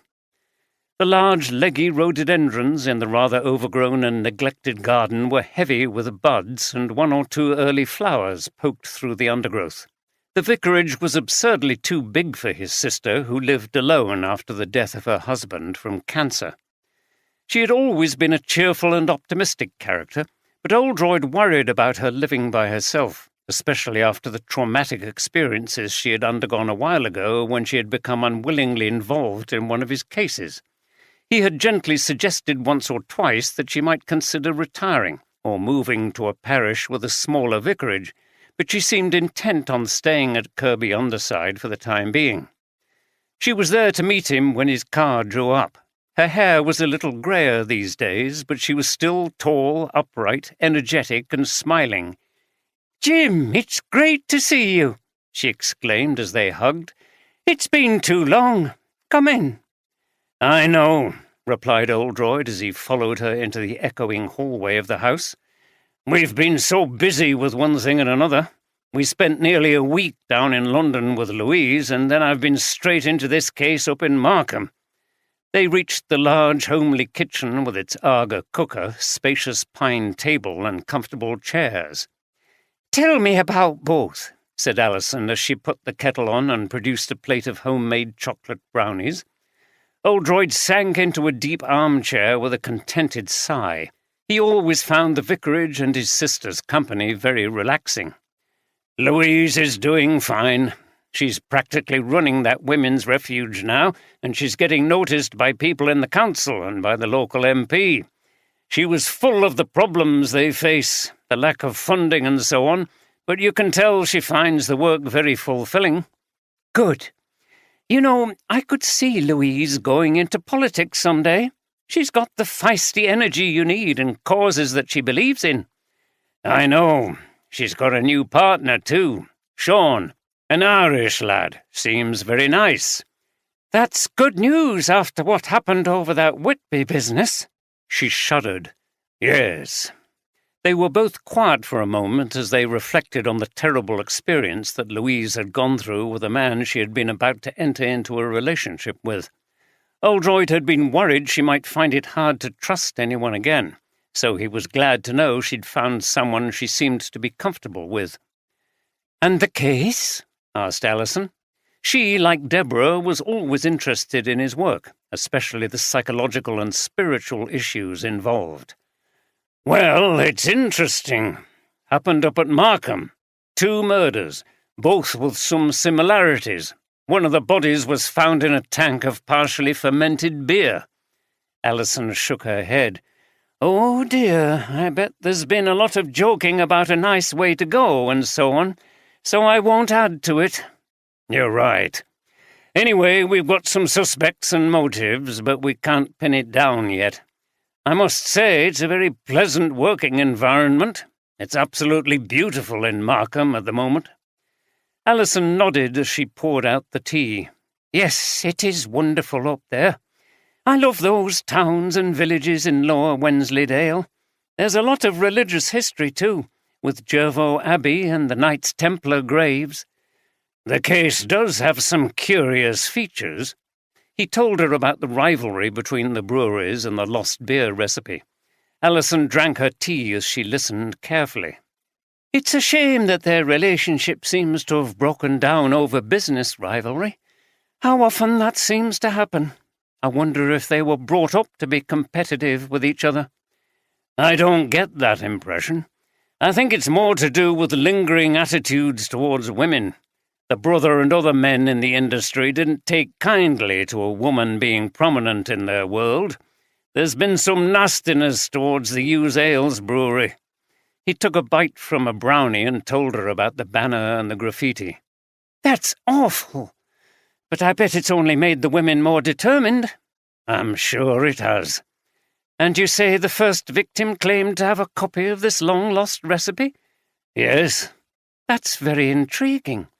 I can see why you might think that it would be a motive for murder. Such a thing would be extremely precious. I suppose it's like the holy grail of brewing, to be able to bring a famous beer back to life." Oldroyd didn't reply. He was looking into the distance. "Jim?" "Oh, yes, sorry. I was just thinking. A chap was showing me round the brewery today, and he used a word you've just used. Precious." "What about it?" Oldroyd shrugged. "I don't know, but it's rung a bell with me." "Ah, the old subconscious is working, is it? You've always told me how reason and instinct work together in detective investigations." "Yes, but I can't always interpret the message straight away." He sat back in the chair as he thought about the case. "You see, there were some odd aspects of the first murder, and I think that word is telling me something about it, but I can't work out what it is." "People will go to terrible lengths to retain or acquire things that are so precious to them, whatever it is that gives them their special value." "Yes, I've seen that many times, especially with what happened in Whitby." Oldroyd was still remembering the terrible murder case which, in the end, had revolved around the possession of something valuable which people had been willing to kill for. "Anyway, I must get off. Deborah's making one of her spicy cheese and vegetable pies, so I want to be there on time." "You don't want to miss that," laughed Alison. They walked out to the car together, and Oldroyd looked at the garden. "We should be living here," he said. "Deborah would welcome a challenge like this garden." "I think it would be beyond even her." Oldroyd paused before he got into the car and thought again. "This thing will come to me in time."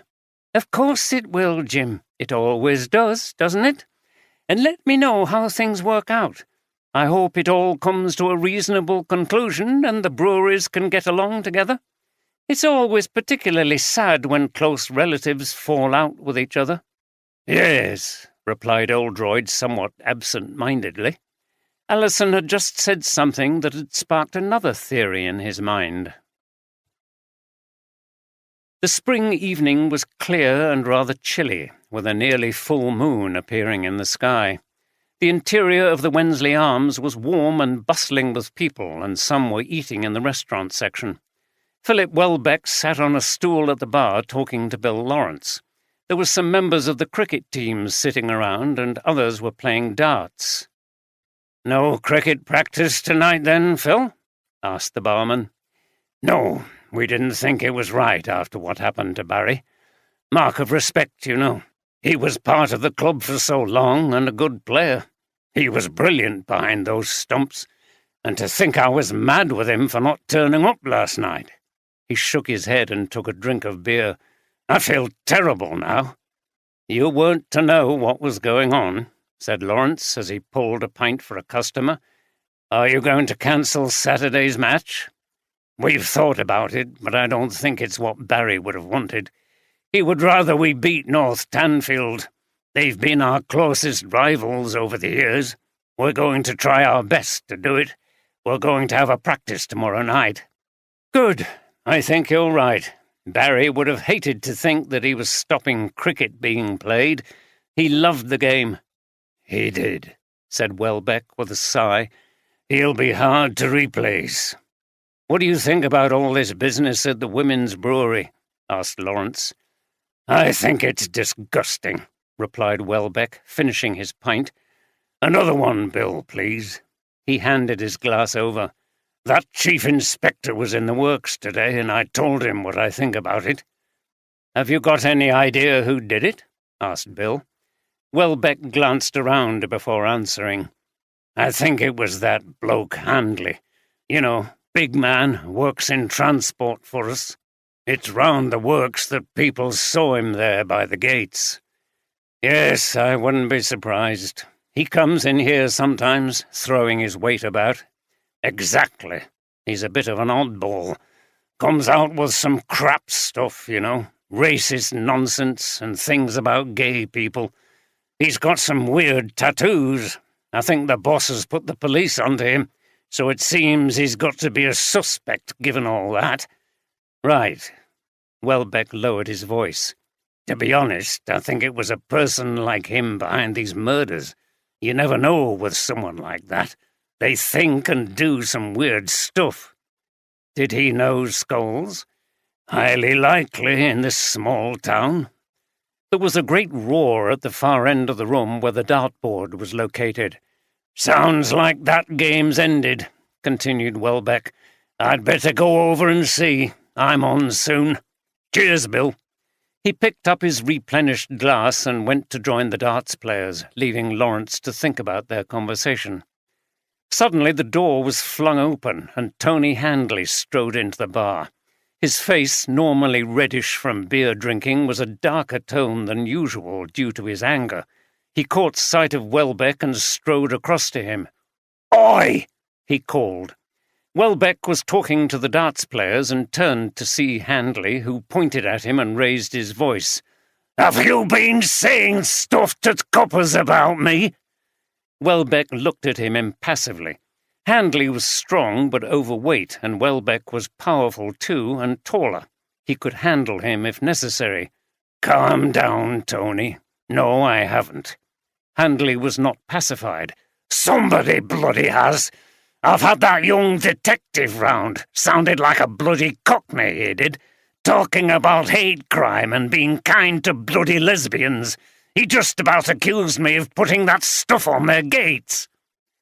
Bill Lawrence was watching from behind the beer pumps, and the sound of Handley's voice had drawn the attention of other people in the bar, which had fallen quiet. Welbeck shrugged. "Well, the way you carry on and the things you say, do you wonder that the police think it was you?" Handley came up closer to Welbeck. Lawrence walked over from the bar. "What the hell do you mean?" Welbeck stood his ground. "You've never made any secret of the fact that you hate gay people and women who don't behave as you think they should." "You—" Handley spluttered with rage and lurched towards Welbeck. One of the darts players came forward and stood between the two men as Lawrence grabbed Handley from behind. "That's enough, Tony," said the publican. Out you go, and don't come back unless you can behave yourself." Handley looked round and saw that he was outnumbered. Without a word, he pulled himself free from Lawrence's grasp and stamped out of the bar, slamming the door behind him. "Phew," said Lawrence. "I thought he was going to go for you, then." Welbeck was unruffled. "I could have dealt with him. Anyway, it's time we let people like him know what we think of them. I don't know whether he's scrawled that stuff on the gates or not, but there's no doubt he agrees with it. It's not acceptable." This little speech was met with some nodding of heads and murmurs of "aye." "He was drinking in here last night and went out fairly plastered. Goodness knows what he got up to. Has anyone here told the police about him?" asked Lawrence. People shook their heads. No one admitted to it. "They must have got a tip-off from somewhere. I wouldn't be surprised if it was Richard Foster. He knows what Handley is like, and the police are on his back about these murders. They think the rivalry between the breweries has something to do with the crimes. Foster wants to deflect suspicion away from himself. He doesn't want the police thinking that he had that graffiti put on the gates." Things in the bar had returned to normal after Handley's departure, and there was a hum of conversation. The players picked up their darts again. "I see," replied Lawrence, and shook his head.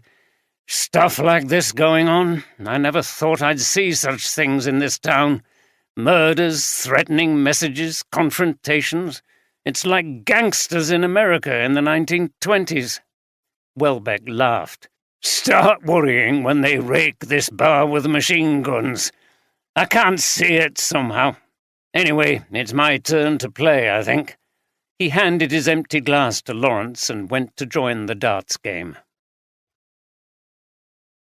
4. Theakston's Brewery, located in the market town of Masham in Lower Wensleydale, was founded in 1827 by Robert Theakston and his business partner John Wood, who started brewing in the cellar of the Black Bull Inn. A new brewery, still in use today, was built in 1875. Old Peculiar is a strong, dark, ruby-red ale. Its name is a reference to the time when the Archbishop of York granted Masham its own independent peculiar court, which presided over religious matters. "This is promising, Jim." It was Friday morning, and Deborah had been up for a while, looking at properties for sale online. Oldroyd was sitting opposite, eating his muesli with semi-skimmed milk, yawning and gathering his energy. He'd never been an early morning person, and when he had a particularly difficult case, he tended to lie in bed thinking about it far into the night. At this moment he was not feeling receptive to details about houses, bathrooms, gardens, and such. In fact, he was even less in the mood than last time. "I've found another house, Jim," said Deborah. "Not far from the last one we looked at. Village location again, nice pub, and closer to Harrogate." Jim admired Deborah's enthusiasm and wished he could feel more interest. Maybe a slice of buttered toast with thick-cut marmalade would help. "Just popping a slice of bread in the toaster, love," he said. "It'll help me concentrate. Do you want one?" "Not for me, thanks." She thought that Jim shouldn't be having one either, but worried that she was becoming a bit controlling on the diet front and decided not to comment. After all, she wouldn't like it if he told her not to eat toast. The house in question was detached and only 30 years old. "This superb property has been updated and modernized by the current owners to a high standard," read Oldroyd. "Definitely not a doer-upper. I like the sound of that." The toast popped and Oldroyd's mood improved as he spread it generously with butter and marmalade. "Good. I'll see what times they have available, then." Deborah read through the estate agent's details and called to make a viewing appointment for the following day, which was Saturday, much to Oldroyd's secret disappointment. He'd been hoping for a free weekend in which to relax. Deborah gave him a searching look, and he smiled back at her. "Is that okay?" she asked. "Of course, love. We need to get on with it, don't we?" "Yes, and 11:30 is a good time. We can do Park Run first." "Ah, yes, of course. The Saturday park run was an important part of Oldroyd's fitness routine, but he couldn't honestly say that he looked forward to it. He glanced away and frowned. Park run and house viewing. It was not his ideal Saturday. Tony Handley woke up, scratched his head and got up quietly so as not to wake his wife, Pam. They lived in a rented former council house on the outskirts of Markham. It was a sunny day and the light streamed onto the landing as he went to the bathroom. As he brushed his teeth, he remembered the events of the day before and was still simmering with anger. Someone had dobbed him into the police and he thought about who it might be as he got dressed. Philip Welbeck had denied it. Maybe it was the gaffer, Richard Foster. Handley's lip curled. Never mind. He would tell him what he thought and also to stuff his bloody job if it came to it. There were lots of jobs to be had for a strong bloke like him. When he went downstairs, he sensed that something was not right. The living room door was open, but no light seemed to be coming through. He was sure the curtains had not been drawn the previous night. He went into the room and saw that what was blocking the light was paint in zigzags across the windows. He quickly went to the outside door and unfastened it. He looked around to see if anyone was watching from the other houses and then stood in the little garden reading what had been sprayed in large, garish red letters over the windows and front of the house. "Homophobic bastard. Nobody's scared of you." There was also paint all over his garden gnomes. He was about to bellow with rage, but controlled himself. He had to move quickly and remove the paint from the walls and windows before the neighbours or Pam saw what it said.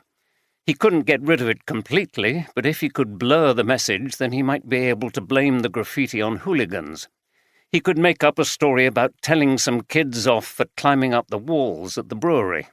"Somebody's got it in for you, Tony." He turned to see the grinning face of his neighbour, Dave Broadbent, who was standing outside his front door across the road. "What have you been up to?" "Nothing. Damn kids." Handley mumbled and went back inside to get some cleaning stuff as he heard Broadbent laugh and beckon to his wife to come and have a look. He would have to work quickly. He heard his wife calling down. "What's going on, Tony? Was that Dave calling over?" "Yes, it's now, love. Don't get up. I'll bring you a cup of tea." "All right, thanks." Shit, this was going to be impossible, he thought, and his face snarled. Yes, he'd put the graffiti on the Hughes Ales Brewery gates. He'd been a bit drunk at the time, and no one could take a joke these days. Those disgusting women deserved it anyway. And this was obviously revenge. It must be the work of someone at the Hughes Ales Brewery, meaning that he'd been dobbed in for a second time. Was it the same person as the one who'd told the police? His hands curled into fists. If only he could find out who it was. He scrubbed frantically at the windows, but he wasn't quick enough, and then the worst thing happened. His wife appeared in her dressing gown. She looked around and her brow furrowed. "Tony," she said sharply, "where's my tea? And what the hell are you doing?" Handley was red-faced with the effort of cleaning the paint off. "Bloody kids, love," he blustered. "Look what a mess they've made." His wife was immediately sceptical. She knew about her husband's unsavoury views on certain matters and his habit of being provocative. She went into the garden and turned to look at what had been written. Despite her husband's efforts, it was still easy to make out the words. She pointed to the window. "That said homophobic. Hardly a word that kids would use, is it? Do you think I'm stupid?" A realization came over her. "Oh, right, I know what's going on. I heard about what happened at the Hughes Brewery. You put that graffiti on the brewery gates, didn't you, you idiot? And you were drunk. Someone's found out it was you and got their own back." She stood with her hands on her hips with a look of amused contempt. Handley's embarrassment made him even redder in the face. "It serves you right," his wife said. "You're a bloody dinosaur, Tony Handley. You can not only get all that off the walls and windows, but you can go and apologise to the Hughes Brewery. Those women are doing a great job and their private life is their own affair." Handley, looking sheepish, carried on scrubbing while muttering to himself. Unfortunately, he'd come up against the only person he was frightened of, his wife.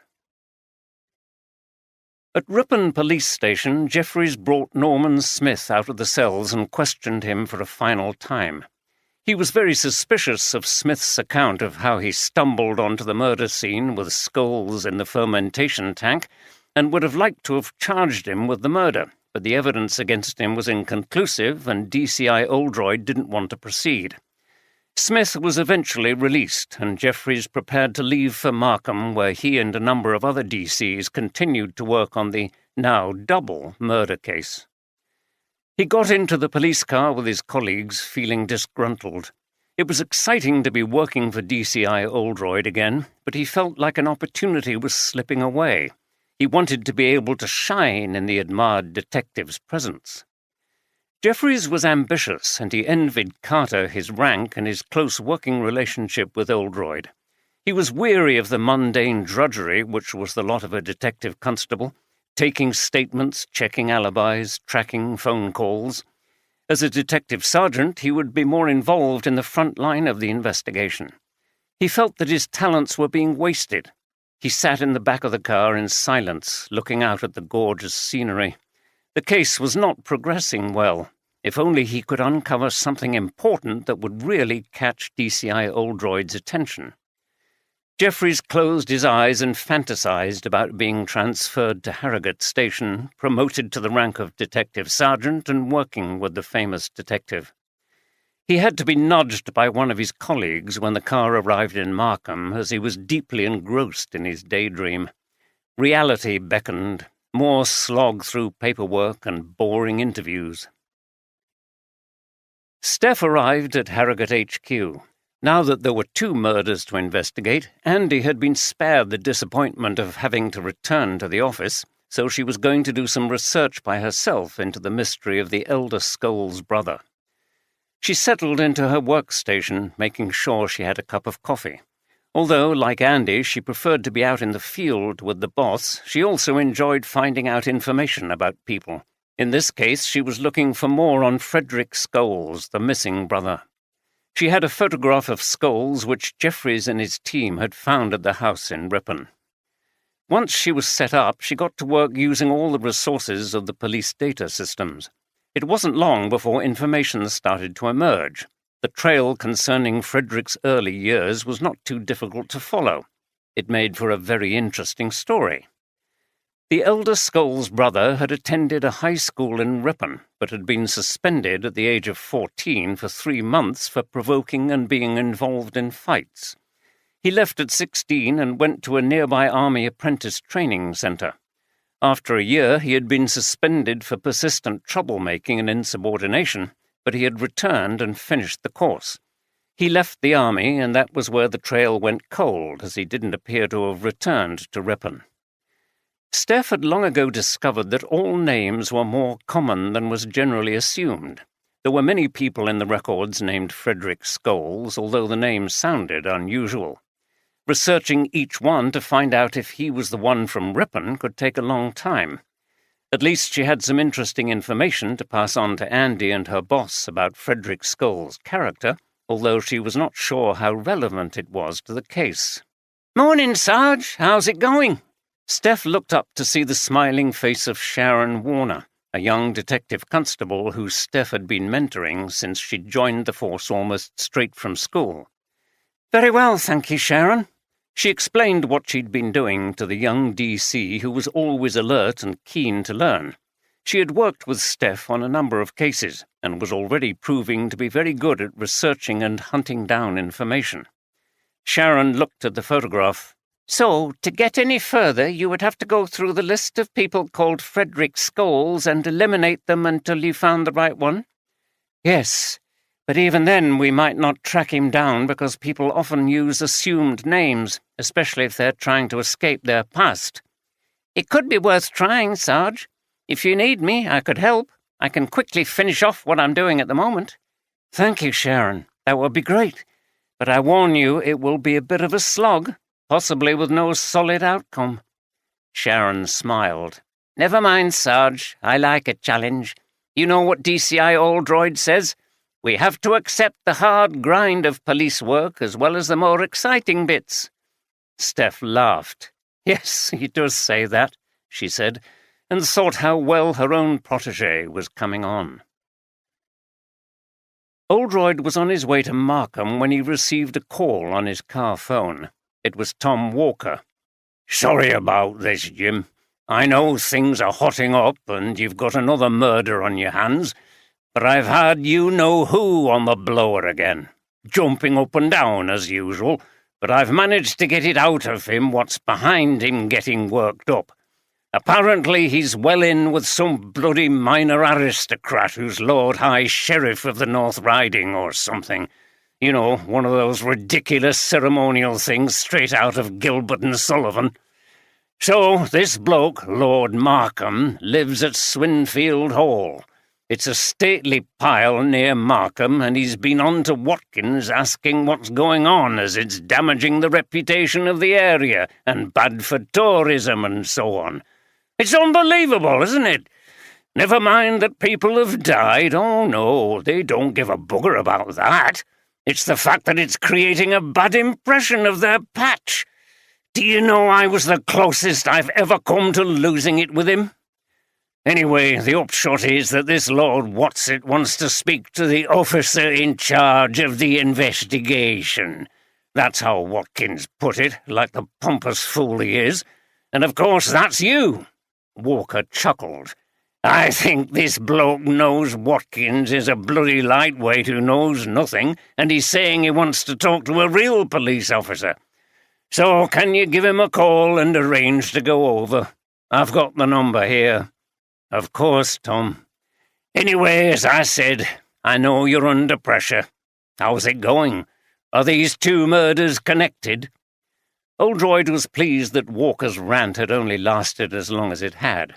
He was starting to think he would be listening to him sound off all the way to Markham. "Yes, we're pretty sure about that, Tom, and we're narrowing the suspects down. We've got some useful forensic evidence to go on." "Good. Well, keep at it. You know I've got faith in you and your team, whatever other people think, and if you need more help, just let me know." The call ended. Oldroyd had deliberately put a positive gloss on how the investigation was progressing to keep Walker happy, but in reality he thought they were floundering. Andy was already in the incident room office at the Yoredale Brewery when Oldroyd arrived. "Morning, sir." "And to you," replied Oldroyd. "Any coffee going?" "Yes, sir. I brought a packet in with me and some of these." He pointed to some chocolate digestives beside the cafetiere. "Oh, that's very naughty," said Oldroyd. "I suppose we can allow ourselves just one a day?" "I'm sure we can, sir," said Andy with a grin. "I won't say anything if you don't." Oldroyd found the coffee and biscuits soothing, and he drank and ate silently. Progress in the case was slow, and he looked downhearted. Andy sensed his boss's mood and decided to talk about something more light-hearted. "I forgot to ask, sir, with all that happened yesterday. How did the house viewing go?" "Oh, not too bad. I don't think it's the right place for us, but we enjoyed looking round. At least Deborah did. We've got another one on Saturday. Can't say I'm looking forward to it." Andy laughed. "I'd be the same as you, sir. I can't get interested in stuff like that. But you have to try to show some enthusiasm, don't you?" Oldroyd smiled. "Yes, but it's not always easy, especially after a long day at work. It's—" His phone rang. It was Steph who explained what she'd found concerning Frederick Scholes. "I see. So no recent information about his activities and whereabouts?" "No." "Okay, well done for what you found." The call ended and Oldroyd passed on the information to Andy. "She's got young Sharon Warner with her. They're continuing to follow up on people of that name to see if they can track him down. That won't be easy. They're a great researching team, those two, sir. I wouldn't put it past them to come up with something." "Maybe." "So, it's as we thought, sir. Frederick disappeared. Not surprising, was it, really, with a record like that? He sounds a very unpleasant character. His father had probably had enough of him and banned him from the house. Do you think he is relevant to the case, sir? I mean, he's been out of the picture for so long." Oldroyd had sat down and was thinking. "I don't know," he said at last. "It's strange, though, isn't it? All this kicks off not long after his father dies. Is that just coincidence?" Andy sat up. "You think he came back then, sir? And could he even have been the murderer? Pushed his brother into that tank?" "Whoa, hold on," said Oldroyd. "Let's not jump to conclusions. I think what we need to do is find out where Wilfrid Scholes, the father, and his two sons lived when they were in Markham. It's a while ago, but I'd like to speak to the neighbours and see if any of them were around at that time. They might be able to tell us something interesting." Jeffreys arrived. He had shaken off his daydreaming lethargy and presented himself as keen and dynamic in front of the Chief Inspector. "Good morning, sir. I can report that we made excellent progress yesterday with the statements and alibis. Everything seems sound, no discrepancies. Smith was released this morning, sir. I questioned him again, but he didn't change his story." "Excellent work," replied Oldroyd. "In that case, we're going to have to look beyond our current suspects." He finished his coffee and looked at Jeffreys. "I have a job for you, and you can use your local knowledge." Jeffreys beamed. "Find out where the elder Scholes and his two sons lived when they were here in Markham.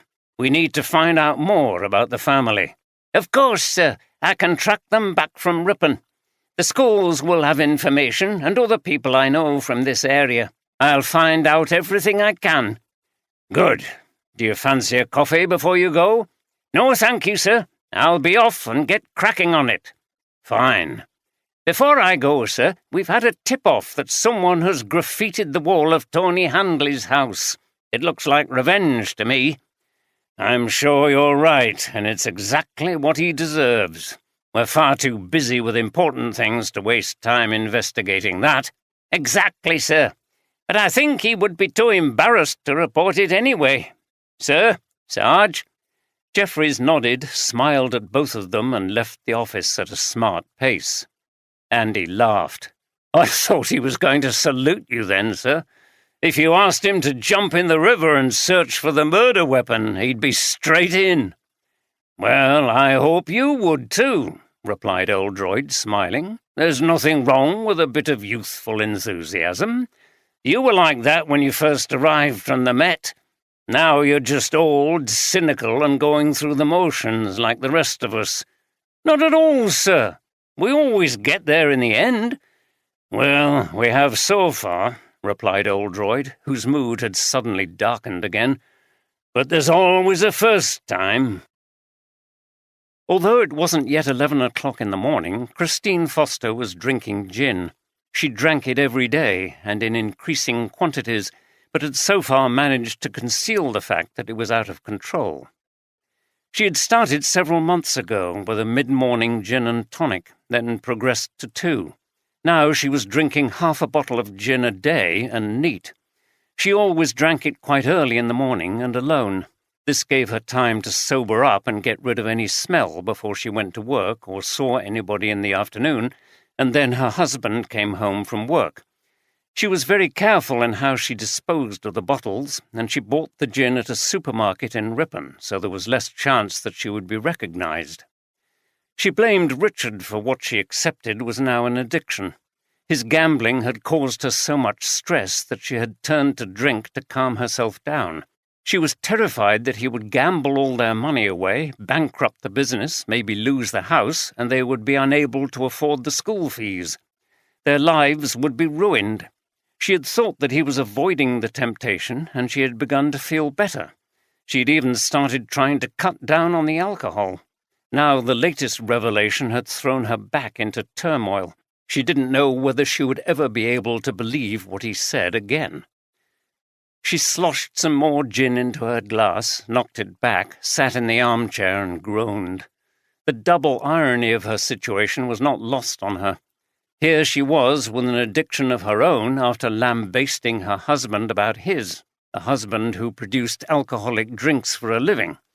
What would become of their poor children with parents like this?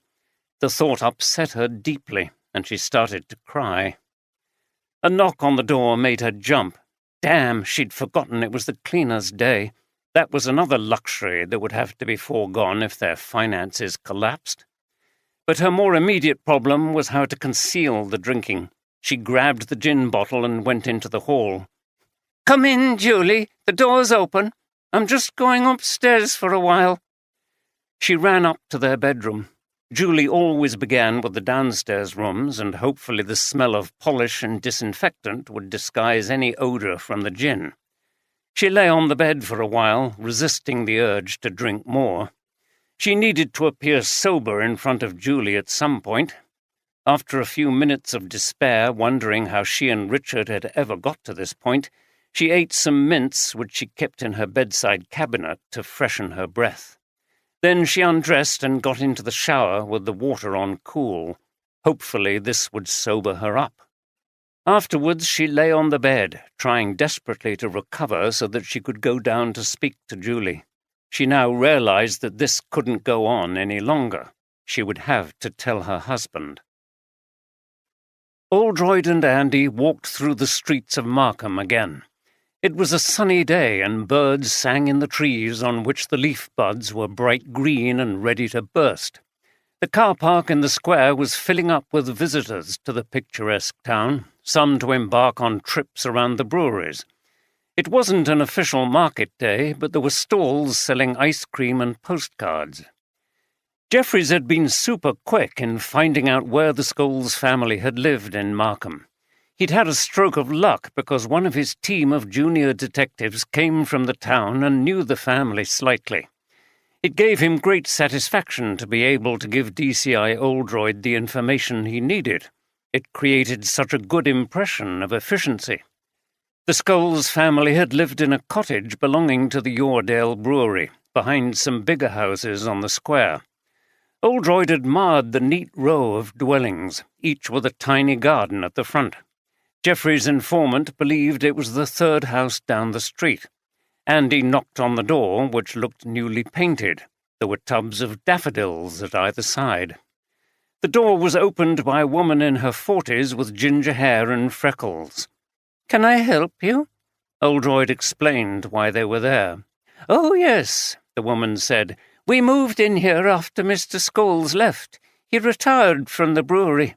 My husband Simon works there. That's how we got this house." "I see. So you didn't know the Scholes family then?" "No, we moved here from York when Simon got the job. But Mr. and Mrs. Butterworth next door will remember them. They've lived here for more than 40 years. Oldroyd's face lit up. "Ah, thank you. We'll call on them." "Okay, I'll just go in and explain. They're getting on a bit now, and I don't want them to have a shock when they see the police outside their door." "That's fine." She knocked on the door and called out as she went in. A few minutes later she came back. "It's okay to come in. They said they'd been expecting that you might come round." Oldroyd and Andy followed her into a sitting room that was stiflingly hot. The gas fire was on even though the day was warm. An elderly man and woman sat in armchairs on either side of the fireplace. Oldroyd introduced himself and Andy, and they showed their warrant cards. They were offered tea but declined, not wanting to put the old couple to any trouble. "I'm Ada Butterworth, and this is my husband Joe," said the woman. She had silvery hair and wore glasses and a flowery dress. Joe, wearing woolen trousers and a cardigan, didn't say anything. It soon transpired that he was rather deaf, but responded when his wife raised her voice to ask him a question. "Thank you for seeing us," began Oldroyd. "We understand that you lived here a long time and you knew the Scholes family." "Oh, yes," said Ada. "Wilfred was a nice man, wasn't he, Joe?" "Eh?" she shouted. "Wilfred Scholes was a nice man." "Oh, yes, grand chap." "He worked for the brewery all those years. It was such a shame about Marjorie. It was breast cancer, you know. She was only in her 40s. She was a lovely woman. She loved those boys and she kept them in order. It's sad, really. They were typical boisterous little lads and happy enough in those days. What happened after she died? Ada shook her head. Well, poor Wilfrid, he couldn't cope. Men weren't really expected to be able to look after children in those days, and he must have been devastated by losing his wife. Those two boys went off the rails. I don't know whether it was because they missed their mother, or Wilfrid couldn't deal with them, or what. Probably both. We used to hear him shouting at them, but it didn't seem to make any difference. Brendan, the youngest, was always in bother at school, and he was a rogue after he left. Mind you, he didn't deserve to be murdered like that. It's absolutely shocking. I've never known anything like it in this town. Poor Marjorie must be turning in her grave. What do you remember about the older son, Frederick? Ada frowned and turned to Joe. He's asking about Frederick. Joe shook his head but said nothing. Ada turned back to Oldroyd. He was a very unpleasant boy, Inspector. I don't like saying it, but it's the truth. Brendan was naughty, but I don't think he would ever have harmed anybody. Frederick was a different matter. The two boys were very alike to look at. There wasn't much in age between them, but Frederick could be violent. He got into fights and really hurt people. I think he was suspended from school for a while. Oldroyd nodded. He was quiet, but it wasn't because he was shy. He had a surly look. You could never really talk to him, and you didn't know what he was thinking. He was once sitting on the step with a radio on loud. I told him to turn it down, and he gave me such a look. It was quite chilling. Do you remember what happened to him after he left school? Wilfrid was at the end of his tether with them both. He got Brendan a job at the brewery, though it didn't last, but Frederick left Markham and went to that army training college. I think he got thrown out of there. I don't know what happened after that. He never came back here. I think his father was pleased he'd gone. So you never saw him again after he left home as a teenager? No. Wilfrid retired and moved to a house in Ripon. I used to see Brendan now and again. I think he was living with his father. The last time I saw him was at Wilfrid's funeral. There was no sign of Frederick. She turned to Oldroyd. I was quite glad. I didn't want to see him again. There was something very dark about him, Inspector. I think he would have been capable of anything. Did you see much of Wilfrid after he moved to Ripon? Not a lot, but he always popped in to see us if he was in Markham. Brendan was living with him, but I don't think he'd changed his ways much. Did Wilfrid ever mention the recipe for Wensley Glory? You know, that famous beer? She turned to her husband and raised her voice. Did Wilf ever mention that recipe for Wensley Glory? No. He shook his head. That beer was very famous round here, Chief Inspector, and when Mr. Foster died, there were all sorts of rumours about where the recipe might be. Mr. Foster and Wilf were always close, and a lot of people thought a copy must have been passed on to Wilf if anybody saw it at all, but he never said anything to us about it. Well, thank you very much, said Oldroyd, bringing the interview to a close. You've been very helpful. He was glad that Ada's memory of the Scholes family was so clear. Her recollections had been very helpful in creating a more detailed picture of the Scholes family and its problems, and it had corroborated what Steph had discovered about Brendan's mysterious brother. "What did you make of that, sir?" asked Andy as they made their way back to the Yoredale Brewery. "Very interesting, and it confirms what we've been starting to think. That this brother, Frederick, could be the murderer? Exactly. He appears to have had a rough and violent side to his personality, even to killing his own brother. If the stakes were high enough, I think we may be back to that recipe again, and—" He stopped and clapped a hand to his head. Of course! That's what's been at the back of my mind. Precious. What, sir? Have you read Lord of the Rings? No, sir, but I've seen the films. You remember that creature Gollum who wanted the ring? Yeah, he fell into that fiery mountain at the end, didn't he? And everything Sauron had built collapsed. I liked that bit. Yes. Do you remember how Gollum got the ring in the first place? Andy shook his head. No, sir. Gandalf tells Frodo the story. Smeagol, as he was called then, was fishing with his cousin Deagol, who found the ring. Gollum murdered him and took the ring for himself. He began calling the ring his precious. That word has been resonating with me for a few days. So let's say Frederick finds out about his father's death and turns up at the house in Ripon hoping to benefit in some way.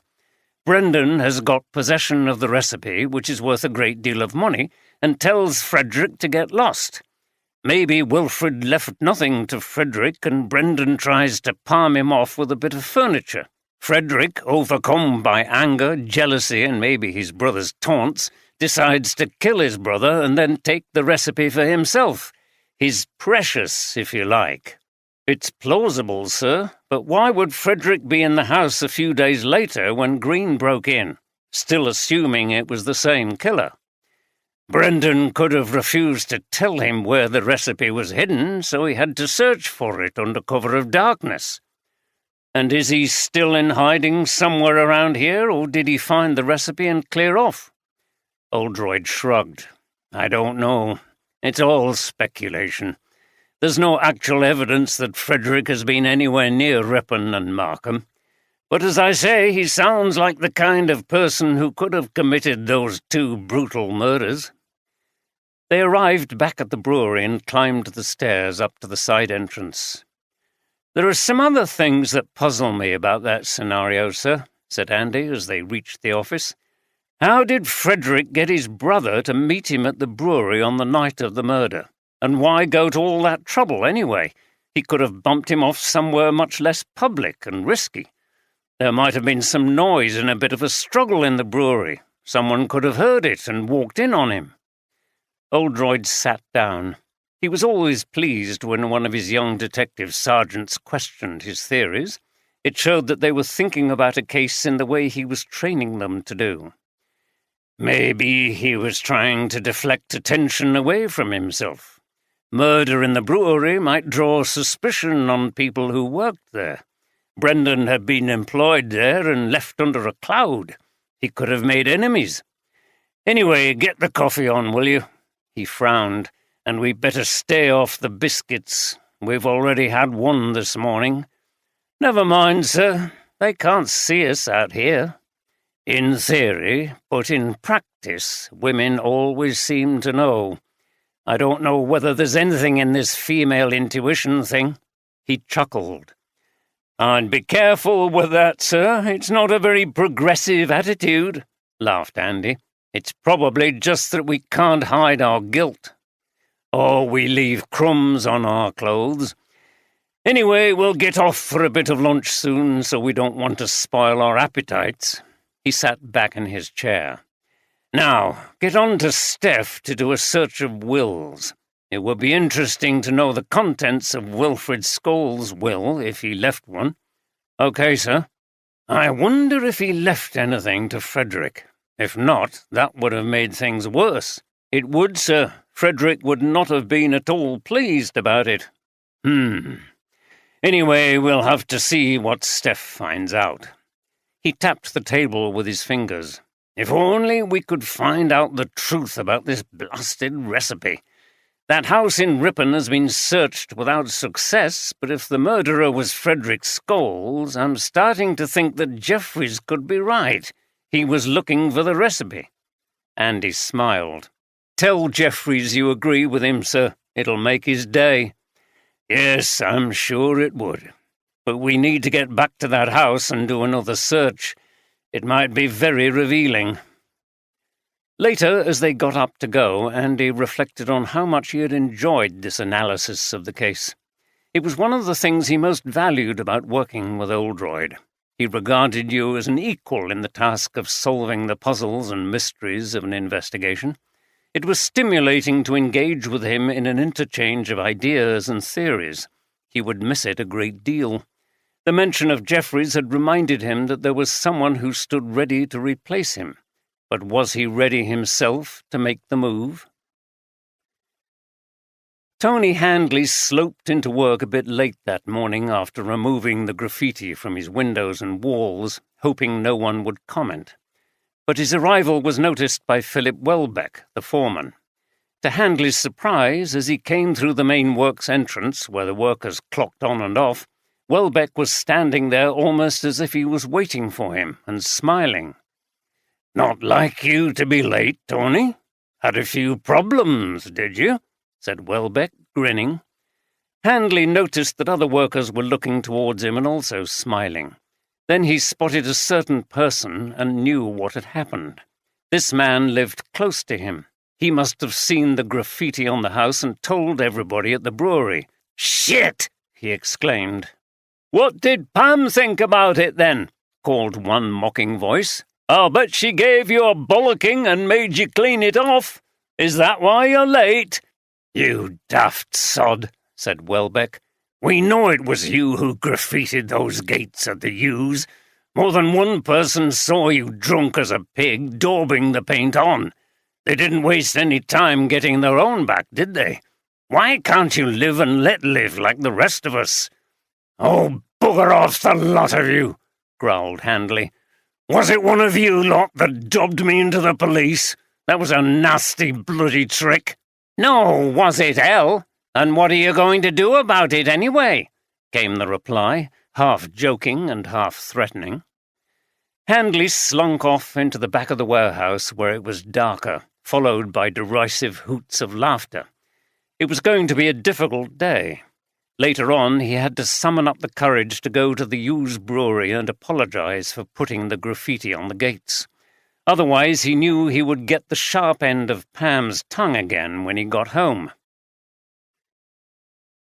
Down the short corridor from his office, now commandeered by the police, Richard Foster remained in a state of anxiety about a number of things, but chiefly the state of his finances and how to deal with his current crisis. He had decided that he would try to take more money out of the company, maybe as a loan, which he would find hard to ever pay back. He knew this would be difficult because the profit margins were very narrow, and Peter Morgan had already explained that they were in line to run a deficit. However, Morgan was also the person he needed to advise him if he was going to find a way to squeeze some money out of the system. The man was very clever with figures. He checked that there was no one around who could listen in and then called Morgan over. He tried to explain his problem as judiciously as he could while the accountant sat beside his boss and gave him his full attention. "You see, I'm in a bit of a difficult situation, Peter, with money. I have bills to pay and I've got a bit of a shortfall." Morgan looked at him sharply from behind his glasses and said quietly, "Have you been playing and losing again?" Foster was surprised. "Yes," he whispered, glancing round to double-check that no one could hear him. "How did you know?" "I didn't. I just wondered. It's a hard habit to kick, and you inevitably get into difficulties." "Yes, I almost forgot that you know all about it." Morgan had once been part of the same gambling group as Foster, but had dropped out some time ago. He had showed more self-control, reflected Foster ruefully. "Anyway, can we analyze the figures again and see if there's any way that the company could pay me a bonus or loan me money? Let's look at everything, all the funds we have, all the incomes and expenditures, you know." Morgan frowned. "Of course we can, but if you want to go into that depth of detail, I'll have to prepare a report for you. I'm rather busy at the moment. Would Tuesday be okay?"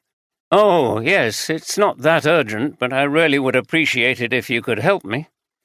"I'll see what I can do," said Morgan with a smile, and then returned to his desk. Foster felt bad taking money from the company. Even if it was being done legitimately, what would his father have thought? He'd worked so hard over many years to establish the business, and now his son might be putting the company at risk. If it went bankrupt, then that would make his own position even worse. He put his head in his hands. His situation was dire, even without the trauma of these murders and the worsening relationship with his sister. Emily Foster and Janice Anderson were having lunch in a cafe on the square. They usually did this on 2 working days a week in order to get out of the brewery building and have a proper break. It was difficult to stop work when you were at your desk, with people bringing problems to you. You often ended up wolfing a sandwich down while working at your computer and getting indigestion. "I'm glad that graffiti business is over," said Emily as she ate a tuna salad. "We were right to tell the police. I've had enough of the way some people think they can treat us. I have to admit I was relieved this morning when there was nothing else written on the gates." Janice was eating a cheese and ham panini. She gave Emily a knowing smile. "Oh, don't worry about that. We won't have any more trouble from him." Emily looked up. "From who? Do you know who did it?" "Yep. It was that gruesome character Tony Handley. He works in the warehouse up at your brother's. He's got plenty of form for parading his racism and sexism." "How do you know?" Janice took a bite of her panini before replying. "I suspected it was him, and I got the truth out of Paula Adamson. She's a local, lived here all her life, and knows everybody and everything. She confirmed it was him. Her sister was out late with a group of her friends, and they saw him." "Isn't that just rumour?" "I don't think so. News travels quickly in a small community like this. I don't know him, but he sounds a nasty piece of work. Do you think he could have had anything to do with the murders?" "I doubt it. People like him are all bluster and mouth." Emily looked at her partner suspiciously. "Anyway, what did you mean when you said we won't have any more trouble from him?" Janice finished her sandwich and wiped her hands and mouth. "I got Paula and her mates to go round and repay the compliment." "What? You mean they graffitied his house?" "Yeah, all over the walls and windows." "Why not? I paid them to do it. We have to show that we're not intimidated by people like that, and we can fight back if necessary. It sent a message to him and to anyone else who thinks we might be a pushover." Emily shook her head.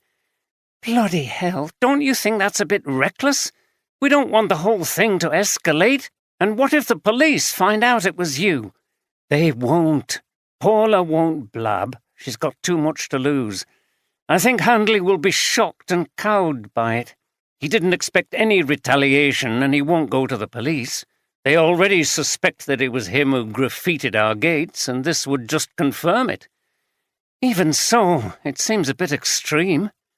Janice smiled. "That's why I didn't tell you. I knew you would think it was going too far. But with bullying types like that, you've got to stand up to them. They prey on the weak." "Well, I hope you're right. The police won't know, trust me." Emily looked curiously at her partner. She was seeing a tough, even ruthless side to Janice that she'd not encountered before. In one sense, it was admirable, but it was also a bit disturbing. Oldroyd drove his old Saab up the winding drive to Swinfield Hall with Andy in the passenger seat. They passed an ornamental lake surrounded by huge banks of rhododendrons, some of which were coming into flower, and a large stable block with a traditional domed clock tower. There were a number of horses and riders in the yard, and a woman watched them go past. "Wow, this is some posh place, sir," observed Andy, grinning as they got out of the car and mounted the steps up to the door. "Yes," replied Oldroyd, looking around. "Magnificent. I just hope our visit is worth it." Oldroyd was not keen to waste valuable time reassuring local bigwigs that order and peace would soon return to their patch once the trivial matter of a few murders had been sorted out. It was at times like this that he shared Walker's contempt for their chief constable, who seemed to place his status and social connections before everything else. Oldroyd had half expected the door to be opened by some functionary in a uniform, who intoned, "This way, sir. His lordship is expecting you." However, it was Langford himself who greeted them and ushered them into his study. The detective sat down opposite him, Oldroyd looking rather stony-faced. Langford offered them a drink, which they declined. He poured himself a large whisky. "I wanted to have a word with you about a somewhat delicate matter," began Langford. "I'll come to the point, Chief Inspector. I told Watkins I was concerned about the impact of a prolonged murder inquiry on the area, but I was not being entirely frank with him." Oldroyd raised an eyebrow. "I see," he said. "Yes, it's actually a much more personal consideration that concerns me. My daughter. I thought it better to speak to you directly, but in private. I'm sure you understand." He laughed rather nervously, seeming a little embarrassed. "How is your daughter affected by this?" Langford took a drink of his whisky and paused before continuing. "She had a relationship with Brendan Scholes which lasted for quite a time. Obviously, I disapproved of this when I found out and put pressure on her to end it. Eventually she did, but I think it was more to do with his infidelity than anything I said." Oldroyd was frowning. "You say it was obvious that you disapproved of the relationship? Why was that?" Langford laughed. "Come now, Chief Inspector. Sophie has a future ahead of her. She can't ruin that by fraternizing with the locals, especially men quite a bit older than her with a reputation for womanizing. I've invested a substantial amount of money in Sophie's education in order to equip her to enter society." Oldroyd was liking him less and less. "Where exactly do we fit into this? We're very busy at the moment, as I'm sure you understand." "Oh, yes. Well, the point is, this case is now attracting a great deal of attention from the media. It would be a disaster if Sophie's name was mentioned in connection with the victim and then the reporters started to dig around and find things. It could destroy her reputation, as I've told her. She's under strict instructions from me not to mention anything to anybody." Oldroyd glanced at Andy, who raised his eyebrows. Then he turned to Langford. "I'm not sure what you're asking us to do. Now that you've declared this connection between the victim and your daughter, we will obviously have to speak to her." Langford's face fell. He had clearly not expected this. "Is that necessary?" "Of course. If she was a rejected lover, then she could be said to have a motive." "But surely, I mean—" Langford was struggling for words. "I'm afraid we will have to interview her. But as far as the media are concerned, we don't reveal who we've spoken to until someone is charged, unless there are special reasons. We won't be feeding the reporters information about your daughter's past." Langford nodded. "If you were expecting," continued Oldroyd, "that somehow we could prevent the media speaking to people and investigating things, then that is impossible. I don't like the sensationalizing approach they often take, and I handle them very carefully, but it is an essential part of a free society that the police, as an arm of government, do not control them." Andy smiled at this powerful little speech, and its effect on Langford, who took a while to reply. "Quite," Langford said at last. "I accept that. I just wanted to urge you to finish the investigation as soon as possible so that the media will move on and not, discover anything unpleasant," said Oldroyd, completing the sentence. "Exactly. Well, I can assure you that we are doing everything possible to solve these crimes. We have a significant number of officers working on this case from Harrogate and Ripon." He got up. "I think at this point the best thing is for us to get on with it." "Of course," replied Langford, who was much less jaunty and confident than when they had arrived at Swinfield. "While we're here, I think we'll take the opportunity to speak to your daughter. Could you call her in if she's around?" "Yes, she's out in the stables." He also got up. "Please stay here, and I'll get her to come over." "Bloody cheek, sir!" exclaimed Andy when Langford had left. As if we've nothing better to do than to make sure his precious daughter doesn't get into the news, and as if we could control the press." Oldroyd shook his head. "I know. He's the kind of entitled person who thinks the world revolves around them. Do you think he will complain to the Chief Constable? I hope not. If Matthew Watkins harasses Superintendent Walker any more, I think he'll blow his top. But seriously, Langford's completely out of order calling us in like this for what effectively would be a favour. Leave his daughter out of the investigation, which we can't do because she had a relationship with the suspect. I think he knew he was on dodgy ground. That's why he didn't tell Watkins the truth." There was a knock on the door and Sophie came in. She sat down as the detectives introduced themselves. "I want to apologize for my father," she said immediately. "He's a ridiculous snob and an arrogant man who thinks everyone's there at his beck and call." Oldroyd had to laugh. "Well, I must say that's very frank. I take it you and he don't see eye to eye on certain things." "That's an understatement. I take it you want to talk to me about Brendan?" Oldroyd nodded. "Okay, I met him at a gig in Ripon about 2 years ago. We were together for over a year. I kept it secret from my father because I knew he'd disapprove. Brendan was local, he didn't have much money, and he was a lot older than me." "But none of those things concerned you?" "No. I'm not like my father. He sent me to boarding school and then to this dreadful finishing school in Switzerland. It was there that I realized what the whole thing was about, separating us from other people who were not in our class. I think it's awful. Brendan was great fun. It was like a breath of fresh air after the stuffy life I'd led." "How did he treat you?" "Very well to begin with. I was a bit naive, though I knew all about his reputation. Things went pretty well until I got pregnant."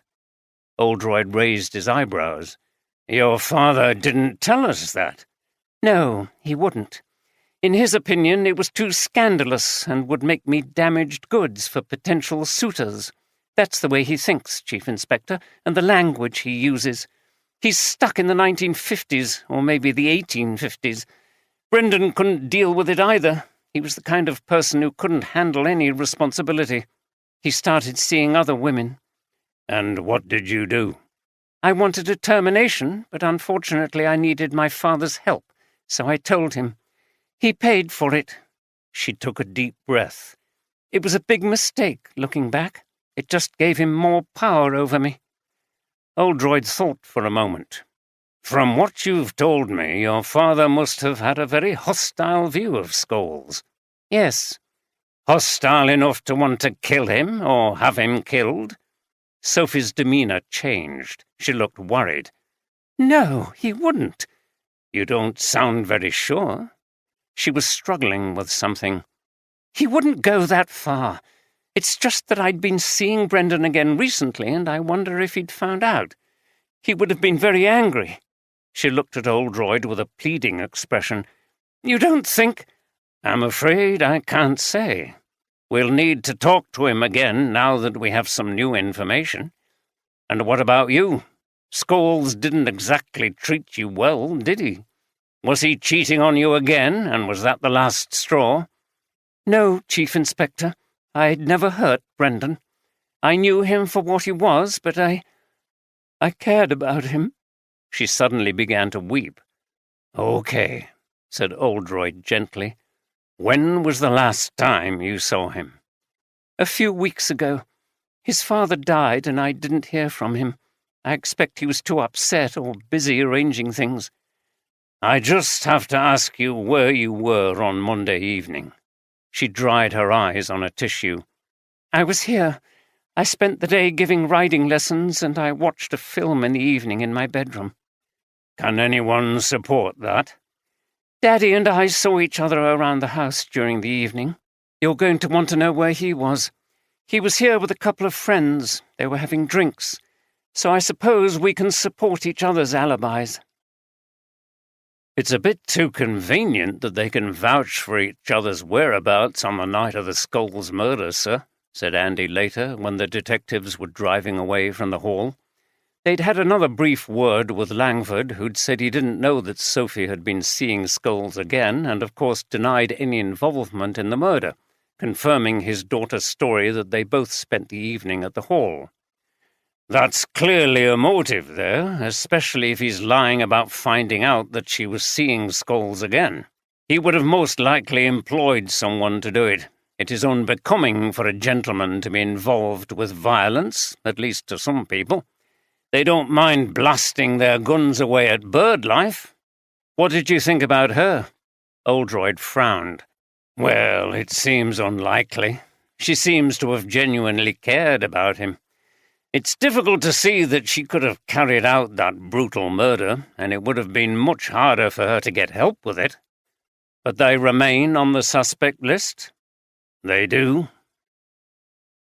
Back at Harrogate HQ, Steph was finishing off her work and getting ready to leave when her phone went. She didn't immediately recognize the number. Hello? Steph, it's me. It was a London accent, her father. Dad?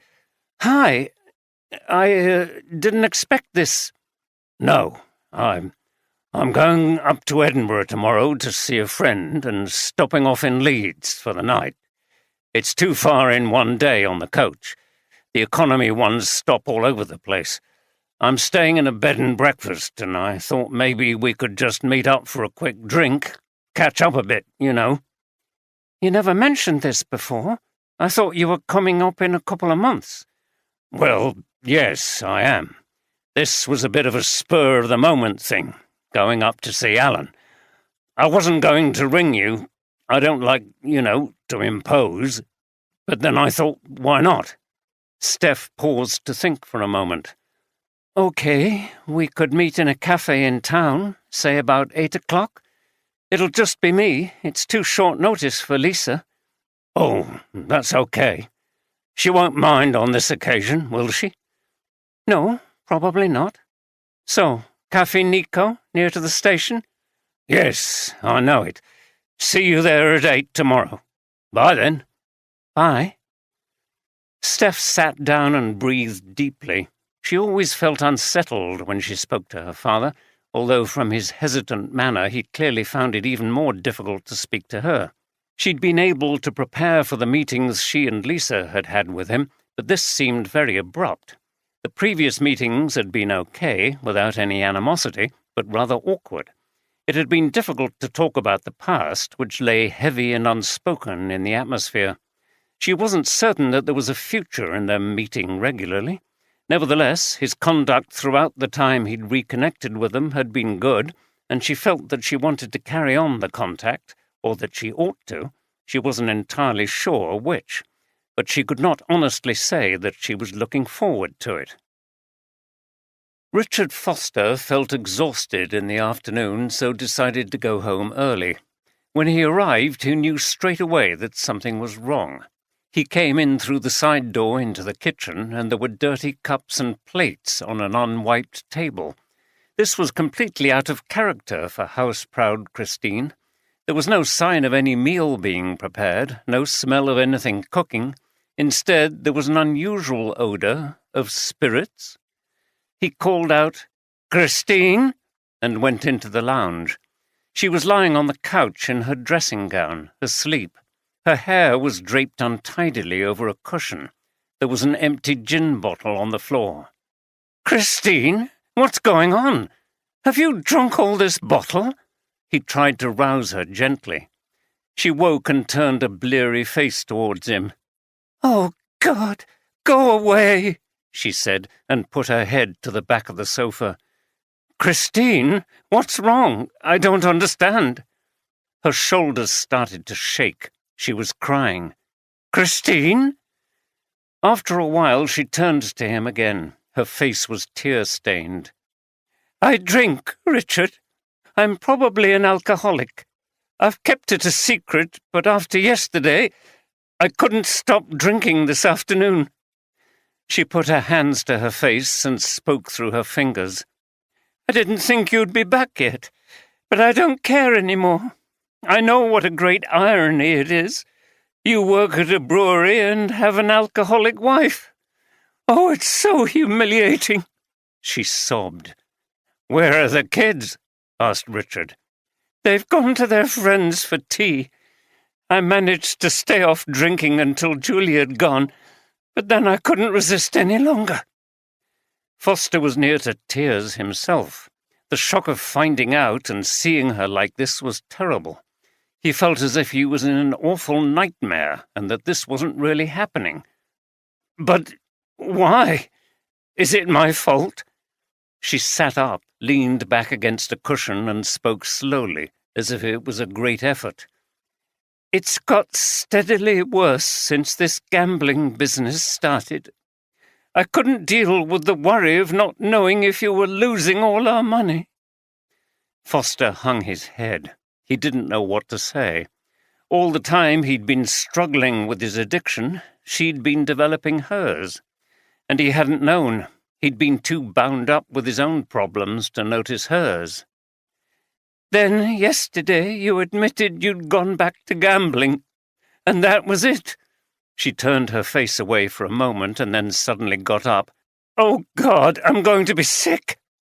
She ran into the downstairs toilet and reached the bowl just before she retched. Foster sat with his head in his hands. It was a huge shock, but also a potential turning point. For both of them, there was only one thing to do: make a clean breast of everything and help Christine to recover. The crisis was deeper than he thought. Eventually, she staggered back into the room and Foster had a glass of water for her. "Thanks," she said, and collapsed onto the sofa again, white-faced and completely drained. He waited for her to come round.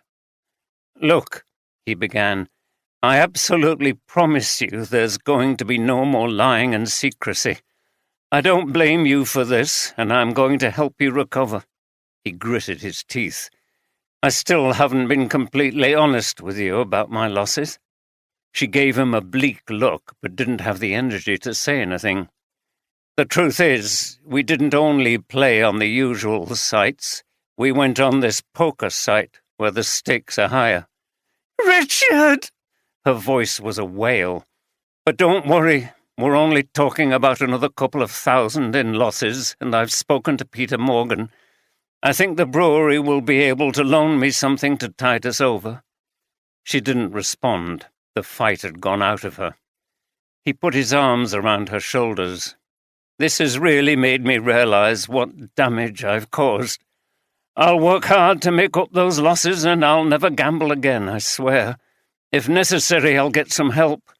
I won't let you down this time." He thought she might push him away contemptuously. He had said that to her and promised the same a number of times before. It was a pivotal moment in their relationship. She turned to look at him, saw the agony on his face, and then held on to him.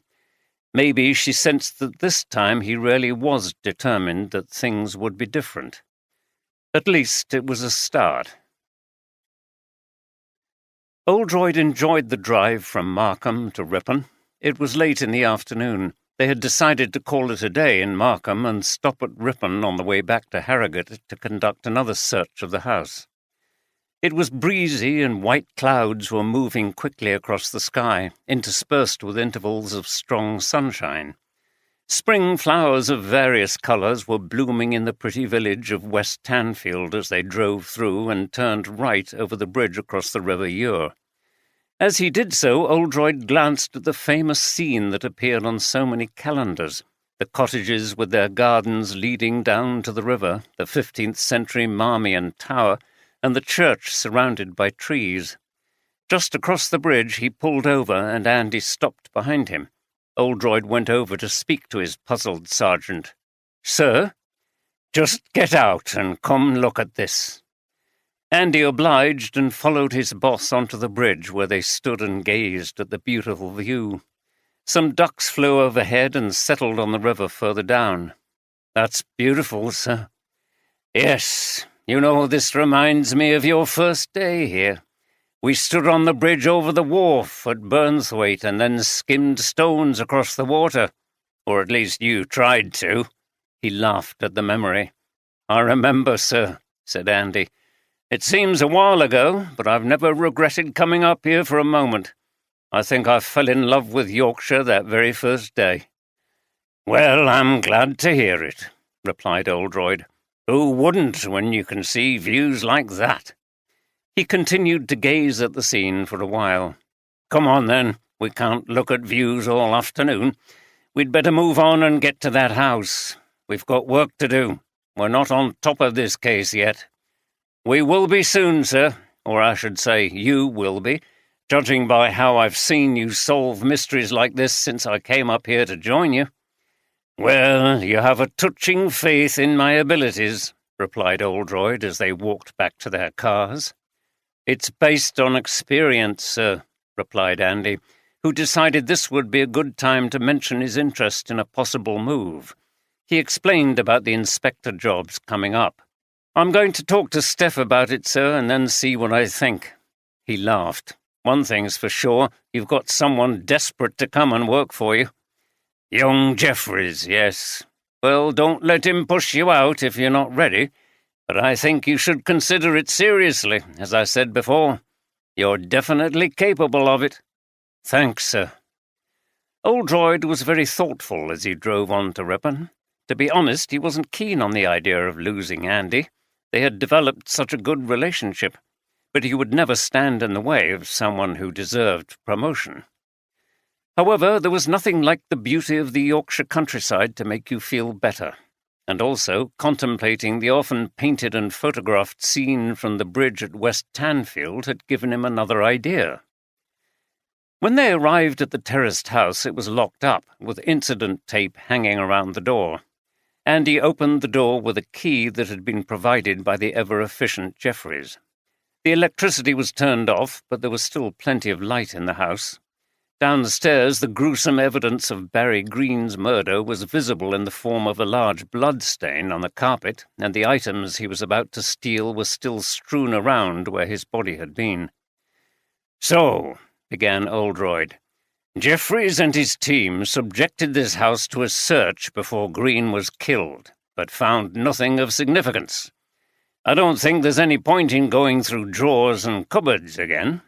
I think if that recipe does exist, Wilfred Scholes would have hidden it carefully. After that view we looked at, I'm thinking about pictures and what Duffield said. I wonder if—" He tailed off as he started to look around the walls and on the top of the old sideboard. He saw the pictures and photographs that Jeffries had examined a couple of days before. He picked up the one showing David Foster, Wilfred Scholes, and others at the awards ceremony in 1995. He looked closely at the triumphant group in the photograph. "Now this one is interesting," Oldroyd said. "Look, there's Wilf Scholes and Bert Duffield." He turned it over. "I wonder, where better to hide it than here? Get a thin, sharp knife from the kitchen, will you?" Andy disappeared and rummaged around for a while, then he returned with a suitable knife and handed it to Oldroyd, who looked at the photograph again. "You see, this is a photograph, maybe the only copy, of one of their proudest moments when Wensley Glory Bitter had won the Beer of the Year award. So let's have a look." He turned it over again and started to carefully cut the tape that fastened the back of the photograph to the mounting. After this, he was able to remove the photograph, and tucked in a corner, concealed behind the mounting, was a folded piece of paper. Oldroyd removed it carefully. "Well, would you believe it?" he said with a smile. He slowly opened the folds and dust fell out. He laid the paper on a table to reveal a hand-written recipe. The title at the top said Wensley Glory Bitter, followed by detailed accounts of barleys, hops, process times, and other technical details. It was signed by David Foster, and afterwards there was a little note. Wensley Glory Bitter was made by myself and my father, Brian Foster. It took many years to get right. This recipe must be followed exactly if the beer is to have its proper flavour. "Good God, sir, you've done it!" declared Andy. "What did I say earlier on?" "Yes, we've found it. So it does exist, and I suspect this is what our killer was looking for. Wilf Scholes was telling the truth that time when he was drinking with Bert Duffield. He did have a copy, and look, it was hidden behind the photograph that he's in. No wonder he was laughing when he told Duffield. It was his cryptic little joke. Do you think Brendan Scholes knew it was concealed there? Oldroyd looked again at the fragile document. It was fraying along the lines of the folds. If he knew it was there, he'd left it alone. The tape fastening it to the mount looks as if it hasn't been disturbed for some time. It looks like his killer thought it was in the house somewhere. I can't be more specific than that. Andy had a close look at the paper. It was written in uneven, spidery writing, as if the writer didn't regularly put pen to paper, which David Foster probably hadn't. And what now, sir? Oldroyd thought for a moment. I'm not sure, but I think we'll keep this discovery to ourselves for the time being. I think it will prove useful. He placed the recipe in a small plastic bag and fastened it up. Then they locked up the house and continued on their way to Harrogate. When Norman Smith was released from Ripon Police Station that morning, he immediately made his way back to Markham. He'd lost a day's work through being in custody, and he could ill afford it. He was also concerned about his reputation. Would people want to employ a joiner who'd been in trouble with the police if that became public knowledge? It was all that blasted Scholes' fault. The man was still harassing him, even though he was dead. It was a shame about Barry Green, but that was what happened when you broke into people's houses. When he got home, he rang the person for whom he was scheduled to do a job, apologized profusely, made an excuse for not turning up, and promised to be there within a couple of hours. The task was fitting an external door, and he had all the materials ready, but there was no food in his house. He would have to make a trip to the little supermarket down the road before he went to work. The shop was near, and as he walked round with his basket collecting milk, a loaf of bread, some vegetables and frozen meat, he tried to keep a low profile. He wasn't ready to talk to people yet. He wondered if anyone had seen him being taken away by the police. Very little escaped notice in this small community. "Hello, Norman. I thought it was you." Smith turned round to see an elderly man for whom he'd recently repaired a garden shed. He was a gossipy old character and the last person Smith wished to see. "I didn't expect to see you here at this time. Aren't you working today?" "Yes, I am," replied Smith. "Just on a dinner break, as it happens, and got to get back. Nice to see you, but I'm sorry I must be off." With that, he turned and went straight to the checkout and escaped further conversation.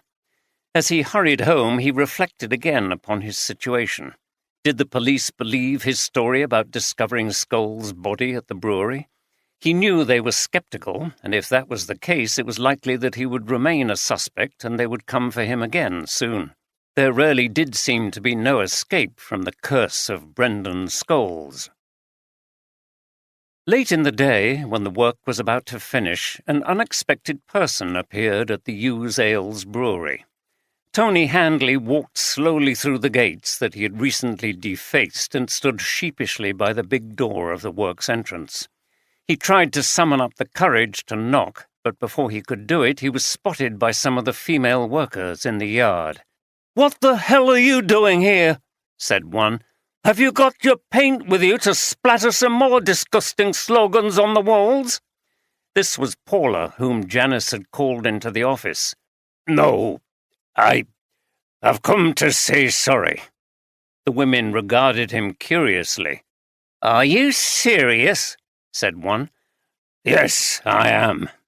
I'm sorry I put all that stuff on the gates, and I'm particularly sorry that it said nasty stuff about your bosses." "Right. Okay, then. Are you scared of us, now that we've shown you we're capable of fighting back?" "No, it's my wife. She's made me realize that kind of attitude is wrong." The women had gathered around him, and some of them jeered at this. He felt very uncomfortable. "I'm glad there's a woman who's made you change your mind. You should carry on doing what she says. She sounds like a sensible person." He looked around the group, but was too embarrassed to maintain eye contact with any of them. "So, have you managed to clean your walls and your door yet?" "I've had a go," he said. "I bet you have. She's made you, hasn't she?" It was intensely humiliating. He had to control himself. If he got angry, it would only make matters worse.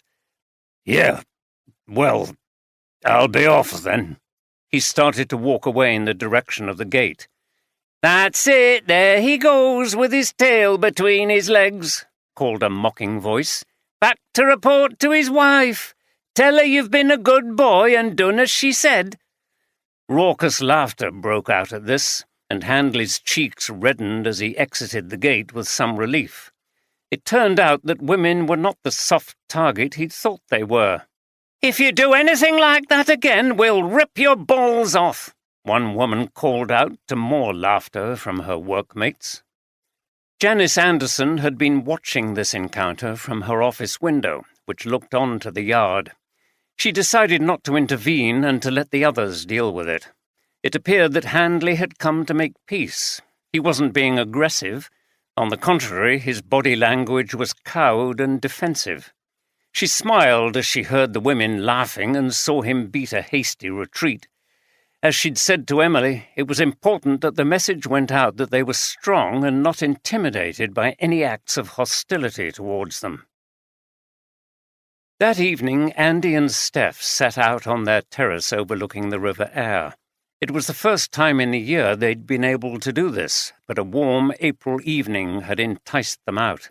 They were enjoying a glass of wine together. Steph told Andy about her father's call. "It still unsettles me when I speak to him." Andy sipped his wine. "I suppose it always will, to some extent. There's too much unpleasant history there, and so many years when he was completely out of your lives for you ever to be entirely comfortable with him." "I suppose you're right, but I think if he continues to behave as he has since we met up again, things could settle down into a reasonable pattern." "I don't see why not. By the way, what does your mum think about it?" "I haven't told her about tomorrow. She's left it to Lisa and me to decide what to do about seeing Dad. I don't think she wants to make contact with him, and he's never said that he wants to see her again." "That's understandable. Their relationship is, what do the lawyers say, irretrievably broken. I doubt if they could face each other ever again after the things you've told me happened." "You're right." Steph took a sip of her wine and looked over to the other side of the river where people were sitting outside at bars and restaurants. It was turning into a lovely evening that brought a foretaste of summer. "That's why I think it's so generous of her to allow us to contact him. It can't be something she ever wanted. She must cringe at the prospect of her daughters seeing the man who made her life a misery for so long." "Maybe she does, but she probably thinks it's better for you to repair your relationship with your father. She must worry that what happened left its mark on you and Lisa." Steph cocked her head to one side and looked at him. "What a sensitive soul you've become," she said. "What do you mean, become? I've always been like this." "Maybe, but you were more of a lad when I first met you and still under Jason's influence." Andy smiled at her. "Well, you've brought out the best in me, and I'm getting old now. Wisdom comes with age." "Oh, what a flatterer!" She laughed, finished her wine, and got up. "Let's go in and eat. I'm starving." "Me too." "By the way, what are you going to do tomorrow when I'm seeing Dad?" "I thought I might go out and get roaring drunk. Who says I'm not still under Jason's influence?" "You wouldn't dare," she said, and Andy laughed. "Anyway," he said, "there's something I wanted to ask you about." He explained about the possibility of moving for a promotion. "I didn't mention it before because I've never been looking seriously, but when the boss said how we were both capable of going up to the next level, it made me think. You know, if he thinks we're good enough, then, well, the thing is I just enjoy working with him so much." Steph nodded. "I know, but if it's what you want, you should go for it. You'd definitely be in with a chance. Think of the reference you'd get from the boss and how seriously that would be taken." "I know." He looked at her. "Have you considered promotion yourself?" She shook her head. "Not really. Maybe I ought to, but I'm even more settled in Harrogate than you. I've been there since I left school. I suppose the boss is right. We shouldn't get too stuck in our ways, but it's difficult. I think you have to do it for yourself and not because he's encouraging you." "You're right. Good advice. I'm going to leave it for a while and see how I feel." They quietly enjoyed the clear evening as the stars came out. Back in Harrogate, Oldroyd's sister Alison had been invited round for a meal. Deborah had made a meat-free lasagna, as both she and Alison were vegetarian. Oldroyd, who wasn't, was nevertheless happy to eat the same food as these family meals. His daughter Louise was also vegetarian, because he enjoyed the social occasions so much. He'd spent too much time alone when he'd separated from his wife, and his son and daughter were away at university. "Well, how's the parish?" asked Oldroyd as they ate their lasagna, which was accompanied by a mixed leaf salad, crusty bread, and a nice red wine. He always liked to hear what was happening in her traditional rural parish. He felt quite nostalgic about it. He and his sister had attended church on and off when they were young, near where they lived on the other side of Harrogate. After her rebellious teenage years, Alison had studied theology and had been one of the first women to be ordained when the Anglican Church started to accept women as priests. "It's very much as normal, Jim," replied Alison. "By the way, this is very good, Deborah. You've got such a variety of flavours in here." "Very kind of you to say so," replied Deborah with a smile. "Yes," continued Alison. "Well, not much changes in Kirby Underside. But of course that's what a lot of people like about it." "But not you?" asked Deborah. "No, I've always believed that the Church might have at its core an eternal message, but many things in society, attitudes, norms, cultural values, and so on, change, and the Church has to change too, or it becomes strange and moribund." Alison paused and picked up her glass. "But I think I'm coming round to the idea that it's time for me to retire." "I'm glad to hear that," said Oldroyd. "I've been encouraging you to do it for some time." "I know. I'm getting tired of the place, and it's all a bit too easy. I could just carry on there for I don't know how many more years. I don't think anyone in authority would try to get rid of me." They certainly wouldn't, thought Oldroyd. His sister was a formidable presence in the diocese, and he believed the hierarchy of bishops and archdeacons was scared of her. If she'd been born some years later, she could have been a bishop herself, but she was a little too old for that now. "I need a new challenge, though I don't know exactly what that might be yet. I'm working on a few ideas." "I'm sure they'll miss you in Kirby," said Deborah. "Maybe, but it will be good for them, too, to have a new person. They could do with someone young who would stir them up a bit." "You've done plenty of that, I'm sure, especially on social justice issues," said Oldroyd with a laugh. "I think one or two won't be sorry to see you go." "You may well be right, Jim." She turned to Deborah. "Anyway, how's the house hunt going?" Deborah rolled her eyes. "Not too bad, when I can get him to show some interest." She pointed at Oldroyd, who covered his face with his hands. "We've been to see one, and we've got a viewing tomorrow. They're outside Harrogate. We fancy a move to a village, and I'm really keen to get back to gardening. I had a good plot in our family house before I split up with Roger. It's getting the balance between a property that needs too much doing to it and one which has had everything done but not to your taste." Alison nodded. "Yes, I can see the problems, all of them," she said as she turned to her brother. "You've got to pull your weight, you lazy oaf. Don't leave it all to Deborah." Oldroyd laughed. "I know, but it's really not my thing, and I'm occupied with this brewery case." Alison turned back to Deborah. "There's always been an annoying part of him, you know. He could be a bit of a brat when we were small." "Who, me?" said Oldroyd with mock surprise. "Yes, you used to make a nuisance of yourself when my friends came round. hiding and jumping out to scare them. You once got the hose pipe out and sprayed Carol with water as she was leaving. She was soaked." "I don't remember that," said Oldroyd, the impish look on his face suggesting that he recalled it very well. "In the end, Mum banned you from the house when my friends were there." "She did," admitted Oldroyd, and he reflected that sibling relations can ebb and flow and are not always easy. He was so happy that he and Alison had become close as adults. It didn't always happen, as with Richard and Emily Foster, and seemingly the Scholes brothers as well. "Anyway, how's the case going?" asked Alison. "We're a bit stuck. The theory at the moment is that the first victim was killed by his brother. We found the missing recipe, and that could have been the motive. But there are a number of things that don't stack up." "I see. One brother killing the other. That's a terrible thing.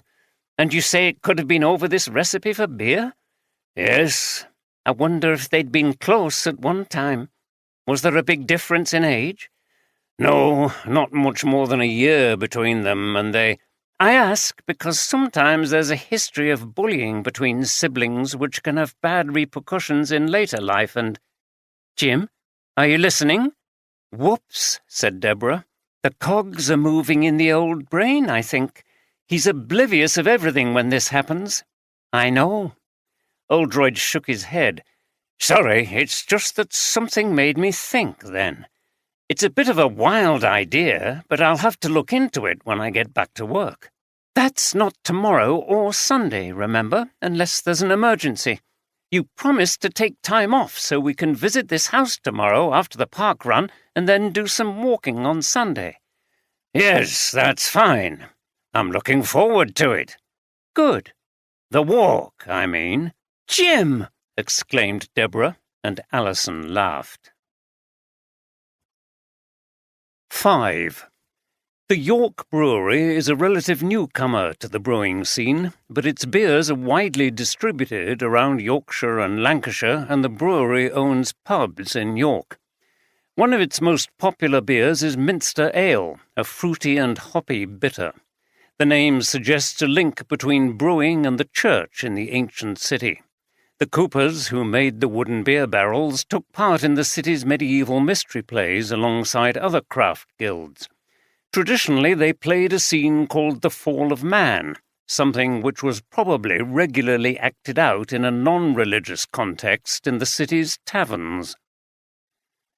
"I hear we had a visitor at work yesterday afternoon," said Emily Foster. She and Janice had finished breakfast and were doing some housework, part of their Saturday morning routine. Emily would have liked to employ a cleaner, but her partner said it was a waste of money when there were two of them. Janice was kneeling on the kitchen floor, wiping it over with a floor cloth, while Emily was cleaning the sink. "Oh, yes," she said. "I forgot to tell you. Can you believe it? That Neanderthal Handley came to apologize for graffitiing the gates and insulting us. I wonder why. The women who met him near the gates said he mentioned his wife. It seems she made him come to apologize, and he's afraid of her." Emily laughed. "Would you believe it? So you were right. It was him." "It was. He admitted it. Some of these men have a complicated and weird view of women, don't they? They think most women can be targeted for a bit of misogyny, but there's often one, wife, mother, who they're afraid of or idealize." She wrung the floor cloth into a bucket. "I don't pretend to understand it, but I think we were right to show that we can stand up for ourselves." "Yes," replied Emily, who was still a bit uneasy about it all.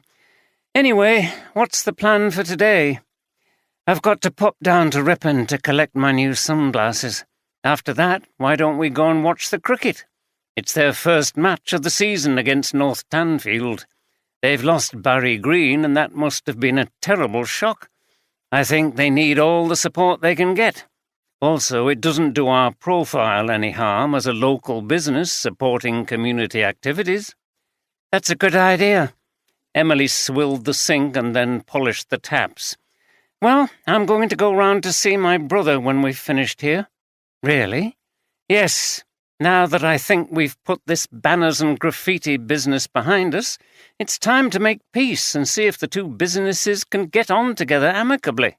Are you sure he'll be receptive to your overtures?" There was an edge of sarcasm to Janice's voice. "I think so. He wasn't supportive of me having a role at the Ordale, but I think he accepts us now as a business concern, except it's more competition for them, I suppose." "But does he approve of us, of our relationship?" Emily was surprised. Janice hadn't raised this question before. "Richard? I haven't talked to him about it, but I've never felt any hostility from him about us. Have you?" Janice shrugged. "I don't suppose so. We've not spent a great deal of time with him, have we? Him and that wet wife of his. Christine? She's okay. She's so suburban in her tasteless, perfectly ordered house with her 2 children and business-owning husband." "Hey!" laughed Emily. "Who's being intolerant now? Just because she's more conventional than us?" Janice held up her hands. "Okay, I plead guilty. Anyway, I'll probably grab something to eat in Ripon, so I'll meet you at the cricket ground about 2:30. I think it starts then." "Sure, I'll see you there." Oldroyd and Deborah were travelling out to view their latest property of interest in another village near to Harrogate. They were a little behind time, as it had been a busy morning after a relatively late night with Alison. They had completed the Harrogate Park run, eaten a hasty brunch, gone back home to shower and change, and made it out to the viewing just in time. Oldroyd had complained about the tight schedule, but this was the only slot available for the day, and Deborah was determined to press on with their plans to move. Oldroyd drove the old Saab nippily through the country lanes outside Harrogate, past more clumps of daffodils and many of the roadside verges. Rounding a corner, they saw the sign that they were entering the village.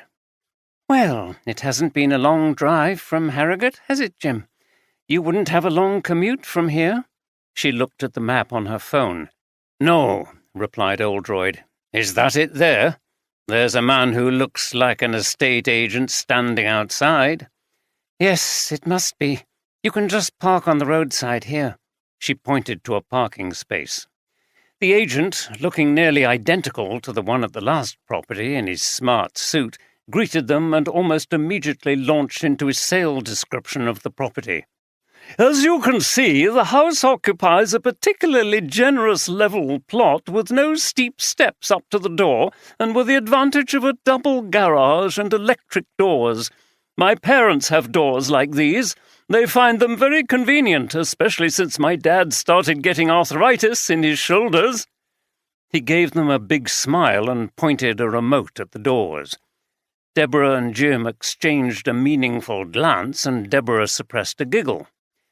As the noisy demonstration of the electric doors progressed, Jim whispered in Deborah's ear, "Bloody hell, how old does he think we are?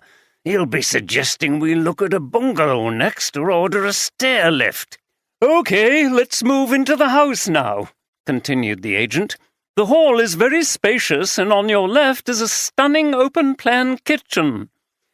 He carried on with his patter and didn't seem to notice that Jim and Deborah were sniggering like schoolchildren behind him. "Well," said Deborah, once she'd regained her composure, "the kitchen is very large, and I love the bifold doors." "The what?" Jim asked. "They're doors that concertina when you open them and bring the outside in. The garden and the kitchen become one room.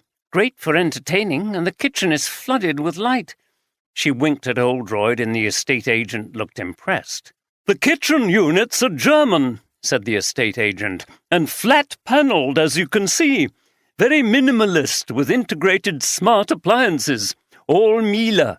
No cheap brands. The sink has a boiling water tap and waste disposal unit."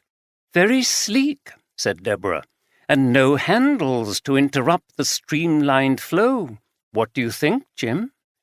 Oldroyd didn't seem to notice the irony in her tone. "I think it's a bit clinical with white cupboards and white worktops. There's nothing left out on top, not even a kettle." "No need for a kettle," said the estate agent. As I say, the sink has a top-of-the-range boiling tap." Oldroyd wasn't impressed. Deborah, who was trying out one of the island stools, pointed to the large induction hob on the other side. "Look at this, Jim. Very green, and so easy to clean." "Where's the extractor fan?" asked Oldroyd. "Built into the hob, sir. Everything is sucked down through the grill in the centre." "Is it indeed?" said Oldroyd, his tone sceptical.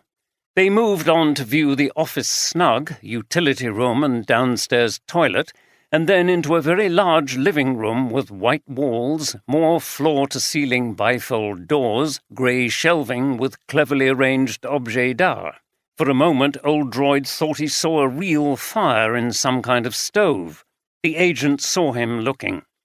"That's a biofuel fire, sir. No flue needed. It's smoke-free." "Good Lord!" Oldroyd felt dazzled by the new technology, but he didn't really like the room. "No chimney breast," he remarked. "I do like a chimney breast. It makes a living room more cosy." "It's the modern style, sir," responded the agent. Said Deborah. She was not liking the house either, but decided to reserve her judgment so as not to influence him. "Let's have a look upstairs, shall we?" On the tour of the ensuite bedrooms and highly technical monochrome bathroom, the agent continued to wax lyrical about the high-tech specifications. At the end of the viewing, they thanked the estate agent for his time and made their way across the grey block-paved drive to the car. "The garden's very low maintenance, Jim. Virtually all lawn. We could get one of those sit-on mowers." "What? I'm surprised by how much you like this place," said Oldroyd. "You've always admired older properties with quirky features and character." "Of course I don't like it, Jim. I'm being sarcastic." "Phew, that's a relief, because I prefer the last one." "Really? The doer-upper?" "Well, more ideal would be a house like this one, in that it's already been done up, is close to a good pub and within our price range," laughed Oldroyd. "That shouldn't be too difficult to find. By the way, you're in a very ironic mood today." "I know," she said, smiling. "These agents amuse me. Anyway, that wasn't too difficult, was it? You were trying much harder to concentrate there. Come on, let's try out the quaint village pub." "Oh, good," replied Oldroyd, looking forward to his drink. It was a subdued start to Saturday at the Foster household. Richard had persuaded Christine to go to bed early on the Friday evening and told the children when they returned that she was not well.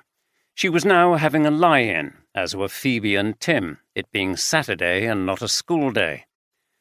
Foster sat by himself in the kitchen, eating toast and drinking tea mechanically without really tasting anything.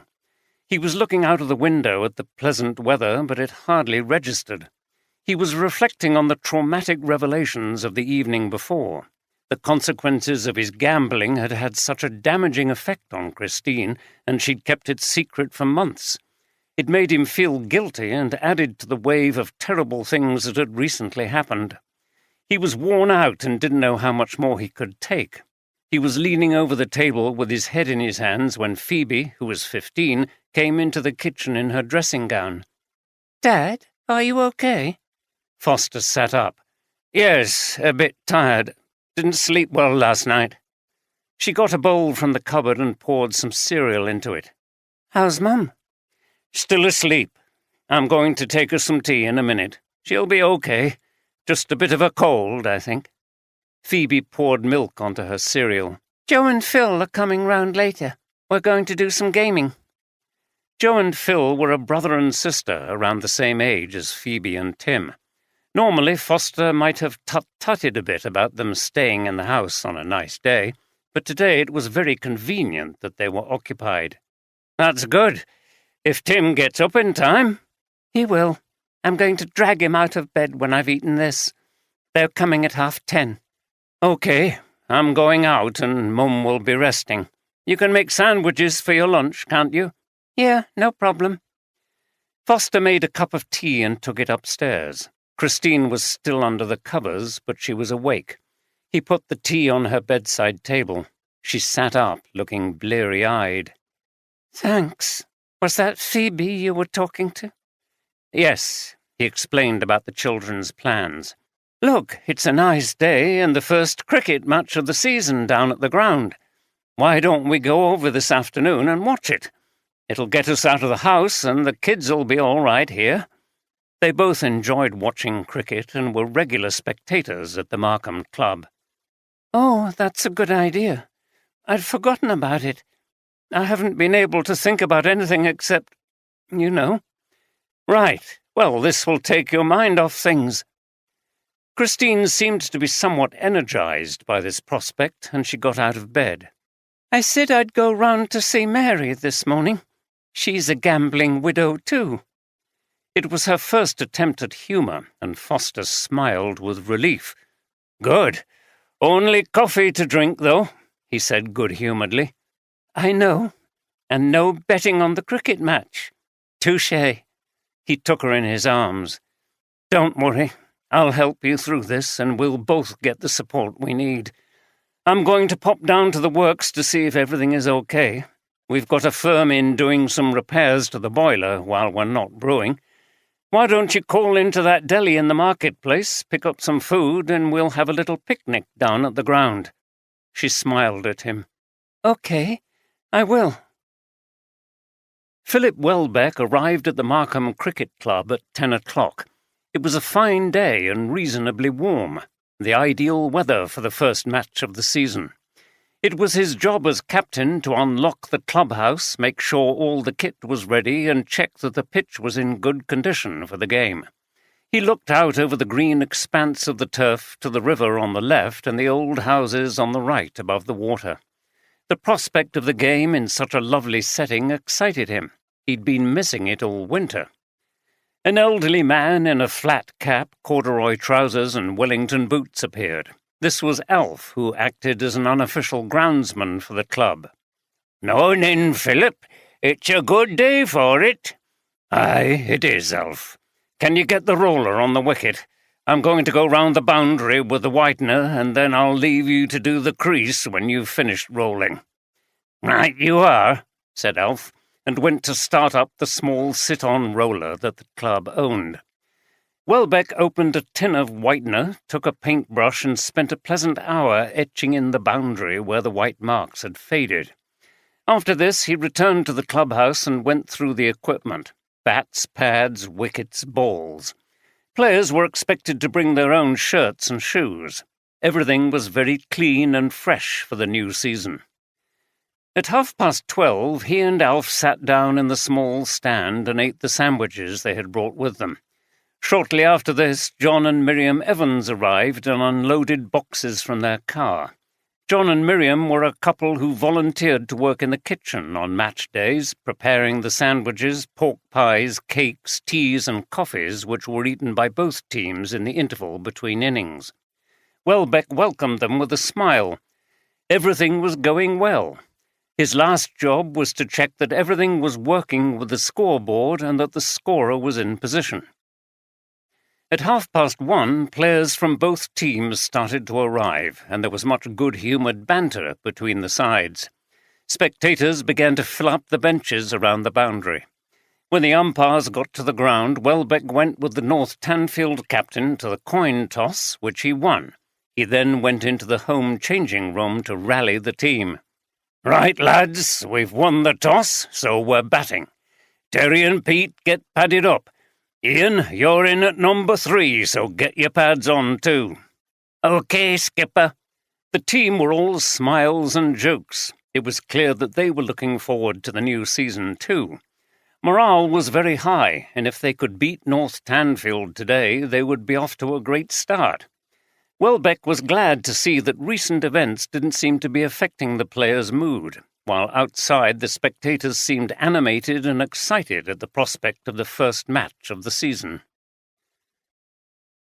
Christine Foster had gone to visit her friend, and Richard was just about to leave for the brewery when, much to his surprise, his sister Emily arrived. "Is this a good time to have a little chat, Richard?" A glance at his face told her that it probably wasn't. "Well, come in," he replied. "Let's go in here." He led her inside a small sitting room behind the kitchen. She could hear the electronic sounds of gaming coming from upstairs. They both sat down. "Kids having a good time, then?" she smiled. "Yes, they've got their friends over." He looked tired and stressed. "What's the matter, Richard? I wanted to talk about all this graffiti business, and clear the air a bit, but you don't seem very well." He sighed and closed his eyes for a moment. "No, there's a lot going on at the moment, and I don't just mean these terrible murders." "Oh?" "Yes. Look, I appreciate you coming round, but I can't go into details at the moment. As far as the things that have been said about you's Ale's Brewery and about you and Janice go, I'm very sorry. It was nothing to do with me. I think the person who graffitied the gates has been outed, so hopefully we'll have no more of that." "Thanks, Richard. But can I help at all?" Foster shook his head. "Chris and I have to work it out." "Oh, you're not splitting up, are you?" "No, we need one another more than ever." He looked at her.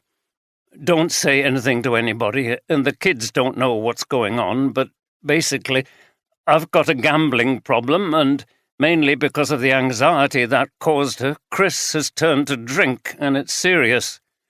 Emily put her hand to her mouth. "Richard, I had no idea." "Of course you didn't. Addicts keep their habits secret." He paused. "It's all my fault. I drove her to it." Suddenly there were tears in his eyes. "I feel so guilty." Emily reached over and put her hand on his shoulder. "Don't despair. You two can work through it, Richard. And I'm here if you need help." He took her hand. "Thanks. I can't tell you any more just now.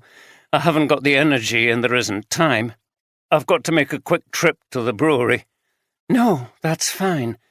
I'm glad you've told me what you have. It puts everything else into perspective, doesn't it?" "Yes." "I won't stay long, but let me get you a drink." As she went into the kitchen to make coffee, Phoebe was there getting some cans out of the fridge. "Hi, Auntie Emily. Haven't seen you for ages. How come you're here?" "Just popped round to visit your dad. How are you and Tim?" "Great, thanks. See you." And off she went back to the gaming session, leaving her aunt smiling. Emily returned with the coffee.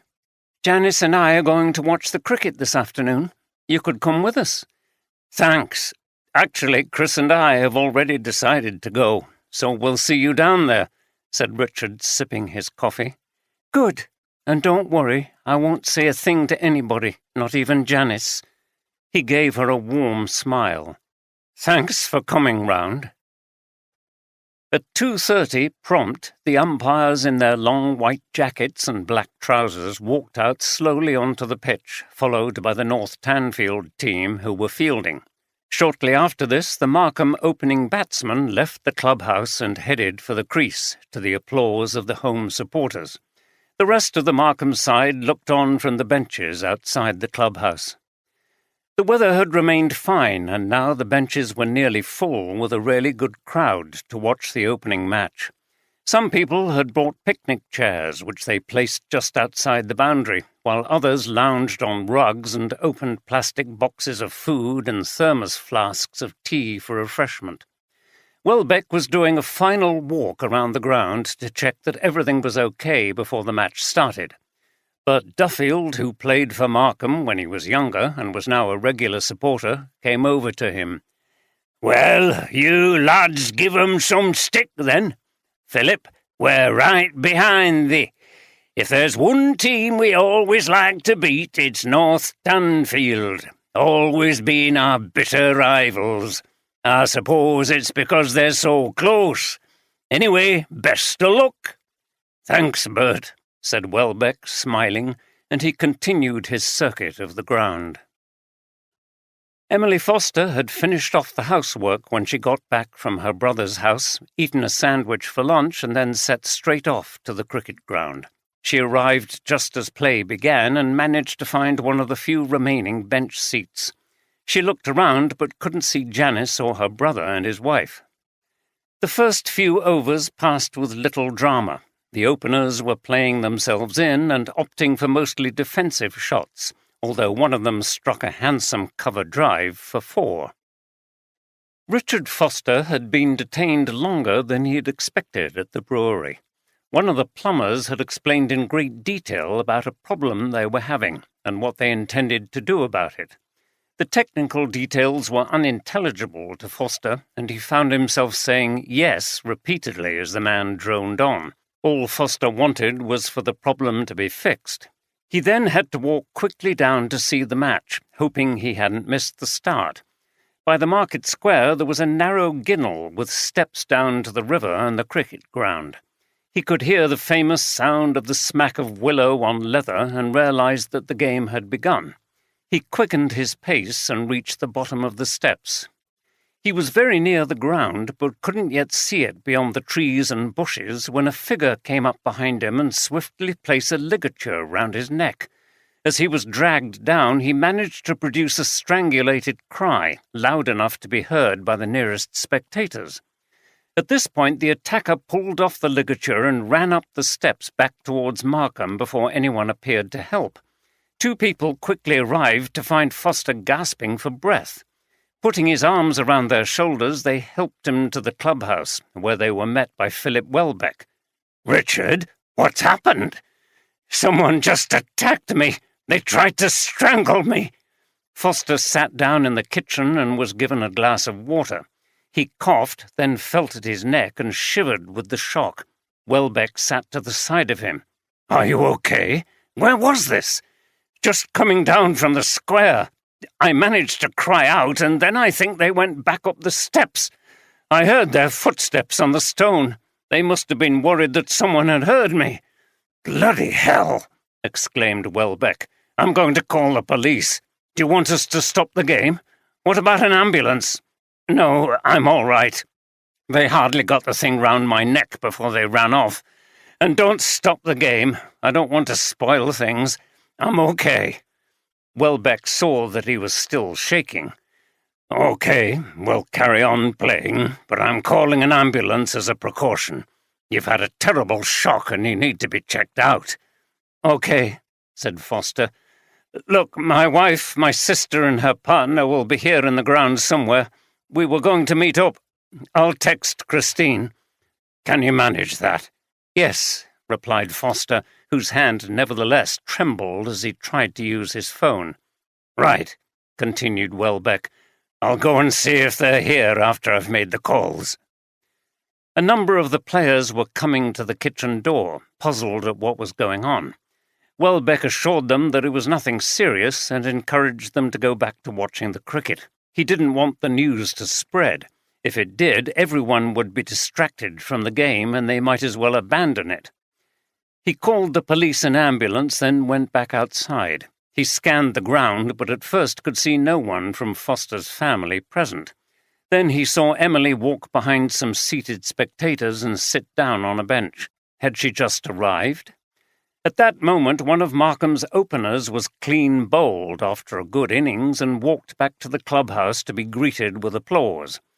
Welbeck hardly noticed as he made his way around the ground to Emily and explained to her what had happened. They both hurried back to find Foster still sitting in the kitchen, looking dazed and waiting for the ambulance. "Richard!" exclaimed Emily. "What on earth's happened?" She sat down by him. "Someone tried to strangle me." "Strangle you? Where?" "At the bottom of the steps from the square." Emily glanced at the silent and shocked faces of people watching. "But why?" Foster shrugged. "I don't know, and I'm sick of it all. I don't know what else can happen around here. It's a nightmare." He put his head on Emily's shoulder and started to cry.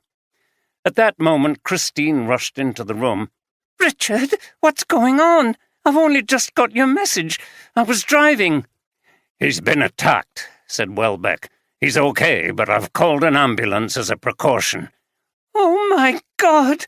She sat at the other side of him. As Foster had his wife and sister to look after him, Welbeck decided he could return to the game. He found that Markham had undergone a mini batting collapse and that he was due to bat next, so he hastily put on his pads. DC Jeffries and a colleague arrived in a police car from Ripon and came into the clubhouse. Welbeck, who was now padded up, asked permission for the game to continue, and Jeffries agreed. There was no point in disappointing and alarming people, as the crime was nothing to do with the match. Jeffries then spoke to Foster, who described what had happened. "Did you get a view of the assailant? Would you recognize them again?" asked Jeffries. "No, they came from behind me. It was all over too quick. I didn't even see them run off. I was too busy gasping for breath." "They didn't say anything?" "No." "Did they try to rob you?" "No, they just put some kind of band round my neck and tightened it. It was terrifying." From outside came the incongruously pleasant sounds of bats striking balls and spatters of applause. Jeffries paused. Was this anything to do with the other two murders, or just an attempted mugging? It seemed unlikely to be the latter unless the sleepy town of Markham had suddenly become full of violent people. "Do you have any idea who might want to attack you?" he asked. Foster shook his head. "No, but it seems everything in this town is going mad, so I'm not surprised." He looked completely exhausted. At this point the ambulance arrived, provoking some curious glances from both players and spectators. It drew up at the rear of the clubhouse, and Foster got in with Christine. Emily saw them off before texting Janice to see where she was. She left a message to meet by the clubhouse and then sat down on the grass, lost in her thoughts and barely watching the game. After a brief examination of the crime scene, which yielded nothing, Jeffries arranged for a local PC to come to the ground and stay until the match was over in case the attacker reappeared. There would be an announcement at the end of the game explaining what had happened and asking people to take care if they were walking home and not to go alone.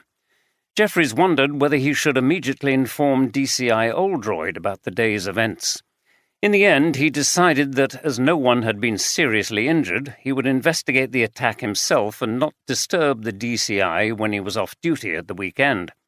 He could do another search of the crime scene and ask around in the town to see if anyone had seen anything suspicious. He could also organize some statement-taking. He smiled to himself. DCI Oldroyd would be pleased with that.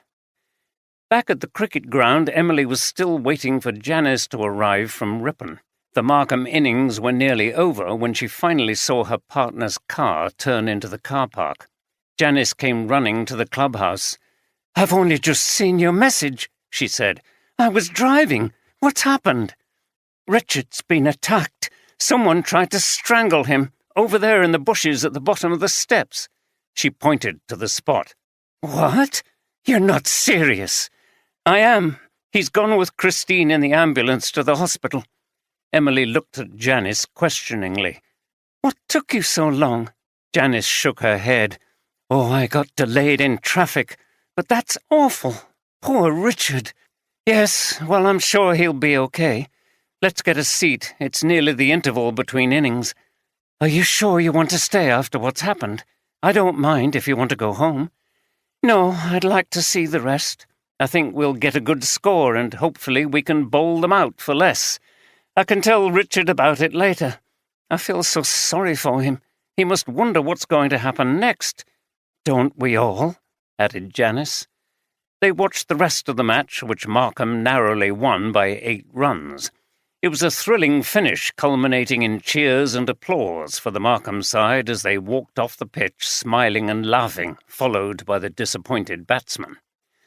But though she enjoyed the cricket, Emily felt strangely anxious for the rest of the afternoon about her brother and other things.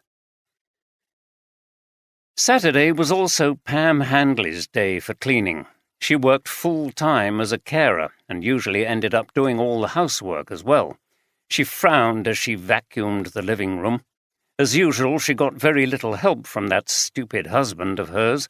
Their 2 daughters had helped when they were around, but they were now living with their partners in Leeds and Harrogate. Where was he now? After lunch, she'd asked him to clean the filters in the dishwasher. He said he would, but he just had to pop out for a minute. That was about 3 hours ago. She shook her head. He always had time to tinker with his car. He'd be in the pub now drinking with his mates, unless they were ostracizing him over this graffiti business. She hoped they were. At least he'd gone round to the Hughes Brewery to apologize. It was nearly 4 o'clock before she heard him come in. She was sitting in the living room with a magazine and a cup of tea. He put his head round the door and grinned sheepishly. "Hi, love. Sorry I've been too long. I just went for a quick drink and some of the lads were going down to watch the cricket, so I went with them." She carried on reading and didn't look up at him.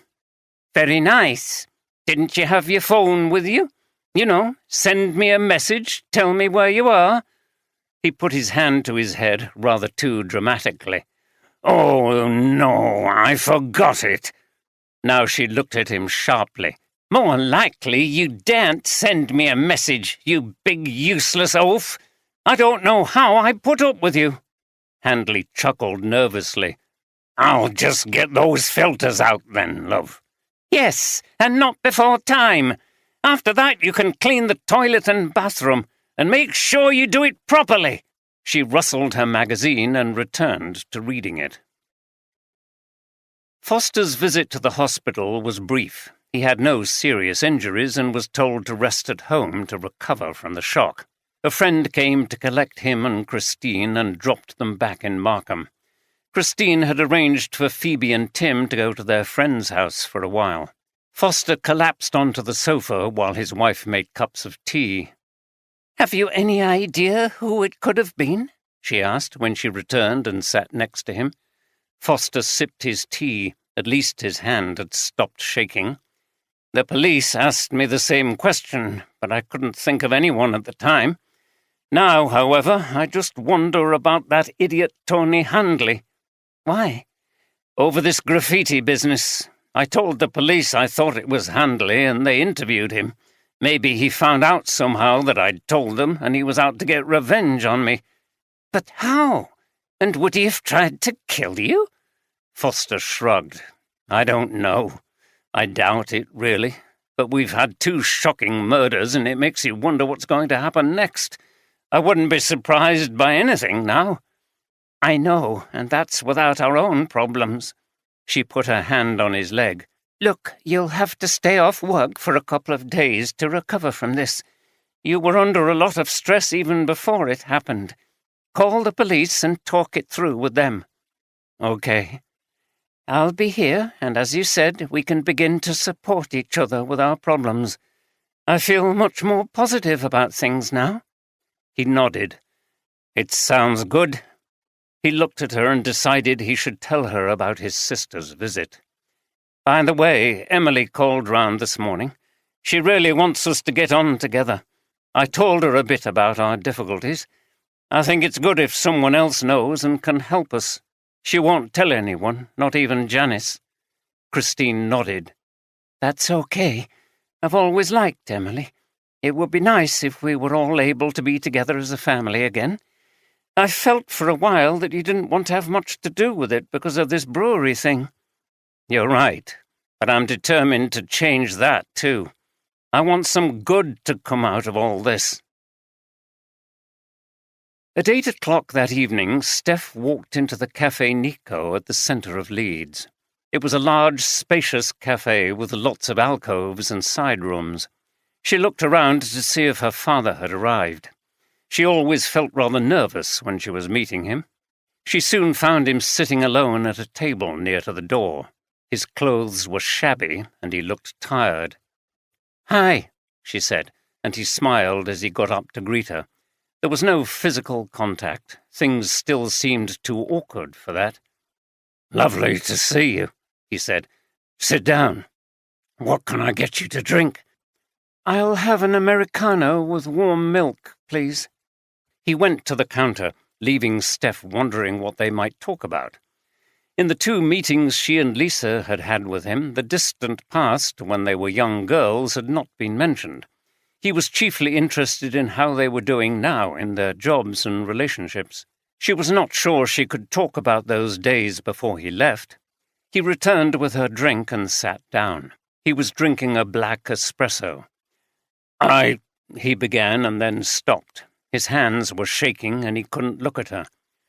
"I thought maybe we could talk a bit about what happened when you were little. You know, clear the air a bit. It seems like it's become the elephant in the room." Steph took a deep breath and felt herself go hot. "Okay, but it won't be easy." He took a sip of his coffee. "No, that's why I've come now, and just to see you alone. It's easier to talk to only one of you, and Lisa's younger. She won't remember those days as well as you." "Okay," repeated Steph. She couldn't think of anything else to say. He paused and nervously took another drink. "What I want to say is how sorry I am for how I behaved, especially towards your mum. And I want to explain what was going on, not to excuse myself, but so you can understand a bit more about why it happened." Steph sipped her coffee without registering the flavour and felt knotted up inside. It was hard to concentrate, and part of her wanted to say no and rush out of the cafe. "I was an alcoholic." He shook his head. "No, I am an alcoholic. It's always possible to slip back. It started when I went out with the blokes after work. It was sort of competitive. You had to prove you could take your beer. I went out once or twice a week, then it became every evening and then for longer. In the end, most evenings I was coming home drunk late after you and Lisa had gone to bed." "I remember. We were glad we were in bed so we couldn't see you staggering around. You were frightening, a different person, not like our dad at all, but we always heard you shouting at Mum." He winced and looked away. His face was genuinely anguished. At that moment, Steph realized that he was indeed truly sorry for what he'd done. He held his cup and fiddled with it, still finding it difficult to look at her. "Some people, they get lively and good fun when they're drunk. But with me, I felt aggressive, I don't know why, and I hit your mom lots of times." Suddenly he burst into tears. Steph was shocked and at first didn't know what to do. Then she leaned over and put her hand on his arm. "I'm sorry. I'm so sorry," he kept repeating. "I know you are," she replied in a quiet voice and waited for him to continue. He took a handkerchief from his pocket, wiped his eyes and blew his nose. "I've paid for it big time," he went on. "When I left you all and went back to London, I carried on drinking, and I could scarcely hold down a job. It ruins you, Steph. Alcohol ruins you. It destroys your mind and body." He looked at her, and she saw the misery in his yellowy eyes. His face, which had once been handsome, was pinched and blotchy. His blonde, wavy hair had practically gone. He was thin and frail before his time. "I lost everything, my family, my home, and my marriage. Eventually I got help from the AA, and I'm sober now, except once you've been an alcoholic as bad as I was, you can only live a day at a time, and there's always the chance you'll drop back. I now live by myself in a tiny rented flat, and I'm poor." At last he was able to look at her. "I've missed you all really badly for all those years, and I still do. I didn't see you grow up, and now look at you and Lisa, a detective sergeant and a nurse. I'm so proud of you both, and I—" He stopped and tears came into his eyes again. Steph got up and went round to sit beside him. She thought of the long, dismal years of loneliness and struggle that he'd endured. "Dad," she said for the first time in many years, and she found that she was crying too. She felt for his hand and held it. Andy was watching a film when she got back to the flat rather later than she had expected. "How did it go?" he called out as she came in. She didn't say anything but came into the room, sat beside him and watched the film for a few moments. She felt exhausted after such an emotional encounter. It had stirred memories and feelings long forgotten. "Well?" asked Andy, glancing at her. Andy, I think for the first time I really understand what forgiveness means. Whoa, that's deep. He paused the film. What happened? She told him how her father had broken down. He was in tears, and I believe it was genuine. When I looked at him, I saw how the drinking had destroyed his body. He used to be strong and healthy. Now he looks old. He was really upset when he recalled how he'd hit Mum, and he was genuinely sorry for everything. She looked at her partner. I believe him, Andy. I never thought I'd say this, but I understand how the drinking got to him and made him behave like he did, and that now he regrets it. He didn't try to blame anyone else for anything. Right. He's lost so much. I always thought he must have created a new life for himself down in London, but he didn't. It was just a constant struggle against the drinking, and he was poor, and now he's by himself. He had no family and no job most of the time. It must have been awful. So you think he paid for what he did to you all? She thought for a moment. Yes, I think I do. Nothing completely excuses what he did. He could have killed Mum on more than one occasion, but we've had much better lives than he has, despite the trauma he caused.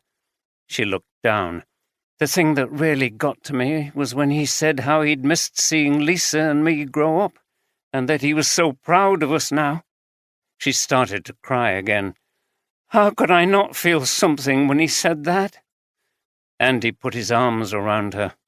Of course you felt something, but it's good. It sounds to me as if he really feels sorry and wants to start again. It couldn't have been easy for him to say those things. She dried her eyes. I don't think it was. I think he'll feel a lot better after tonight, and you've started to feel differently about him. You'll just have to see how it goes. Is he coming up again in a few weeks? She nodded. Well, who knows? You may be on the way to having a dad again. I'd be pleased about that, but I don't know how Mum would feel about it. I have these guilty feelings that I'm betraying her. Well, you're not. Knowing your Mum, I'm sure she will be pleased if you could establish some relationship with him. Didn't she encourage you to meet him in the first place? Yes, but I don't know. I need to talk to Lisa about what happened tonight, and then we'll see. Back in Markham, the Wensley Arms was packed with the celebrating cricket team, and as the evening progressed, things were becoming noisy as the younger players started to laugh raucously and sing songs. Philip Welbeck smiled at them as he sat at the bar drinking beer and talking to Bill Lawrence. "Good start to the season then, Phil," said the barman, drying some glasses as he talked. "Yes, it was close in the end, but we got there. They had a good seam bowler, but Ian, our number 3 batsman, was in good form. I didn't make any runs, though. I was too distracted." "You mean by the attack on Richard Foster?" "That's a funny do, isn't it? I suppose we're going to get the police all over the town again."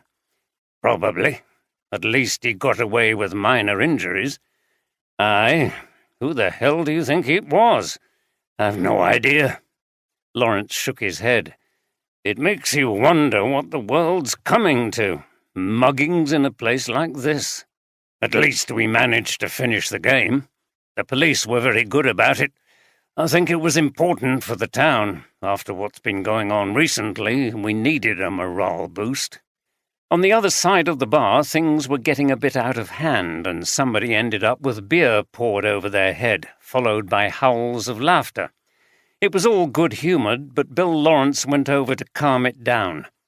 "Okay, lads, let's go steady now. I'm giving you some cloths and you can mop that up off the floor," Welbeck heard him say as he took a drink from his beer. It was good to see people enjoying themselves, but he felt that there was still a threat hanging over the town. Was this attack linked to the murders? It would be up to the police to find out.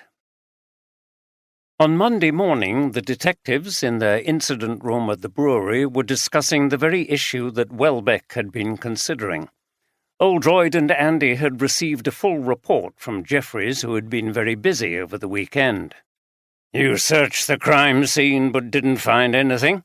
That's right, sir, and I've called for more witnesses, but no one has come forward. Is this the same person at work then, sir? Asked Andy. It seems a bit of a botched job after the other 2 attacks. Could it have been a random mugging? Oldroyd shook his head. Well, I doubt it. Muggers don't usually try to garrote people. It makes it difficult for them to hand over their wallets. He turned to Jeffries. You say nothing was taken from Foster?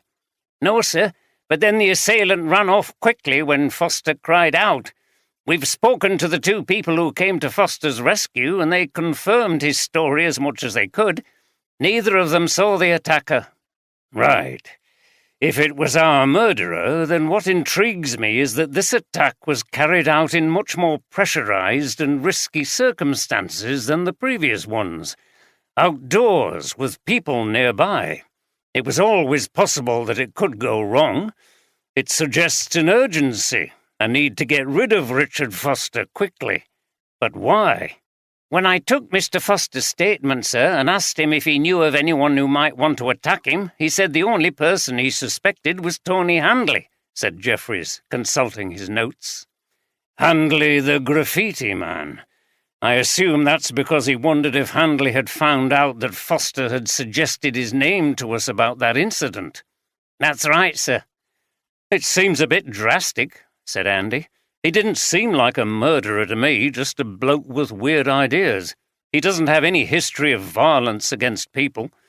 I suppose if he lost his temper or something, it might explain why it was badly planned, just lying in wait and taking his chance, unless he never meant to go through with it and only give Foster a fright. That's possible. It just seems very unlikely that we've got more than one person behaving so violently in a small town like this. Oldroyd drank some of his coffee, which Jeffries had brewed for them earlier. He started to look around for a biscuit and then stopped himself. Okay, he continued with a sigh. We'll have another talk with Mr. Graffiti, but if it turns out that he has a cast-iron alibi, we're back to thinking about what the motive might be for this attempted murder. So I'm giving that job to you, Jeffries. Handley should be here at the brewery. If not, you've got his home address, haven't you? Yes, sir. Jeffries left, glad as ever to be useful to the Chief Inspector. We don't really know for sure yet what the motives are for any of these attacks, do we, sir? Don't remind me, replied Oldroyd, shaking his head and again feeling very dispirited at the lack of progress. Let's go and find Welbeck. He probably saw more than anyone else down at the cricket ground. He might have noticed something significant. Oldroyd and Andy found Welbeck down in the works by the fermentation tanks. He took the detectives into a small, cluttered office where they all sat down. I've already made a statement to D.C. Jeffries, said Welbeck, looking rather tired after what had been a mixed weekend of triumph and trauma. Yes, but I just wanted to go through it with you. See if you noticed anything that might prove important. It could be just a small detail. Okay. The match had got underway. It was about 3 o'clock and a number of people, including me, heard a cry. We were looking in the direction that it came from, which was behind some bushes where the steps down from the square reached the bottom. I saw 2 men, who were the closest, run behind those bushes, and they soon returned helping Richard Foster slowly over to the clubhouse. What kind of a state was he in? Very shaken, mark round his neck. We gave him a drink, and then I called the police and the ambulance. He told me his wife, his sister, and her partner had all arranged to be at the ground. I went out to look, and I saw Emily Foster taking a seat. Maybe she'd just arrived. I don't know. Oldroyd, who had been listening, as he often did, with his eyes closed, opened them at this point. And what about the other 2? He asked. Christine arrived soon after and went to the hospital with her husband. The police had got here, and we decided, with their permission, to continue with the match. Soon after that, I went out to bat. So you didn't see Janice Anderson? Yes, I saw a car arrive in the car park a bit later, and she walked over to meet with Emily. What time was that? Probably about 4:30. Our innings was not far off the end. Oldroyd paused and seemed to be thinking. Was there anything that struck you as odd about the whole business? He asked. Welbeck shrugged. I think everything about it was weird. Richard Foster, owner of a famous local business in a small town, attacked by the cricket field. It's not the sort of thing you expect round here. I suppose you have to wonder, why there?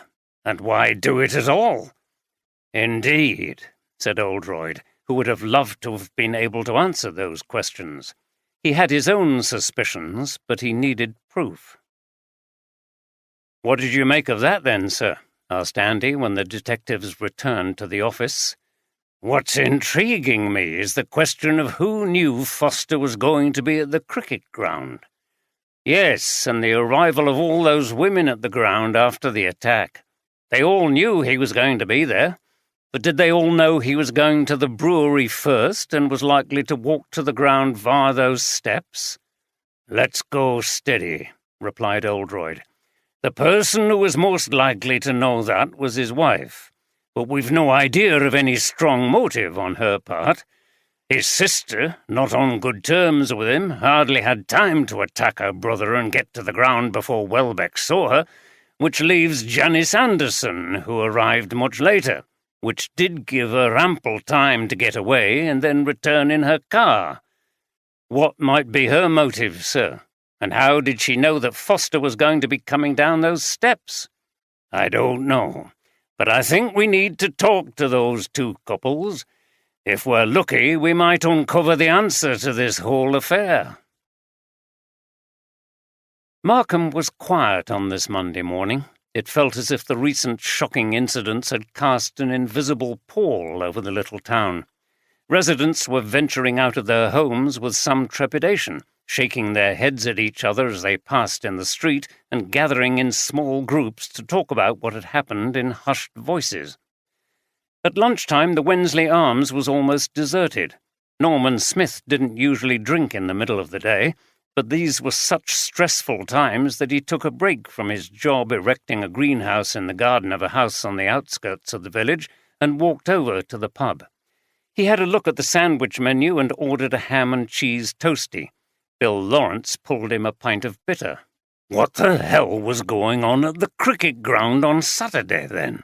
Smith asked. I hear someone was attacked. Lawrence frowned and shook his head. Aye, it was Richard Foster. Apparently someone tried to strangle him.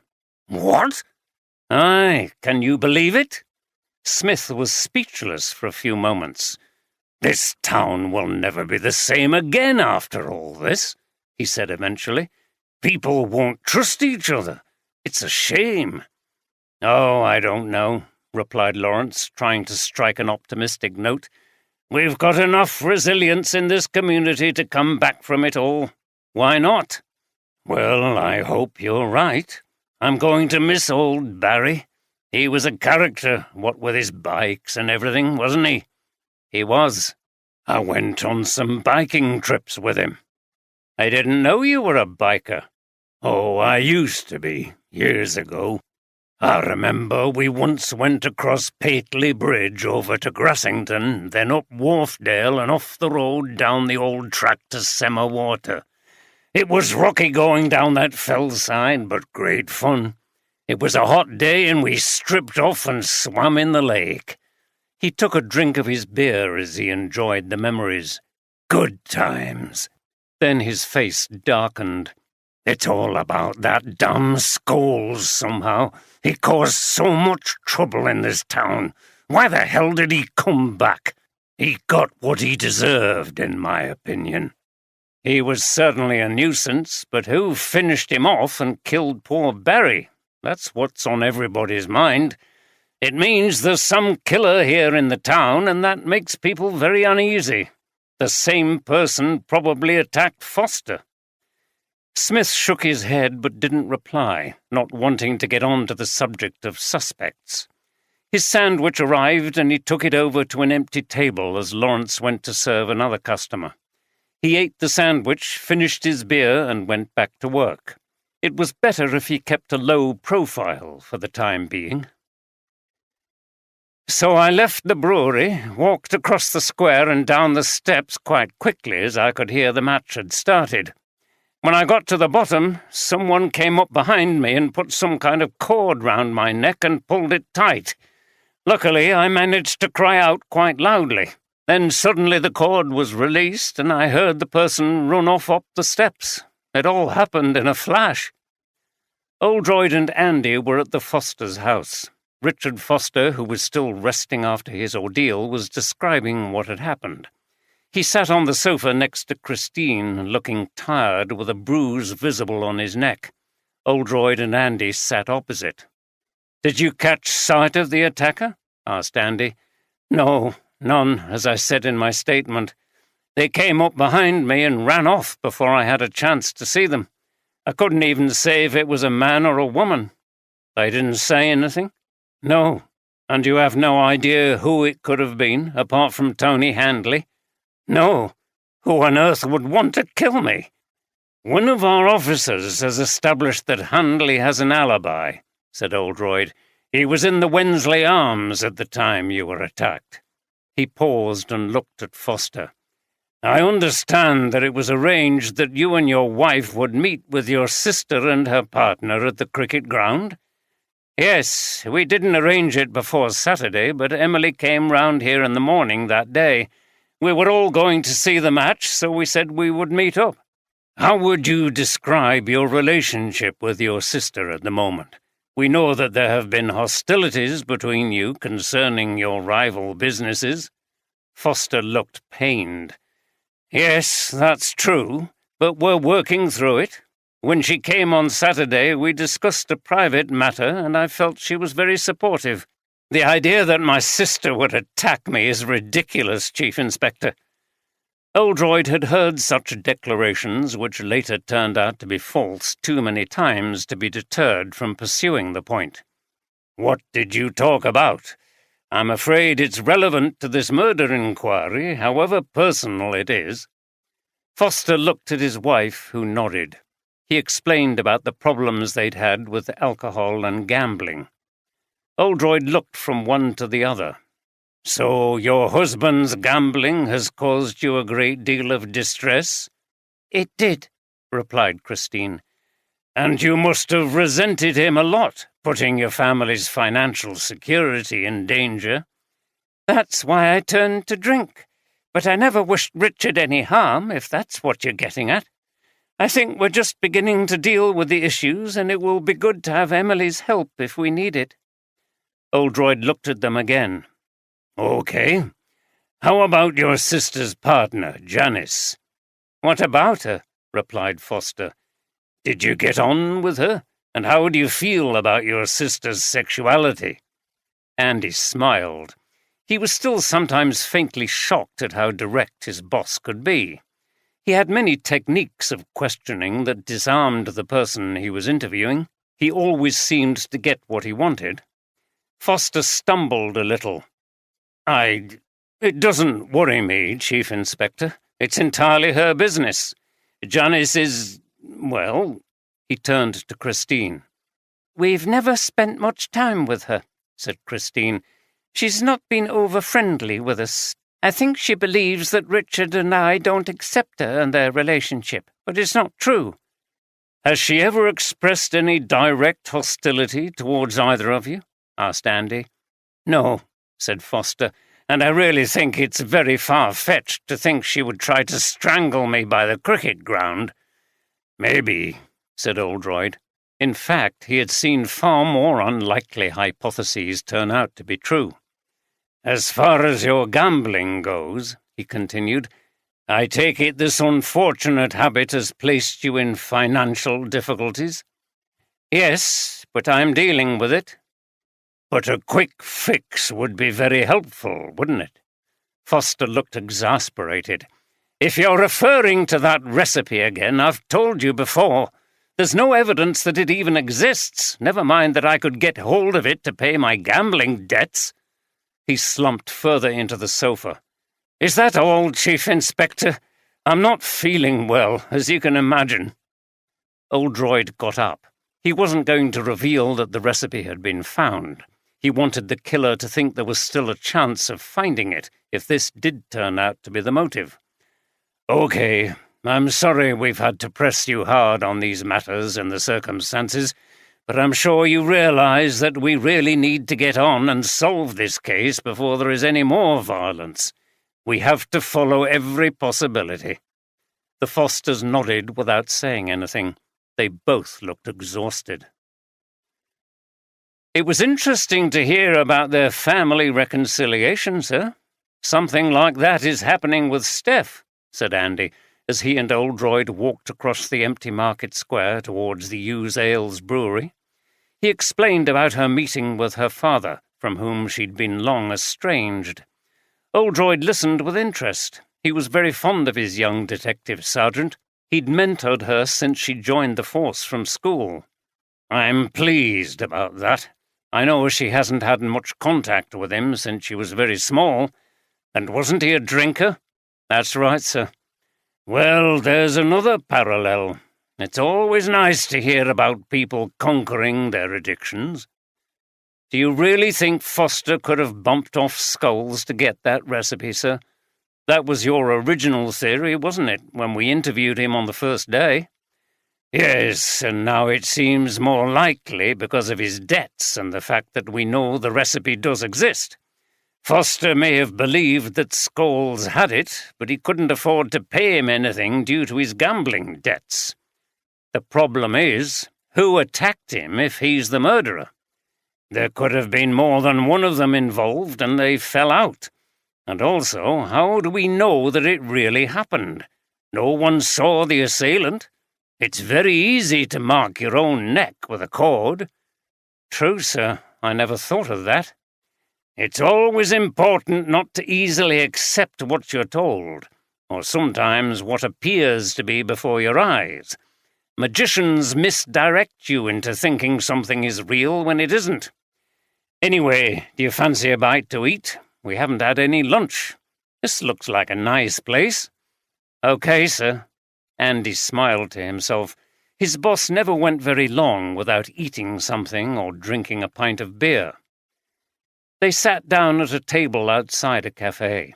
It was a warm April day, and Oldroyd looked around the pretty square. "This is the first time I've sat out this year. It really makes me look forward to summer." "I know, sir. It's always a good feeling, isn't it? The end of winter." They ordered sandwiches and coffee, and Andy told Oldroyd a little more about Steph's meeting with her father. "I've been lucky with my family," said Oldroyd. "My sister and I were always close, and we got on well with our parents. We know from our work that family breakdowns can be terrible and even—" He stopped. Andy looked up. "Sir?" Oldroyd thought for a moment before replying. "Oh, nothing, really. An idea just struck me, but I've no evidence. I'm interested in talking to Emily Foster and Janice Anderson. I wonder what Anderson really thought about her partner's brother and his wife." After lunch, they continued their walk down the pleasant lane to Use Ales Brewery. Oldroyd listened to the bird song and noticed a blackbird with nesting materials in its mouth. Suddenly he stopped. "Listen, Andy." They both went quiet, and after a few moments there was the sound of a cuckoo in the distance. "Wow, I don't think I've ever heard that before, sir." "It's a lovely sound. They're very shy birds. They always seem to be a distance away, and you don't often see them. Anyway, here we are." They had reached the brewery. "Come in, Chief Inspector. Sergeant."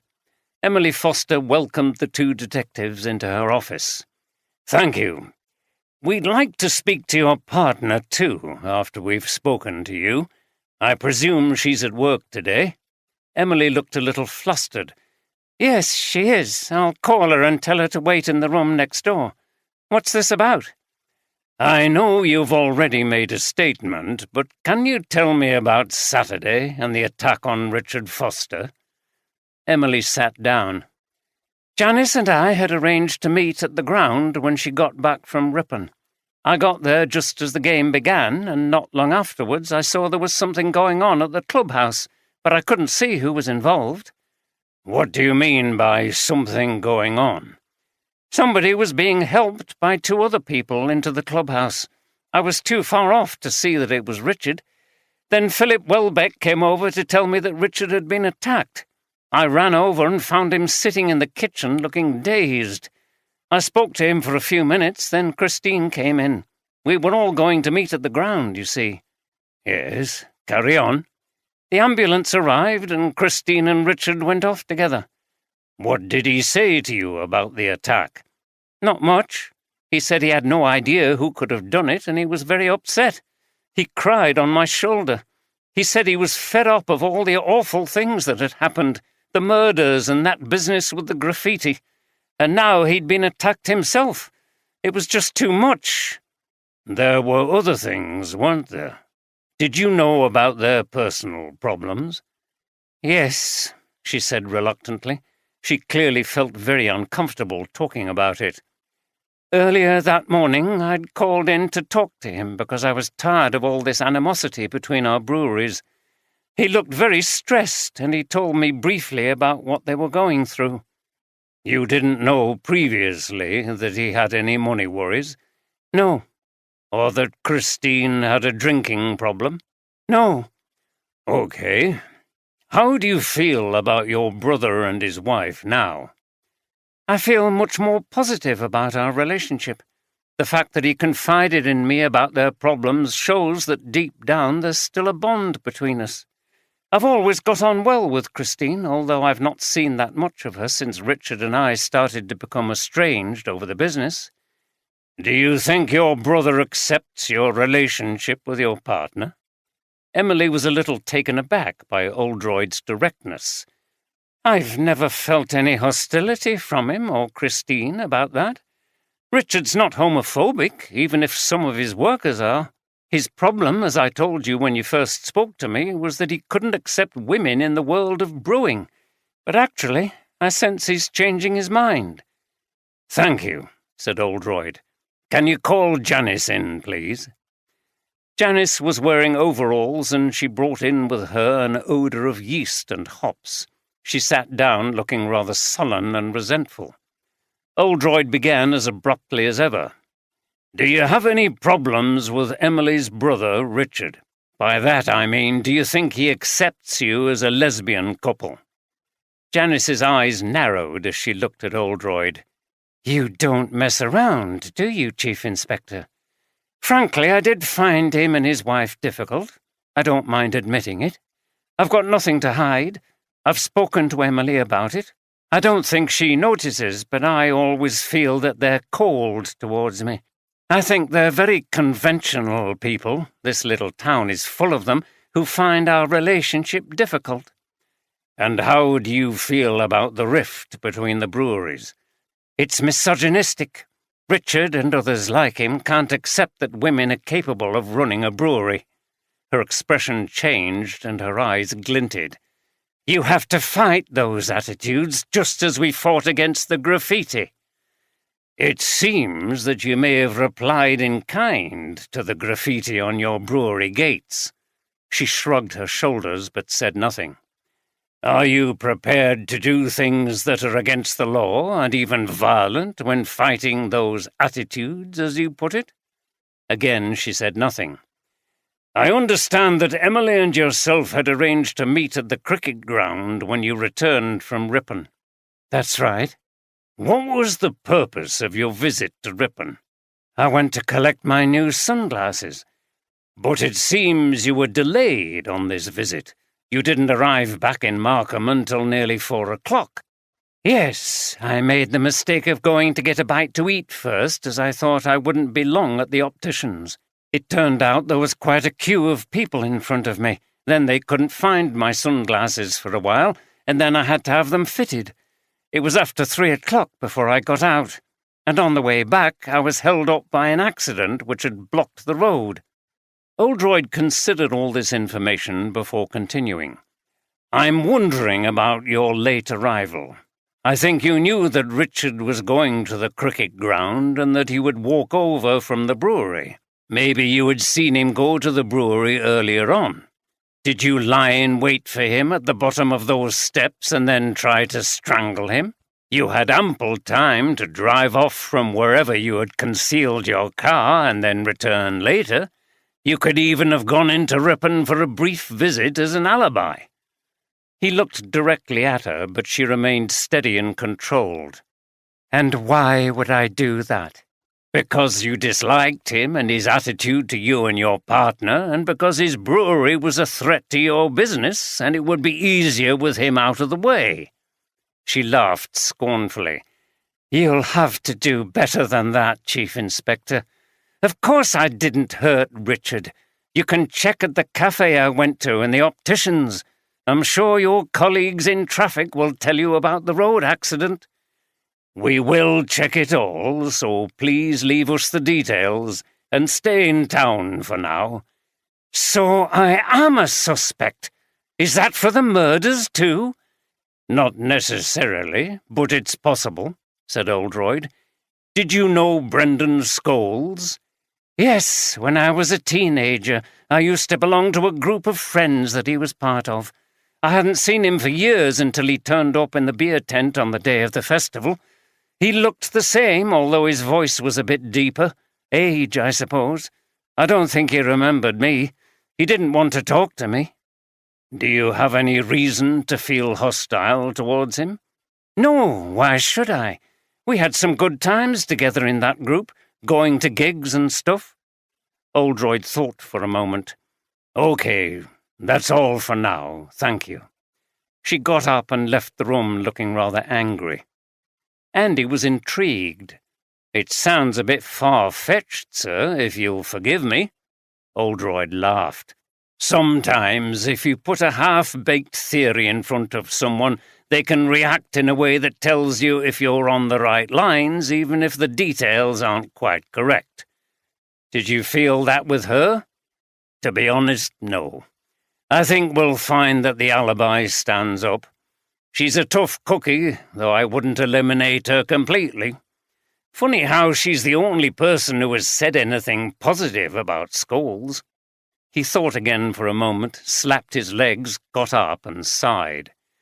"Anyway, I think we've finished here. The problem with this damn case is that there are suspects, but you can't pin anything on them. I think we're missing something, or at least something has yet to come to light." He didn't know that the case was about to take a strange turn. 6. Saltaire Brewery is sited in the World Heritage Village of Saltaire near Bradford. The village was built for the brewery workers by the mill owner Sir Titus Salt, who ironically forbade beer shops in his new village, probably so that workers would not be absent due to being inebriated. The brewery operates in an old generating station that once powered Bradford's trams, and now sells beers in 68 countries around the world.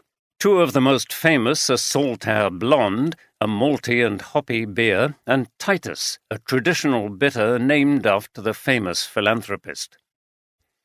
It was on Tuesday morning that D.C. Jeffries was finally presented with the dramatic information about the case he'd so longed for to impress the Chief Inspector. He was at Ripon HQ when he took a call.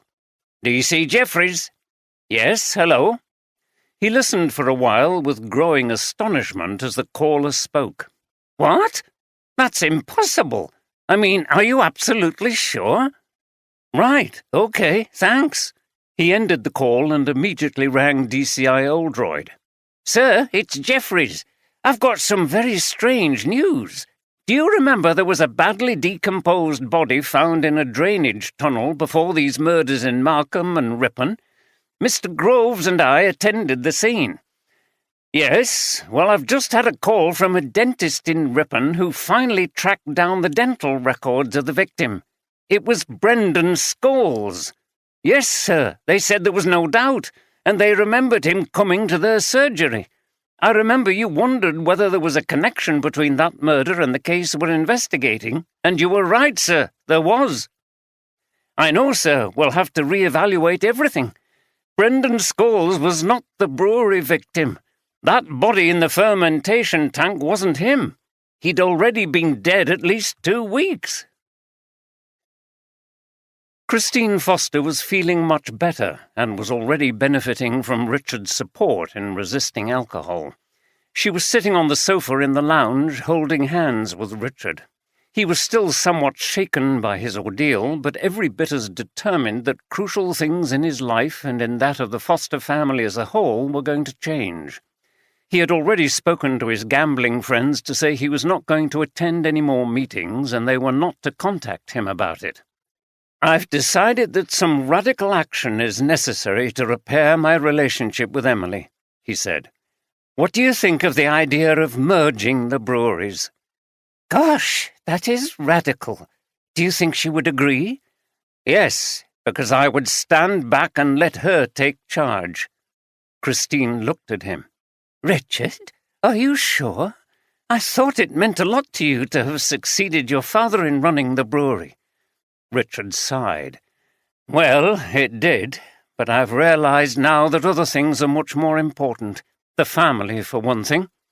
We'll all be much stronger together. One family brewery again in Markham. It will be awesome. I'm not bothered about prestige and status anymore. We were facing disaster, but we're coming through. He turned her face towards him and kissed her. At the incident room in the Yoredale Brewery, Oldroyd, Andy and Jeffries were discussing the implications of this dramatic turn in the investigation as they drank coffee. Of course, this changes a great deal, but it confirms some of the doubts and questions I had about the facts and narrative we were presented with, began Oldroyd, who seemed excited by the news. In what way, sir? Asked Andy. The first thing I found odd about this case was that Norman Smith said Scholes didn't seem to recognize him that day when he ran into him at the festival, and yet Scholes had been messing around with his wife. He must have known what the husband looked like, even if only to keep away from him. And anyway, everyone knows each other in a small place like this. Smith thought Scholes was pretending not to recognize him, but it seemed strange. And yesterday Janice Anderson said something similar, that Scholes didn't want to talk to her in the Hughes Brewery beer tent. But surely he would have had some kind of conversation with her, as they'd been friends in the past. Also, she said his voice was different.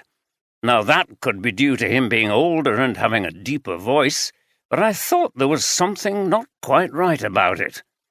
I see where you're going, sir, said Andy. You're saying that these things suggested all along that that person wasn't Brendan Scholes, and now we know for sure that it wasn't. Correct.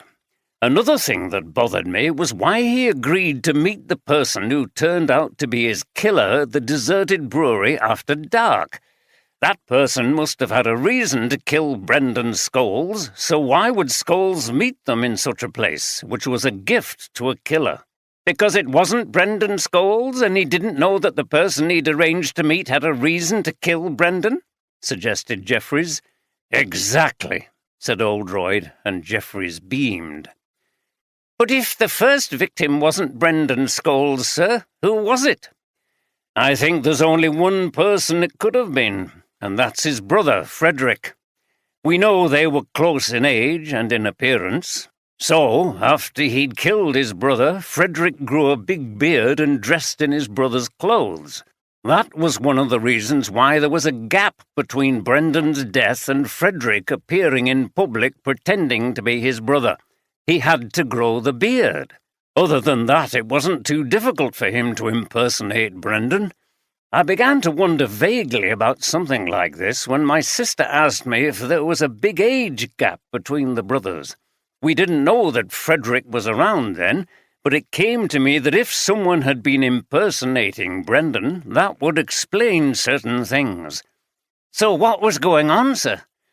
Oldroyd drank some of his coffee before continuing. He was so animated at this breakthrough that he didn't even think about a biscuit.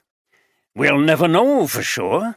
We were talking about family breakdown in the office, and that started to ring bells for me. I thought for a time that the problems in the Foster family could be behind all this, but it turns out it was the Scholes family. However, both brothers and their father are dead, so we can only try to reconstruct what happened between them, just as Gandalf does in Lord of the Rings with the story of Gollum's early life. Remember that word precious was at the back of my mind? I think what I said to you at the time was right. Frederick did come back after his father's death. The brothers did fall out about the recipe, and Frederick did kill his brother. We had the sequence right, but not the timing. In fact, Frederick didn't kill Brendan that night in the brewery. He killed him much earlier, probably in anger because Brendan wouldn't tell him where the recipe was. Do you think Brendan knew himself, sir? Oldroyd shrugged. I don't know. The fact that when we found it, the recipe didn't seem to have been disturbed for a while suggests that maybe he didn't. But he most likely knew it was in the house somewhere.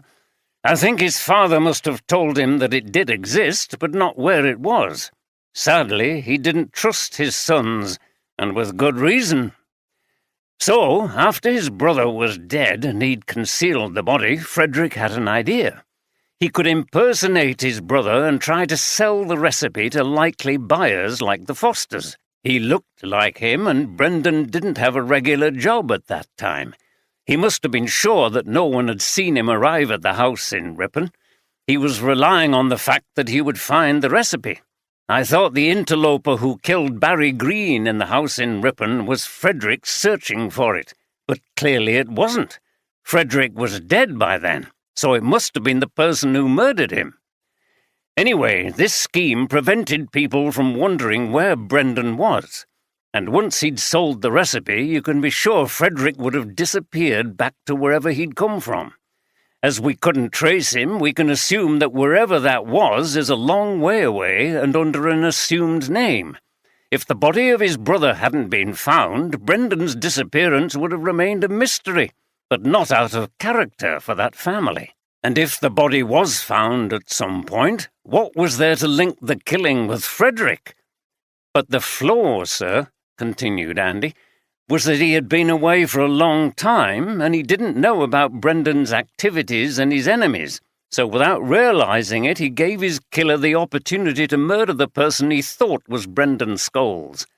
Correct. We'll need to get forensics to verify that the body in the tank was Frederick, but I'm certain they will. I'll get on to that, sir, said Jeffries. What he failed to take into account was his brother's colourful history in Markham, continued Oldroyd. He didn't know about the baggage from his brother's affairs and debts, and he didn't know who had been his brother's friends in the past, so he failed to respond in the right way. That's why Smith said Scholes didn't seem to recognise him when he encountered him at the beer festival, and the same was true with Janice Anderson. But, sir, said Andy, I think you're right about the Scholes brothers, but where does that leave us in the investigation? I'm afraid it means that we're back to the drawing board, as they say. Some things have been clarified, but we still don't know who killed Frederick Scholes and Barry Green, and who tried to kill Richard Foster, or why. The good news is, I have a plan that might reveal who it is. There's something timely coming through from Harrogate HQ, sir, said Andy, who was on his laptop. Apparently Sharon Warner has managed to track down Frederick Scholes. I don't know how she did it. The trail went cold, but knowing he'd trained in engineering, she pursued that line. She followed up some of the people who were at the Army College with him to see if he might have joined them. Sure enough, she found an Anthony Scholes working at a firm in Liverpool, owned by the father of someone who'd been in the army with him. He probably passed this off as his name instead of Frederick. There were some pictures on their website, and she recognised him from the photo Jeffries got at the house in Ripon. He clearly didn't want to be found, even before all this madness. There may be some other things he was involved in that will come to light later. I think if he'd succeeded in selling the recipe, he would have left that job, gone even further away, and changed both of his names," said Oldroyd. "Well, good on D.C. Warner. She's shaping up very well. I'll mention that in my report to DCS Walker. The information has come too late to make much difference, but she's showing a real flair for research. Anyway, let me tell you what I have in mind to catch the killer." "I'm leaving tomorrow, Daddy. I've had enough." Sophie confronted her father in the massive entrance hall at Swinfield. Langford looked around anxiously, but there was no one else nearby. "What are you talking about?" he said dismissively. "I've had an offer from a large riding school down in the Midlands. I've been thinking about it for some time, and I've decided to accept it." Langford looked contemptuous. "So you want to spend the rest of your life messing around with horses and teaching spoiled young girls how to ride?" Her face flashed with anger. "At least it will be my own life and not simply doing what you've decided for me. I'm sick of you controlling me." "Everything I do is for your benefit." She looked at him with her head to one side. "Is it? Or is it to keep up the family name and its prestige? Lord Markham's daughter has become engaged to the son of Earl whatever. You'd love that to appear in the society section of some posh newspaper, wouldn't you?" "What's wrong with that? Look, you're an attractive young woman, but these chances will pass. You could still establish yourself in society." "Can't you get it into your head that I don't want to? I might not be very clever at doing exams and things, but I'm worth more than being a pretty little thing accompanying some boring man with a title. I like working with horses and teaching riding, and I'm good at it." Langford waved his hand dismissively. "You'll never have the lifestyle and the place in society you could have if you don't follow my advice." Sophie looked at him almost with pity. "You just don't get it, do you? Anyway, I'm leaving in the morning. I'll text you my address when I've found somewhere to stay." Langford had thought that he could easily change her mind, but now he saw that she was serious. It seemed only yesterday that she had been an obedient little girl. Now a determined young woman stood before him. He didn't know how to respond. She turned and walked out of the hall. There was no hug or other physical contact. After a few moments he went into his study and walked to the window. As he looked out onto his extensive estate, which was beautiful on the bright spring day, it occurred to him that he was now alone in this huge house, maybe for the rest of his life. His wife was dead, his son was living a busy life in London, and he rarely saw him, and now Sophie was gone, unlikely to return. He was a wealthy man, but his future looked bleak. "I know it's not easy to believe, but I think he's genuinely sorry for what he did, and he's suffered a lot because of his alcoholism." Steph was in the lounge of her mother's house in Harrogate with her mother and sister Lisa. It was the evening of the same day.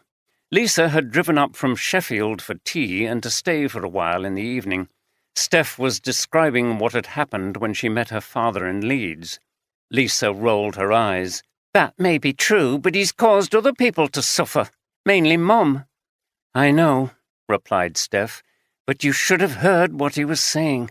He's very proud of you becoming a nurse, and I really think he's devastated by the fact that he didn't see us grow up. I'm sorry you weren't there, but it was all arranged at the last minute. I don't think he would have opened up as he did if we'd both been there. He found it very difficult as it was." "Did he say anything about Mum?" "Not much, except he admitted that he'd been violent and that caused him to burst into tears. I don't think he's easy talking about how he treated Mum." "I'll bet. But that doesn't mean he isn't sorry." Lisa turned to her mother. "Mum, you're not saying much. How do you feel about it?" Her mother frowned. "Look, my main concern is you two. I'm glad Steph feels that your dad is sorry, and that he has some feelings as a father for you both. I think my relationship with him was damaged beyond repair, but it could be different for you. As I've said before, he is your father, And if he's genuinely reaching out to you, I don't think it would be right for me to stop that." "Oh, Mum, that's such a generous view. You're so good," said Lisa, shaking her head. Her mother laughed. "Thank you. I've always believed it was wrong to cling on to bad feelings. I don't hate your father for what he did to us, not anymore. If I'd stayed with how I felt at the time, it would have made me very bitter. Also, I knew then that it was because of the alcohol. He was never violent unless he'd been drinking. It didn't make it any easier for me, and I was glad when he left, but it sounds as if he has changed and finally dealt with his problem. Maybe he should be rewarded for that." Steph nodded. "I wouldn't dream of asking you to meet him, Mum, but I think he does have a real regard for me and Lisa." "What are you suggesting?" said Lisa, still sounding sceptical. "Nothing dramatic, just that we carry on seeing him, and with an open mind, not with our attitude fixed against him. I felt like that the first time we met. I didn't think there was anything he could say that would change my view of him, but now I think I was wrong." "What you're saying is that we should give him a chance," said Lisa. "Something like that, yes. I think we can both tell whether someone is being genuine or not. If it works out, then—" She paused and struggled for the words.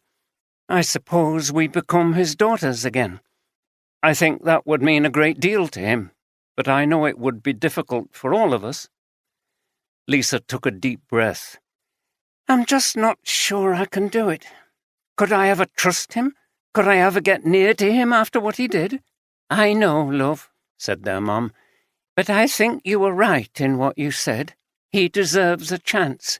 It sounds as if he's paid the penalty. His life has been pretty bleak since he left us. And now— I don't know. It's up to you two." She smiled at them both. "He's coming up to Leeds in a couple of months. Let's just meet him and see how it goes," said Steph. "I think we should try to be as open and as welcoming as we can, resist the temptation to freeze him out and listen to what he has to say." Lisa pulled a face and shook her head, but eventually said, "Okay." It was quite late when Steph arrived back at the apartment in Leeds. Andy was still up watching a film. She took off her jacket and, with a tired-sounding sigh, sat next to him on the sofa. Andy paused the film and turned to her. "How did it go?" "Pretty well. It's exhausting going through this stuff, but it was okay. I managed to convince Lisa that it was worth persisting with Dad." "It's understandable that she would be reluctant." "Yes. It was interesting that she was the one who raised the idea of giving him a chance, so I think it must have been in her mind at some level, even though she was fairly hostile to the idea on the surface." "Deep down, people don't want to disown members of their family if there's any chance that there can be some kind of reconciliation. I'm seeing it with my current case, the brother and sister who own the rival breweries. You can sense it pains them to be at loggerheads with each other." "I think you're right. We'll see how it goes when Dad comes up next month." She smiled at him. "Thanks for being so thoughtful and understanding about this. You've really encouraged me." "That's fine. In a way, I envy you." "How's that?" "Well, difficult as it is, it's possible for you to sort of regain your dad, but mine's dead and he's never coming back." There was suddenly a very sad look on his face. "Oh, gosh, I never thought of it like that. Come here." She leaned over and gave him a big hug. "Do you still miss him?" Andy took a deep breath. "Yes, not like I used to. It doesn't upset me anymore to think about him, but let's say if I was in your position, I would leap at the chance of getting a father again." Steph nodded. "I can see that." "So," she said, changing the subject, "how's the investigation going?" Andy gave her a summary of the day's dramatic developments. "Thanks to you, and also thanks to Sharon's efforts, I think we've turned a corner. The boss was very impressed, and he's putting in a commendation for Sharon. She's a whiz with the old research, isn't she?" "Yes. Do you know, I think technology develops so rapidly that even people of our age are getting superseded. She's only about 20, and everything in IT comes so naturally to her, and she does it all at an incredible speed." Andy laughed. "My God, on the scrap heap in your early 30s. What a fate." "Well, imagine Superintendent Walker. He wouldn't know where to start." "I'm not sure the boss would be much better, but they've still got fine minds, haven't they? And a wealth of experience. The boss has a plan to catch the killer, and knowing him, I'll bet it works. He always has a few tricks up his sleeve." "What's that, then?" Andy explained. "He's going to speak to the media tomorrow. He loves the idea of them doing some work for us without realizing it. Then it could involve quite a bit of tedious vigilance over the next few days, but we'll see if his gamble pays off. And by the way, I've decided that Jeffries can wait. I don't want to move from Harrogate at the moment. I think I've got a lot more to learn, particularly about being in authority. As an inspector, I would be in charge of investigations. I'm not sure I'm ready for that yet." "Well, you've thought it through very carefully, so that's fine." She smiled. "I'm pleased, actually. It wouldn't be the same if you weren't in the team and I couldn't get one over on you by working the case out first." "Get lost." "I've called this press conference to bring you up to date on the investigation into the Brewery murders." It was the next day, and Oldroyd was speaking to the assembled reporters and television crews outside the Yoredale Ram Brewery. Andy was at his side. Interest in the case was now intense and nationwide. Before he could continue, a reporter jumped in. "Is it true there was another attempted murder at the weekend, Chief Inspector?" You had to give them credit, thought Oldroyd. They had amazing sources of information and weren't afraid to be up front with their questions. "There was an attack on someone, yes, but I can't confirm that this was linked to the murders. We continue to advise people to take care and also to ask anyone with any information to come forward. This latest attack took place near the cricket ground on Saturday afternoon, and the attacker made off up the steps towards the square. They may have been seen." "Are you near to making an arrest?" asked an eager reporter, who then thrust a microphone towards Oldroyd. "Without going into details, I believe that we are not far from that. Our main suspect is Frederick Scholes, the brother of the first victim. We believe that he killed his brother in a dispute about their late father's legacy. It is important that anyone who has any information about Frederick should speak to us. He is a dangerous man and shouldn't be approached. We will be issuing a description of him." "Did he kill the second victim, Barry Green?" "We believe so, yes." "Didn't know Brendan had a brother, Chief Inspector. Where's he sprung from?" "Frederick Scholes has not been around in this area for some time. As a boy, he got into quite a bit of trouble at school and so on, and as soon as he was old enough, he left the area. That's about 15 years ago now." "Chief Inspector, we've heard that this might all be about a lost recipe for a type of beer, Wensley Glory Bitter. Is that true?" This was from a young reporter at the back of the crowd who was wearing some kind of hoodie. "We think that's unlikely. I'm sure that many of you are aware of what I might call the legend of Wensley Glory Bitter, which was brewed some time ago by the late David Foster. It won many prizes, but the recipe has long been missing." "Maybe it turned up." "Very unlikely. There's been an extensive search of the house in Ripon that was the home of Wilfred Scholes, the father of the Scholes brothers, until he died recently. This has not uncovered any relevant documents, and we have concluded that the recipe does not exist. We have completed our investigation at the house, which is now locked up." The reporter in the hoodie spoke again. "If the recipe was found, it would be worth a lot of money, wouldn't it, Chief Inspector?" "Yes, I'm sure a brewery would pay a handsome price for it. It would be extremely good for business if they were able to sell Wensley Glory Bitter." Oldroyd took a few more routine questions and then ended the meeting. He smiled as the reporters left, and there was a twinkle in his eye. He seemed very satisfied with how things had gone. "Well done, sir," said Andy. I think that worked well. Yes, now let's see if our prey takes the bait." "This sounds amazing. This delightful 4-bedroom Edwardian end terrace is the perfect combination of stunning original features and quality contemporary styling." Deborah was reading the estate agent's description as Oldroyd drove them to their third house viewing. It was late in the afternoon, and theirs was the last viewing of the day. It was possible that if they liked it, it would be too late to put in a bid. "My mother always used to say, if it sounds too good to be true, then it probably is," said Oldroyd. Deborah laughed.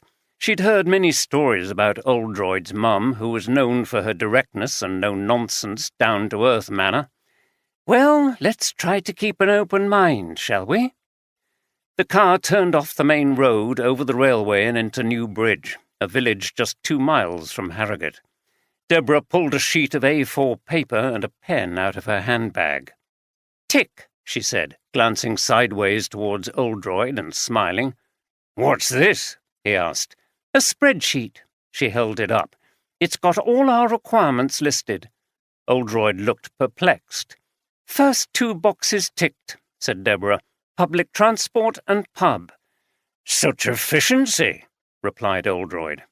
He was very familiar with the train station, and he'd enjoyed many a good pint of Hughes ales at the Bridge Inn, after which he'd been whisked back to Harrogate town centre on the 36 bus, which had been taking passengers between Leeds, Harrogate and Ripon for as long as anyone could remember. As they pulled up, Oldroyd was genuinely impressed by the look of the house. "Now that has been very well maintained, at least on the outside." The estate agent, who looked almost identical to the previous ones, was waiting for them on the front path and wasted no time in pointing out the many advantages of the house. "Benefits from an end-of-terrace position with a garage, so no need to worry about finding a parking place on the street. Etched windows, characteristic of the Edwardian era." Whilst Deborah ticked more boxes, Oldroyd took a closer look at the window frames. "That's good," he said. "UPVC replacements, but high spec, so you can't really tell until you get close up." "Well, they had me fooled," said Deborah. "The front door is the original," said Oldroyd as they followed the agent inside.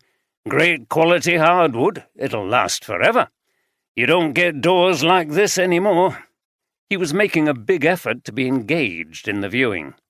"I didn't realize you were such an expert on timber," quipped Deborah, and Oldroyd stuck out his tongue.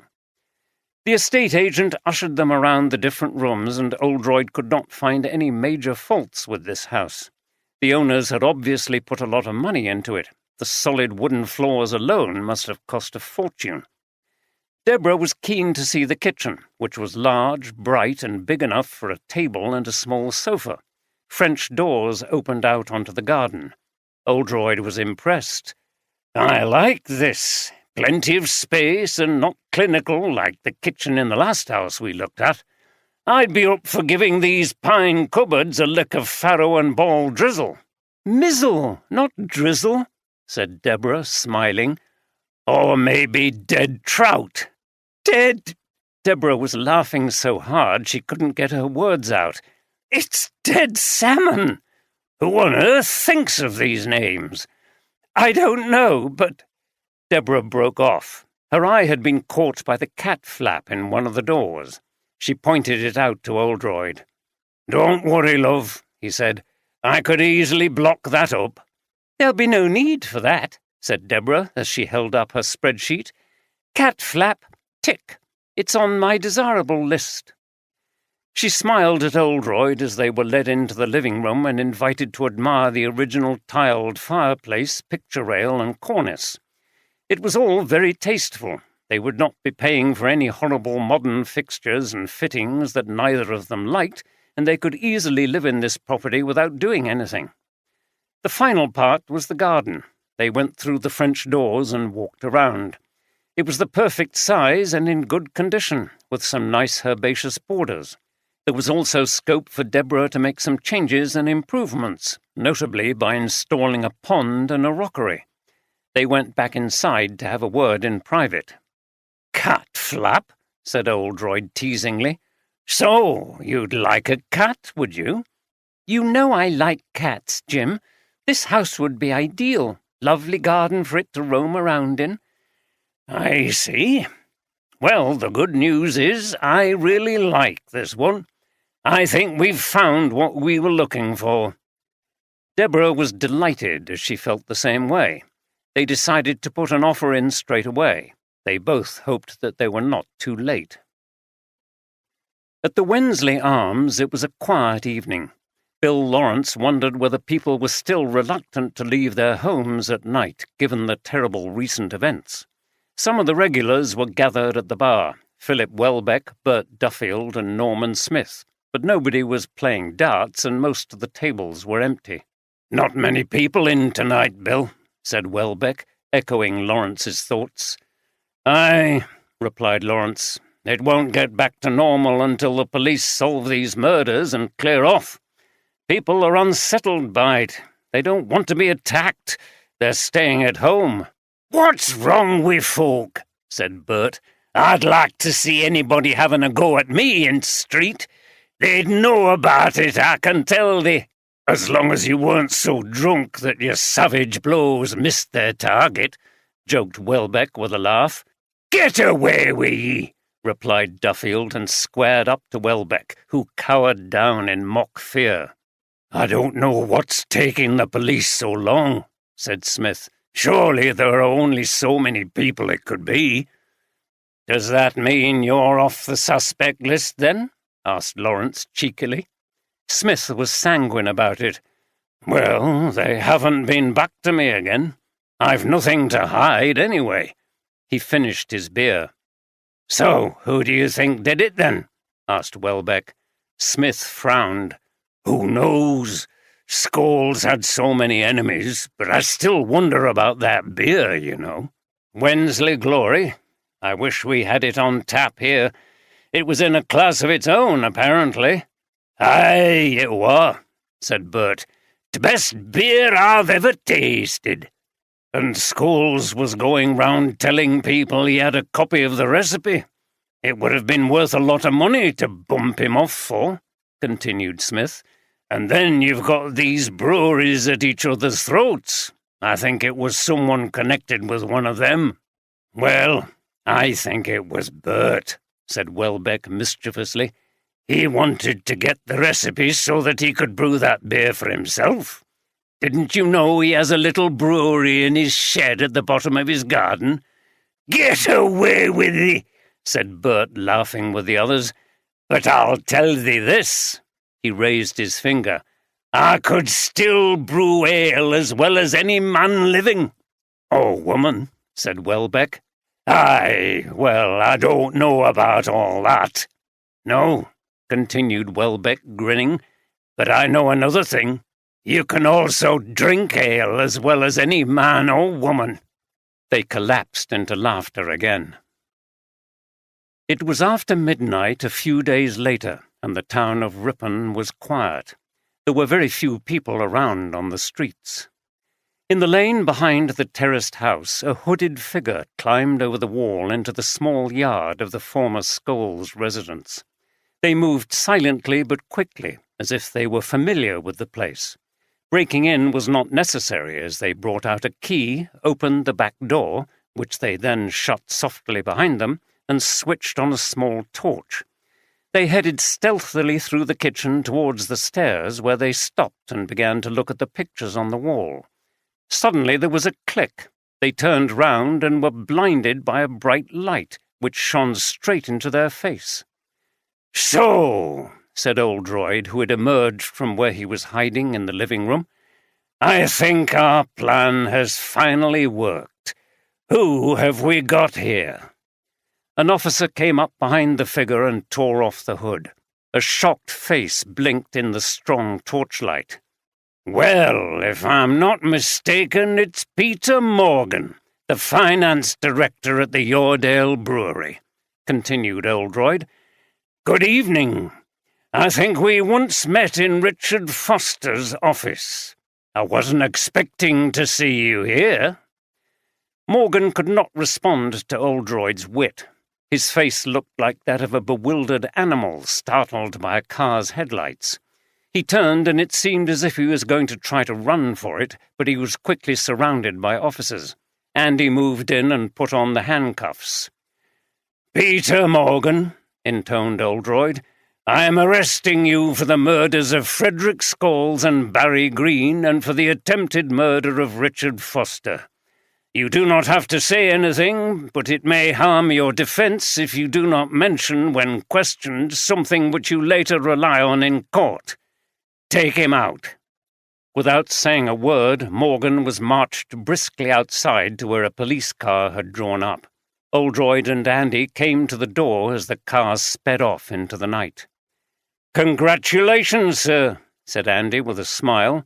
"It's taken a little while, but your scheme has flushed the killer out." "Yes," replied Oldroyd. "I banked on the lure of finding the recipe being too much to resist, though I have to admit I didn't expect it to be Morgan. It will be interesting to find out what on earth brought him to this. The press can be very useful," he continued with a laugh, "even if they don't realize they're being used. They accepted my insistence that there was no recipe, while still describing how valuable it would be if it were to be found. Given that we know the killer had already been to search the house once, it was likely that they would return, especially if they saw me on television saying that the police would no longer be around the house. Jeffries did well, didn't he, sir?" "He did. Played his part as a young reporter, feeding me questions about the recipe very nicely. Tell him what I've said if you see him." "I will, sir. I think it will make his day." Oldroyd yawned. He and Andy had been part of the team that had kept watch in the house for a number of nights and days. "We'd better get home and get some sleep. We'll question Morgan at Harrogate tomorrow. I'm eager to see what tale he has to tell. Find out his address and get forensics round. It shouldn't be too hard to find something to link him with the crimes. He hasn't had time to hide anything, but it can all wait until tomorrow." "Okay, sir. Good night." Next morning, a tired and defeated-looking Peter Morgan sat facing Oldroyd and Andy in an interview room at Harrogate Police HQ. Oldroyd sensed no arrogance or hostility in him and decided to take a gentle approach. "So, what's behind all this?" he asked. "You don't seem like a man who would get involved in violence." Morgan sighed and closed his eyes as if contemplating the awfulness of his position. "Gambling," he said, summing up his terrible fate in one word. "I've lost large amounts of money over the years. I've managed to keep it from my family and my employer until now. But it's all over. At least I won't be able to gamble any more." He slumped back in the chair and brushed away a tear. "How did Scholes fit into this?" "He was blackmailing me, so I was losing even more money. I've been siphoning off money from the Yorkshire Brewery for quite a while. That's one of the reasons the business has been struggling. When we worked there in the office, Scholes must have suspected what was happening. He examined the records and found me out. He wasn't stupid, just a bastard." For a moment his eyes blazed. "He asked for money, or he would tell Richard. I couldn't deal with it. I was still losing money and having to pay him as well." "How did you feel about taking money from your employer?" "Bad, but I was desperate. I justified it by telling myself that Richard was partly responsible for the state I was in. I started gambling with him and his friends, playing poker games. I dropped out of that, and Richard thought I'd given up the gambling. But I hadn't. I was playing at home online for higher stakes and for longer periods." "Why didn't you get help?" Morgan shook his head. "I was too ashamed, especially as an accountant, a person who knows about figures and how to handle money. People don't expect you to throw money away. I didn't feel I could tell anyone." He looked down. "Now I wish I had." "What did you decide to do about Scholes?" "To get rid of him. He was a nasty piece of work. Somehow I had to break out of the trap he'd caught me in. I thought if I could get him somewhere secluded, then I could finish him off. I knew he had lots of enemies, and the suspicion would fall on them. Not that I wanted anyone else to go to prison for what I'd done. I just thought there would be nothing to link him with me. So, on the night of the murder, you called him, I presume? Yes, I'd heard he'd been going round during the beer festival claiming to have a copy of the recipe for Wensley Glory Bitter. I didn't know if he was lying. His father had died recently, so there was a chance that he could have inherited it if David Foster had given Wilf Scholes a copy. Anyway, I knew I didn't have enough money to pay him for it, but I thought it was a chance to lure him to the brewery, which would be deserted late at night.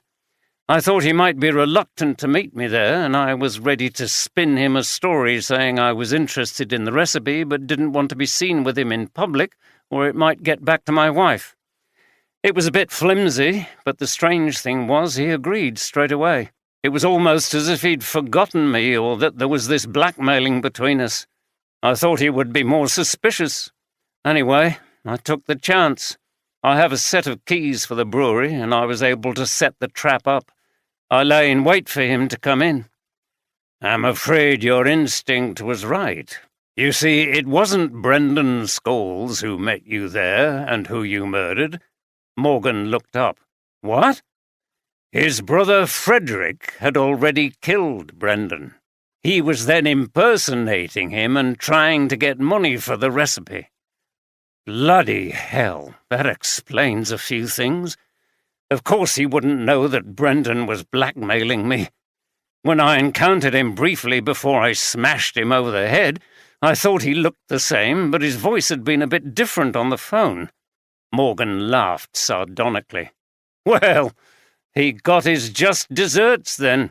He was no better than his brother by all accounts. Oldroyd leaned down and pulled something out of a bag by his chair. You used one of these to hit him over the head, didn't you? He held up a hammer that had a broad, flat head on one side and a wedge-shaped peen on the other. At the tip of the wedge was a narrow groove.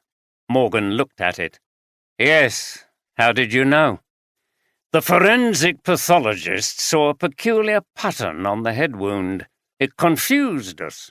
The wounds looked like they were caused by a hammer, but we couldn't explain that pattern. It was caused by this groove. This is a Cooper's hammer, the kind someone would use to hammer the hoops onto the barrels. You used the same hammer to kill Barry Green, and I think you got it from the museum room at the Yoredale Brewery. I saw there was one missing from a collection. Am I right? Morgan shrugged. You seem to know everything.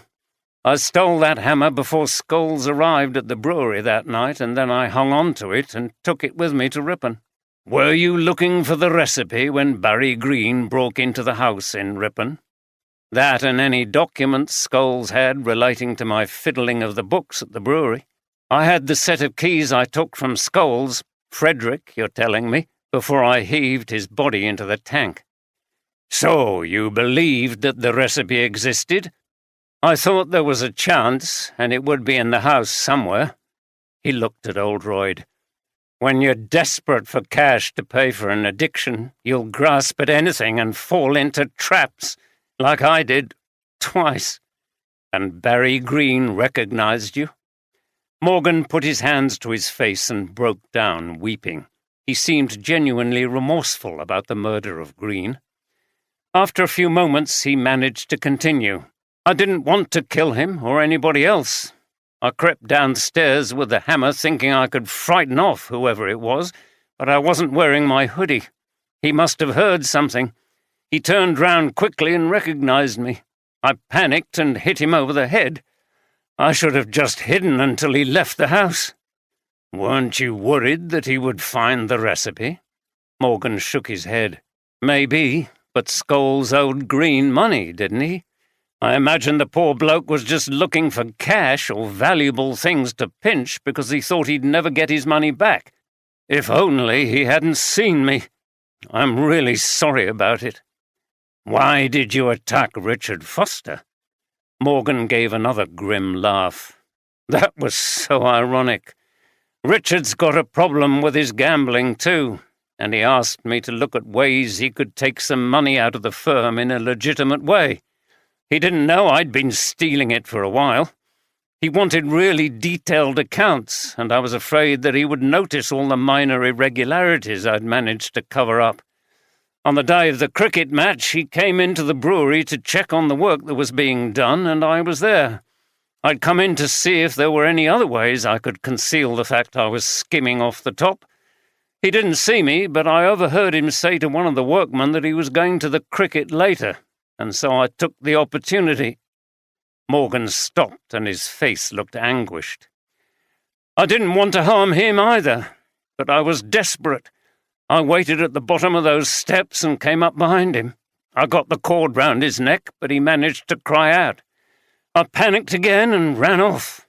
He paused and seemed to be struggling to carry on. I'm glad he did cry out. I haven't got his murder on my conscience, at least. And then, presumably, you saw my press conference and decided it was worth another look for the recipe? Morgan laughed. Yes, I was following your investigation all along. When you said you'd stopped searching the house in Ripon, I thought this was a chance for me to have another look. The odds were against it, but odds don't matter when you're a gambler and you don't think straight. I walked into your trap. His face was drained of colour, and he slumped forward onto the table, apparently exhausted. It's a sad story, really, isn't it, sir? Said Andy when the interview was over. Morgan had been taken back to the cells, and they were making their way to their office. It is. His family are going to be devastated when they get the news. It's not a pleasant thing to contemplate. Oldroyd grimaced at the very idea of it. It's another tale of addiction. We seem to be encountering a lot of them at the moment, what with the Fosters, and even Steph's dad. How is she, by the way? Fine, thanks, sir. It's been very positive for her to re-establish contact with her dad and to start to see what made him behave like he did. They reached the office. Oldroyd put on the coffee and they sat down. That's a very mature attitude. The few times she mentioned him in the past, she used to say that she hated him and never wanted to see him again. Well, I think she's changed her mind, sir. That's how she felt as a girl after how he treated her and her sister and their mum. But she saw how broken he was by his alcoholism, and he told her how sorry he was and how proud he was of Steph and her sister. I suppose she saw that he wasn't all bad. I see. I'm sure it's partly because of you, sir. Me? What on earth did I have to do with it? You know, we were talking the other day, sir, about when I first came here to work. Yes. Well, in those days, and I think Steph was probably the same, I used to believe that criminals were evil people. Catch and lock 'em up was my attitude. But you've taught us to think differently, that people who do bad things are mostly damaged themselves, and maybe they were trapped in circumstances where another person might have behaved in the same way. Something pushed them over the edge. You know what I mean, sir? I do. And you've taught us to put ourselves in the shoes of the criminal. They're human, like the rest of us, and mostly think the same way. I don't think I'm explaining this very well. Yes, you are, said Oldroyd, and I'm very touched by what you've just said. I suppose the word is empathy. I don't want to sound sanctimonious, but whenever we get to this point in a murder inquiry and the killer is going to prison, I never feel any sense of triumph. Maybe satisfaction and relief that we've solved the case and put away a dangerous person, but the dominant feeling for me is what a tragic waste it is, for the victims and their families, but also for the perpetrator and their families whose lives are ruined. Then I always reflect, it could have been different. Why wasn't it? What evil combination of factors came together and caused this to happen? I suppose in the end that's one of the mysteries of life, isn't it, sir? I think you're right. They were brought back down to mundane reality from their deep reflections by Oldroyd's phone ringing. It was Tom Walker. "Well done again, Jim," Walker said when Oldroyd answered. "I'm glad you got to the bottom of it. You know who should be satisfied. He can go back to sleep in his office now. One brother killed the other over a secret beer recipe, I hear." "That was part of it, Tom. Then there was the firm's accountant who was a gambler and was being blackmailed. He killed 2 people and attacked a third. Well, it all happens in the little towns up in the Dales, doesn't it? It's bloody amazing. By the way, how did you get on up at Moneybags Hall, or wherever it was?" Oldroyd laughed. There was more to it than Watkins realised. The bloke wasn't really concerned about the local impact of the investigation. He was trying to protect his daughter, who'd had a relationship with one of the victims. He didn't want her name to crop up in any of the media coverage. Right, I'll bet he didn't. It might ruin her chances in the high-class marriage market. You've got it, Tom. I know how these people think. It's all about them. Never mind 3 people were killed.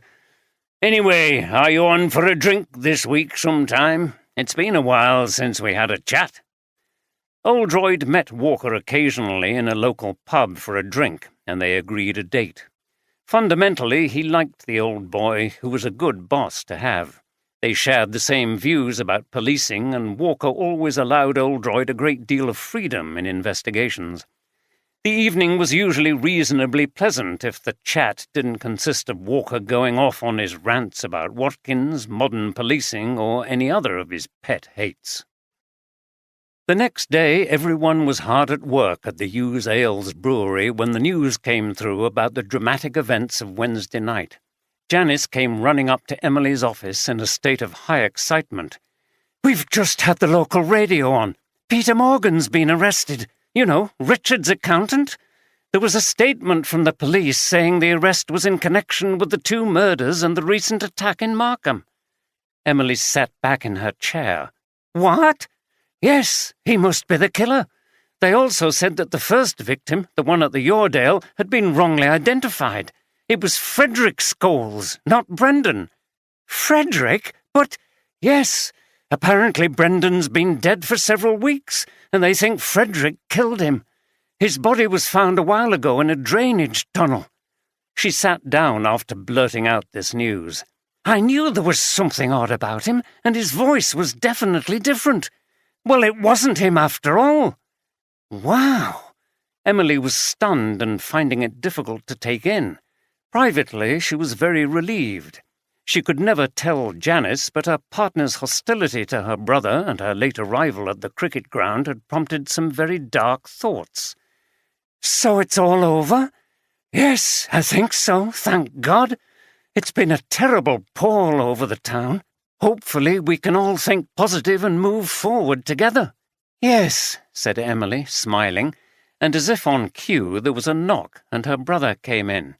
"Richard," she said, "come in and have a seat." "Thank you," he said, nodding to them both. "Nice to see you, Janice. It's been a while." "Yes, it has," replied Janice rather coolly. "Well, I intend to change that. Christine and I want you both to come round for a meal this Friday evening." Janice and Emily exchanged a glance. "Thank you, Richard," said Emily. "We'd love to." Janice did not feel quite as positive, but she wanted to make the effort. "Looking forward to it," she said. "I'd better get back to work. I'm holding things up. I'll leave you together. Bye for now." Richard sat down. "Have you heard the news?" he said. "Yes, that must have been a shock for you, Richard." "Yes, the police have been in touch. It was his gambling that was behind it all. He was badly in debt and had been stealing from the company. No wonder we weren't doing particularly well. Mind you, I was planning to take money out myself, although it would have been above board. He thought I might get on to him when we looked in detail at the accounts, which is why he tried to get rid of me." "That's awful." He looked at her with a puzzled expression. "I know, but I actually feel more sorrow and pity than anger. I understand how gambling addiction can make you desperate enough to do all sorts of shocking things. Lying, stealing, being violent. He never told anyone or got help. It was all bottled up inside him and none of us knew. He paused and shook his head. He was part of our poker group at one time, but he dropped out and I never thought things were a problem for him. I suppose you think an accountant can always handle money sensibly. But actually, why should that be the case? Everybody's human. I should have joined the dots, and maybe I could have done something, but I never suspected him at all. It was the same as with Christine. I was too bound up by my own problems to notice someone else's. Don't be hard on yourself, Richard. It wasn't your fault. I'm sure he was very clever about concealing everything. Yes. He shook his head as if to dismiss the thoughts. Anyway, he paused as if about to make an announcement. I've come here with a special proposal. What's that? I want our breweries to merge. Actually, I want yous to take us over. Richard? For the second time that morning, Emily was astonished. Look, after the money I've lost, and through Peter Morgan taking it out of the company, we're in a weak position, and it just doesn't make sense to have two breweries, effectively run by the same family, competing in this small town. If we merge, you will be chief executive and I will take a secondary role. I'm sure Philip and Janice can work together. He put his hand to his head and looked weary. I'm completely exhausted after all that's happened. I need to spend time tackling this gambling thing and help Christine. It's not compatible with running a business. I'll be happy if I can earn enough to enable us to survive, even if the kids have to change schools. The local secondary school is fine. I sometimes wonder why we bother sending them to that private school in Ripon anyway. He stopped and looked at her. What do you think? Richard, I don't know what to say. I was completely wrong to believe you shouldn't be involved in the brewery. Dad was right. I was being selfish, silly, and old-fashioned. You're a very talented business person, and your partner is an excellent brewer. Oh, Richard, thank you. And never mind about what's happened in the past. It's worked out well in the end. Does that mean that you agree to my proposal? Well, I can hardly get my head around it, but yes, of course. It will be great to work together again. What shall we call the new business? That's for you to decide. But what about Wensley Brewery? But maybe not just yet. I think it may be a good idea to keep the identities of the breweries separate for a while so as not to confuse our loyal customers. That's a great idea. She shook her head and beamed. I'm so delighted, Richard. It was stupid to compete with each other instead of pooling our expertise. He gave her a sly smile. That's good, because I've kept the best thing until last. Oh?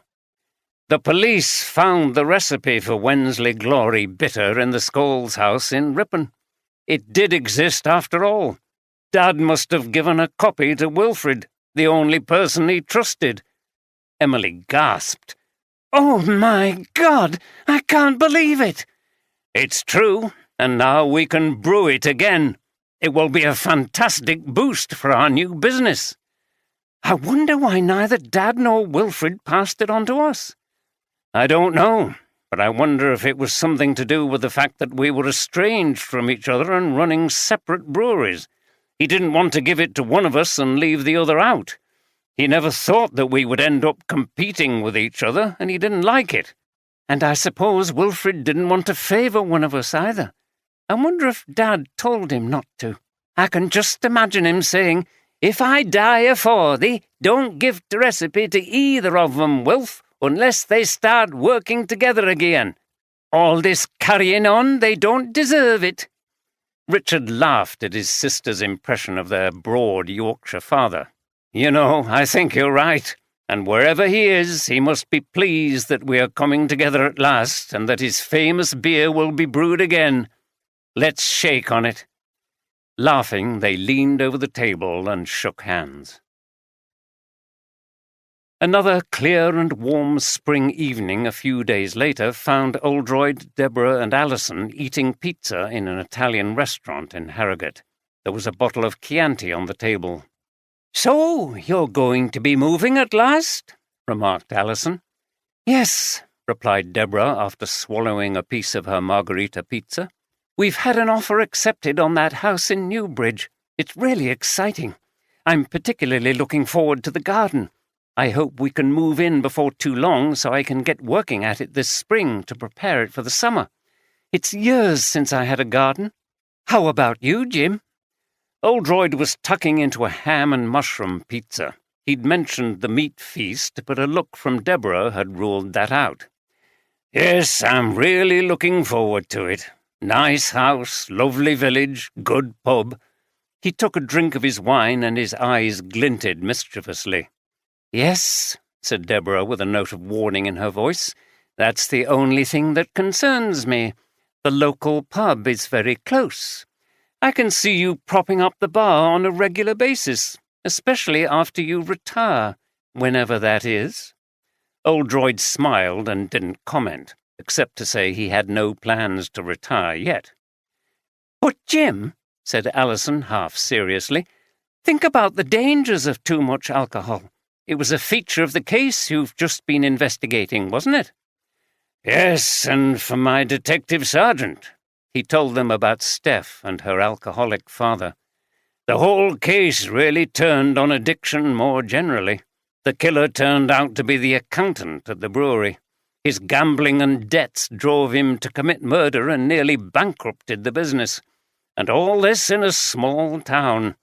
It's certainly a myth that these problems only exist in cities. "Yes, well, there you are, Jim. We're all frail, you know." "Yes, but a good thing about this case was that it wasn't all bleak in the end, as they sometimes can be. There were some positive outcomes, not for the tragic Scholes family, who are all dead now, but I think Richard Foster and his wife will both be able to conquer their addictions. They're supporting each other." "That's good news," said Deborah. "A well-established addiction is not easy to overcome without professional help, but a supportive partner and family can be a great help." "The other really good thing is that there was reconciliation between those two Markham breweries where the brother and sister had been at loggerheads for quite a while." "What was it all about?" asked Deborah. "To put it bluntly, it was Richard who couldn't accept his sister working in the brewery, and this drove her away to form her own very successful venture. To his credit, he seems to have admitted he was wrong and allowed his talented sister to run the new company."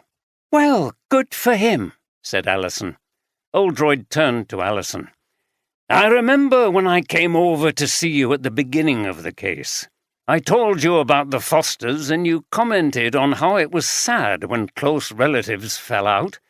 That remained with me somehow, and it turned out that it applied with even greater force to the Scholes family. It made me start to consider if the conflicts in the family had a bearing on the case."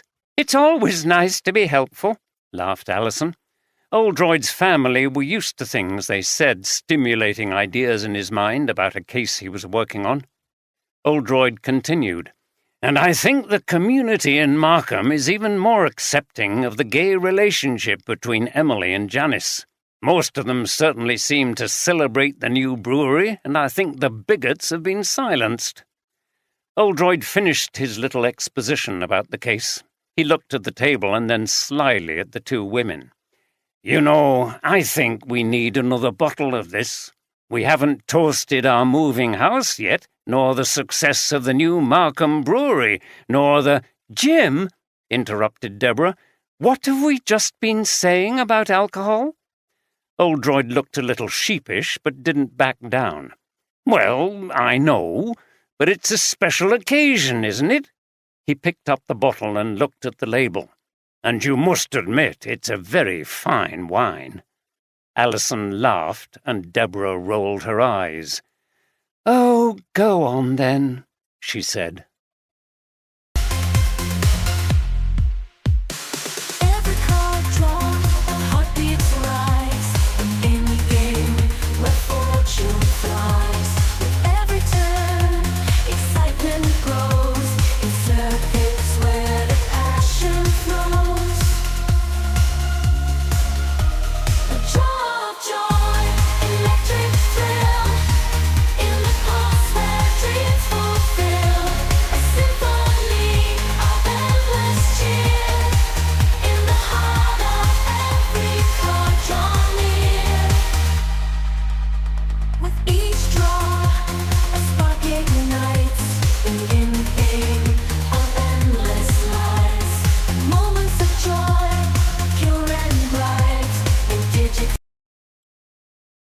Epilogue.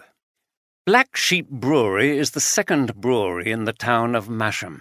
It was founded by a member of the Theakston family after Theakston Brewery was taken over by a large company. It occupies premises that were previously used by the former Lightfoot Brewery. Its most famous beers are Black Sheep Bitter, a classic Yorkshire bitter, and the strong, fruity Rigwelter. This is named after the Yorkshire dialect word for a sheep on its back. Some years later, the Facebook page of the Yorkshire Ale Society contained a photograph of Emily and Richard Foster smiling as they received the Beer of the Year award for Wensley Glory Bitter. The accompanying text ran as follows: Wensley Glory has made a triumphant return after many years during which the recipe was thought lost, seemingly for good. It is more than 30 years since the beer, brewed in conditions of some secrecy by David Foster, the father of the current winners of the award, first won the title of Beer of the Year. How proud David Foster would have been of his son and daughter, who merged their breweries in Markham several years ago and began to brew the famous beer again. Wensley Ales has a roughly equal male and female workforce and is regarded as a model business in terms of equal opportunities and in the creation of a harmonious working atmosphere. The revived beer was first served at local pubs in Markham, including the Wensley Arms, but sales picked up rapidly and are now worldwide. Chief Executive Emily Foster was asked what was special about Wensley Glory.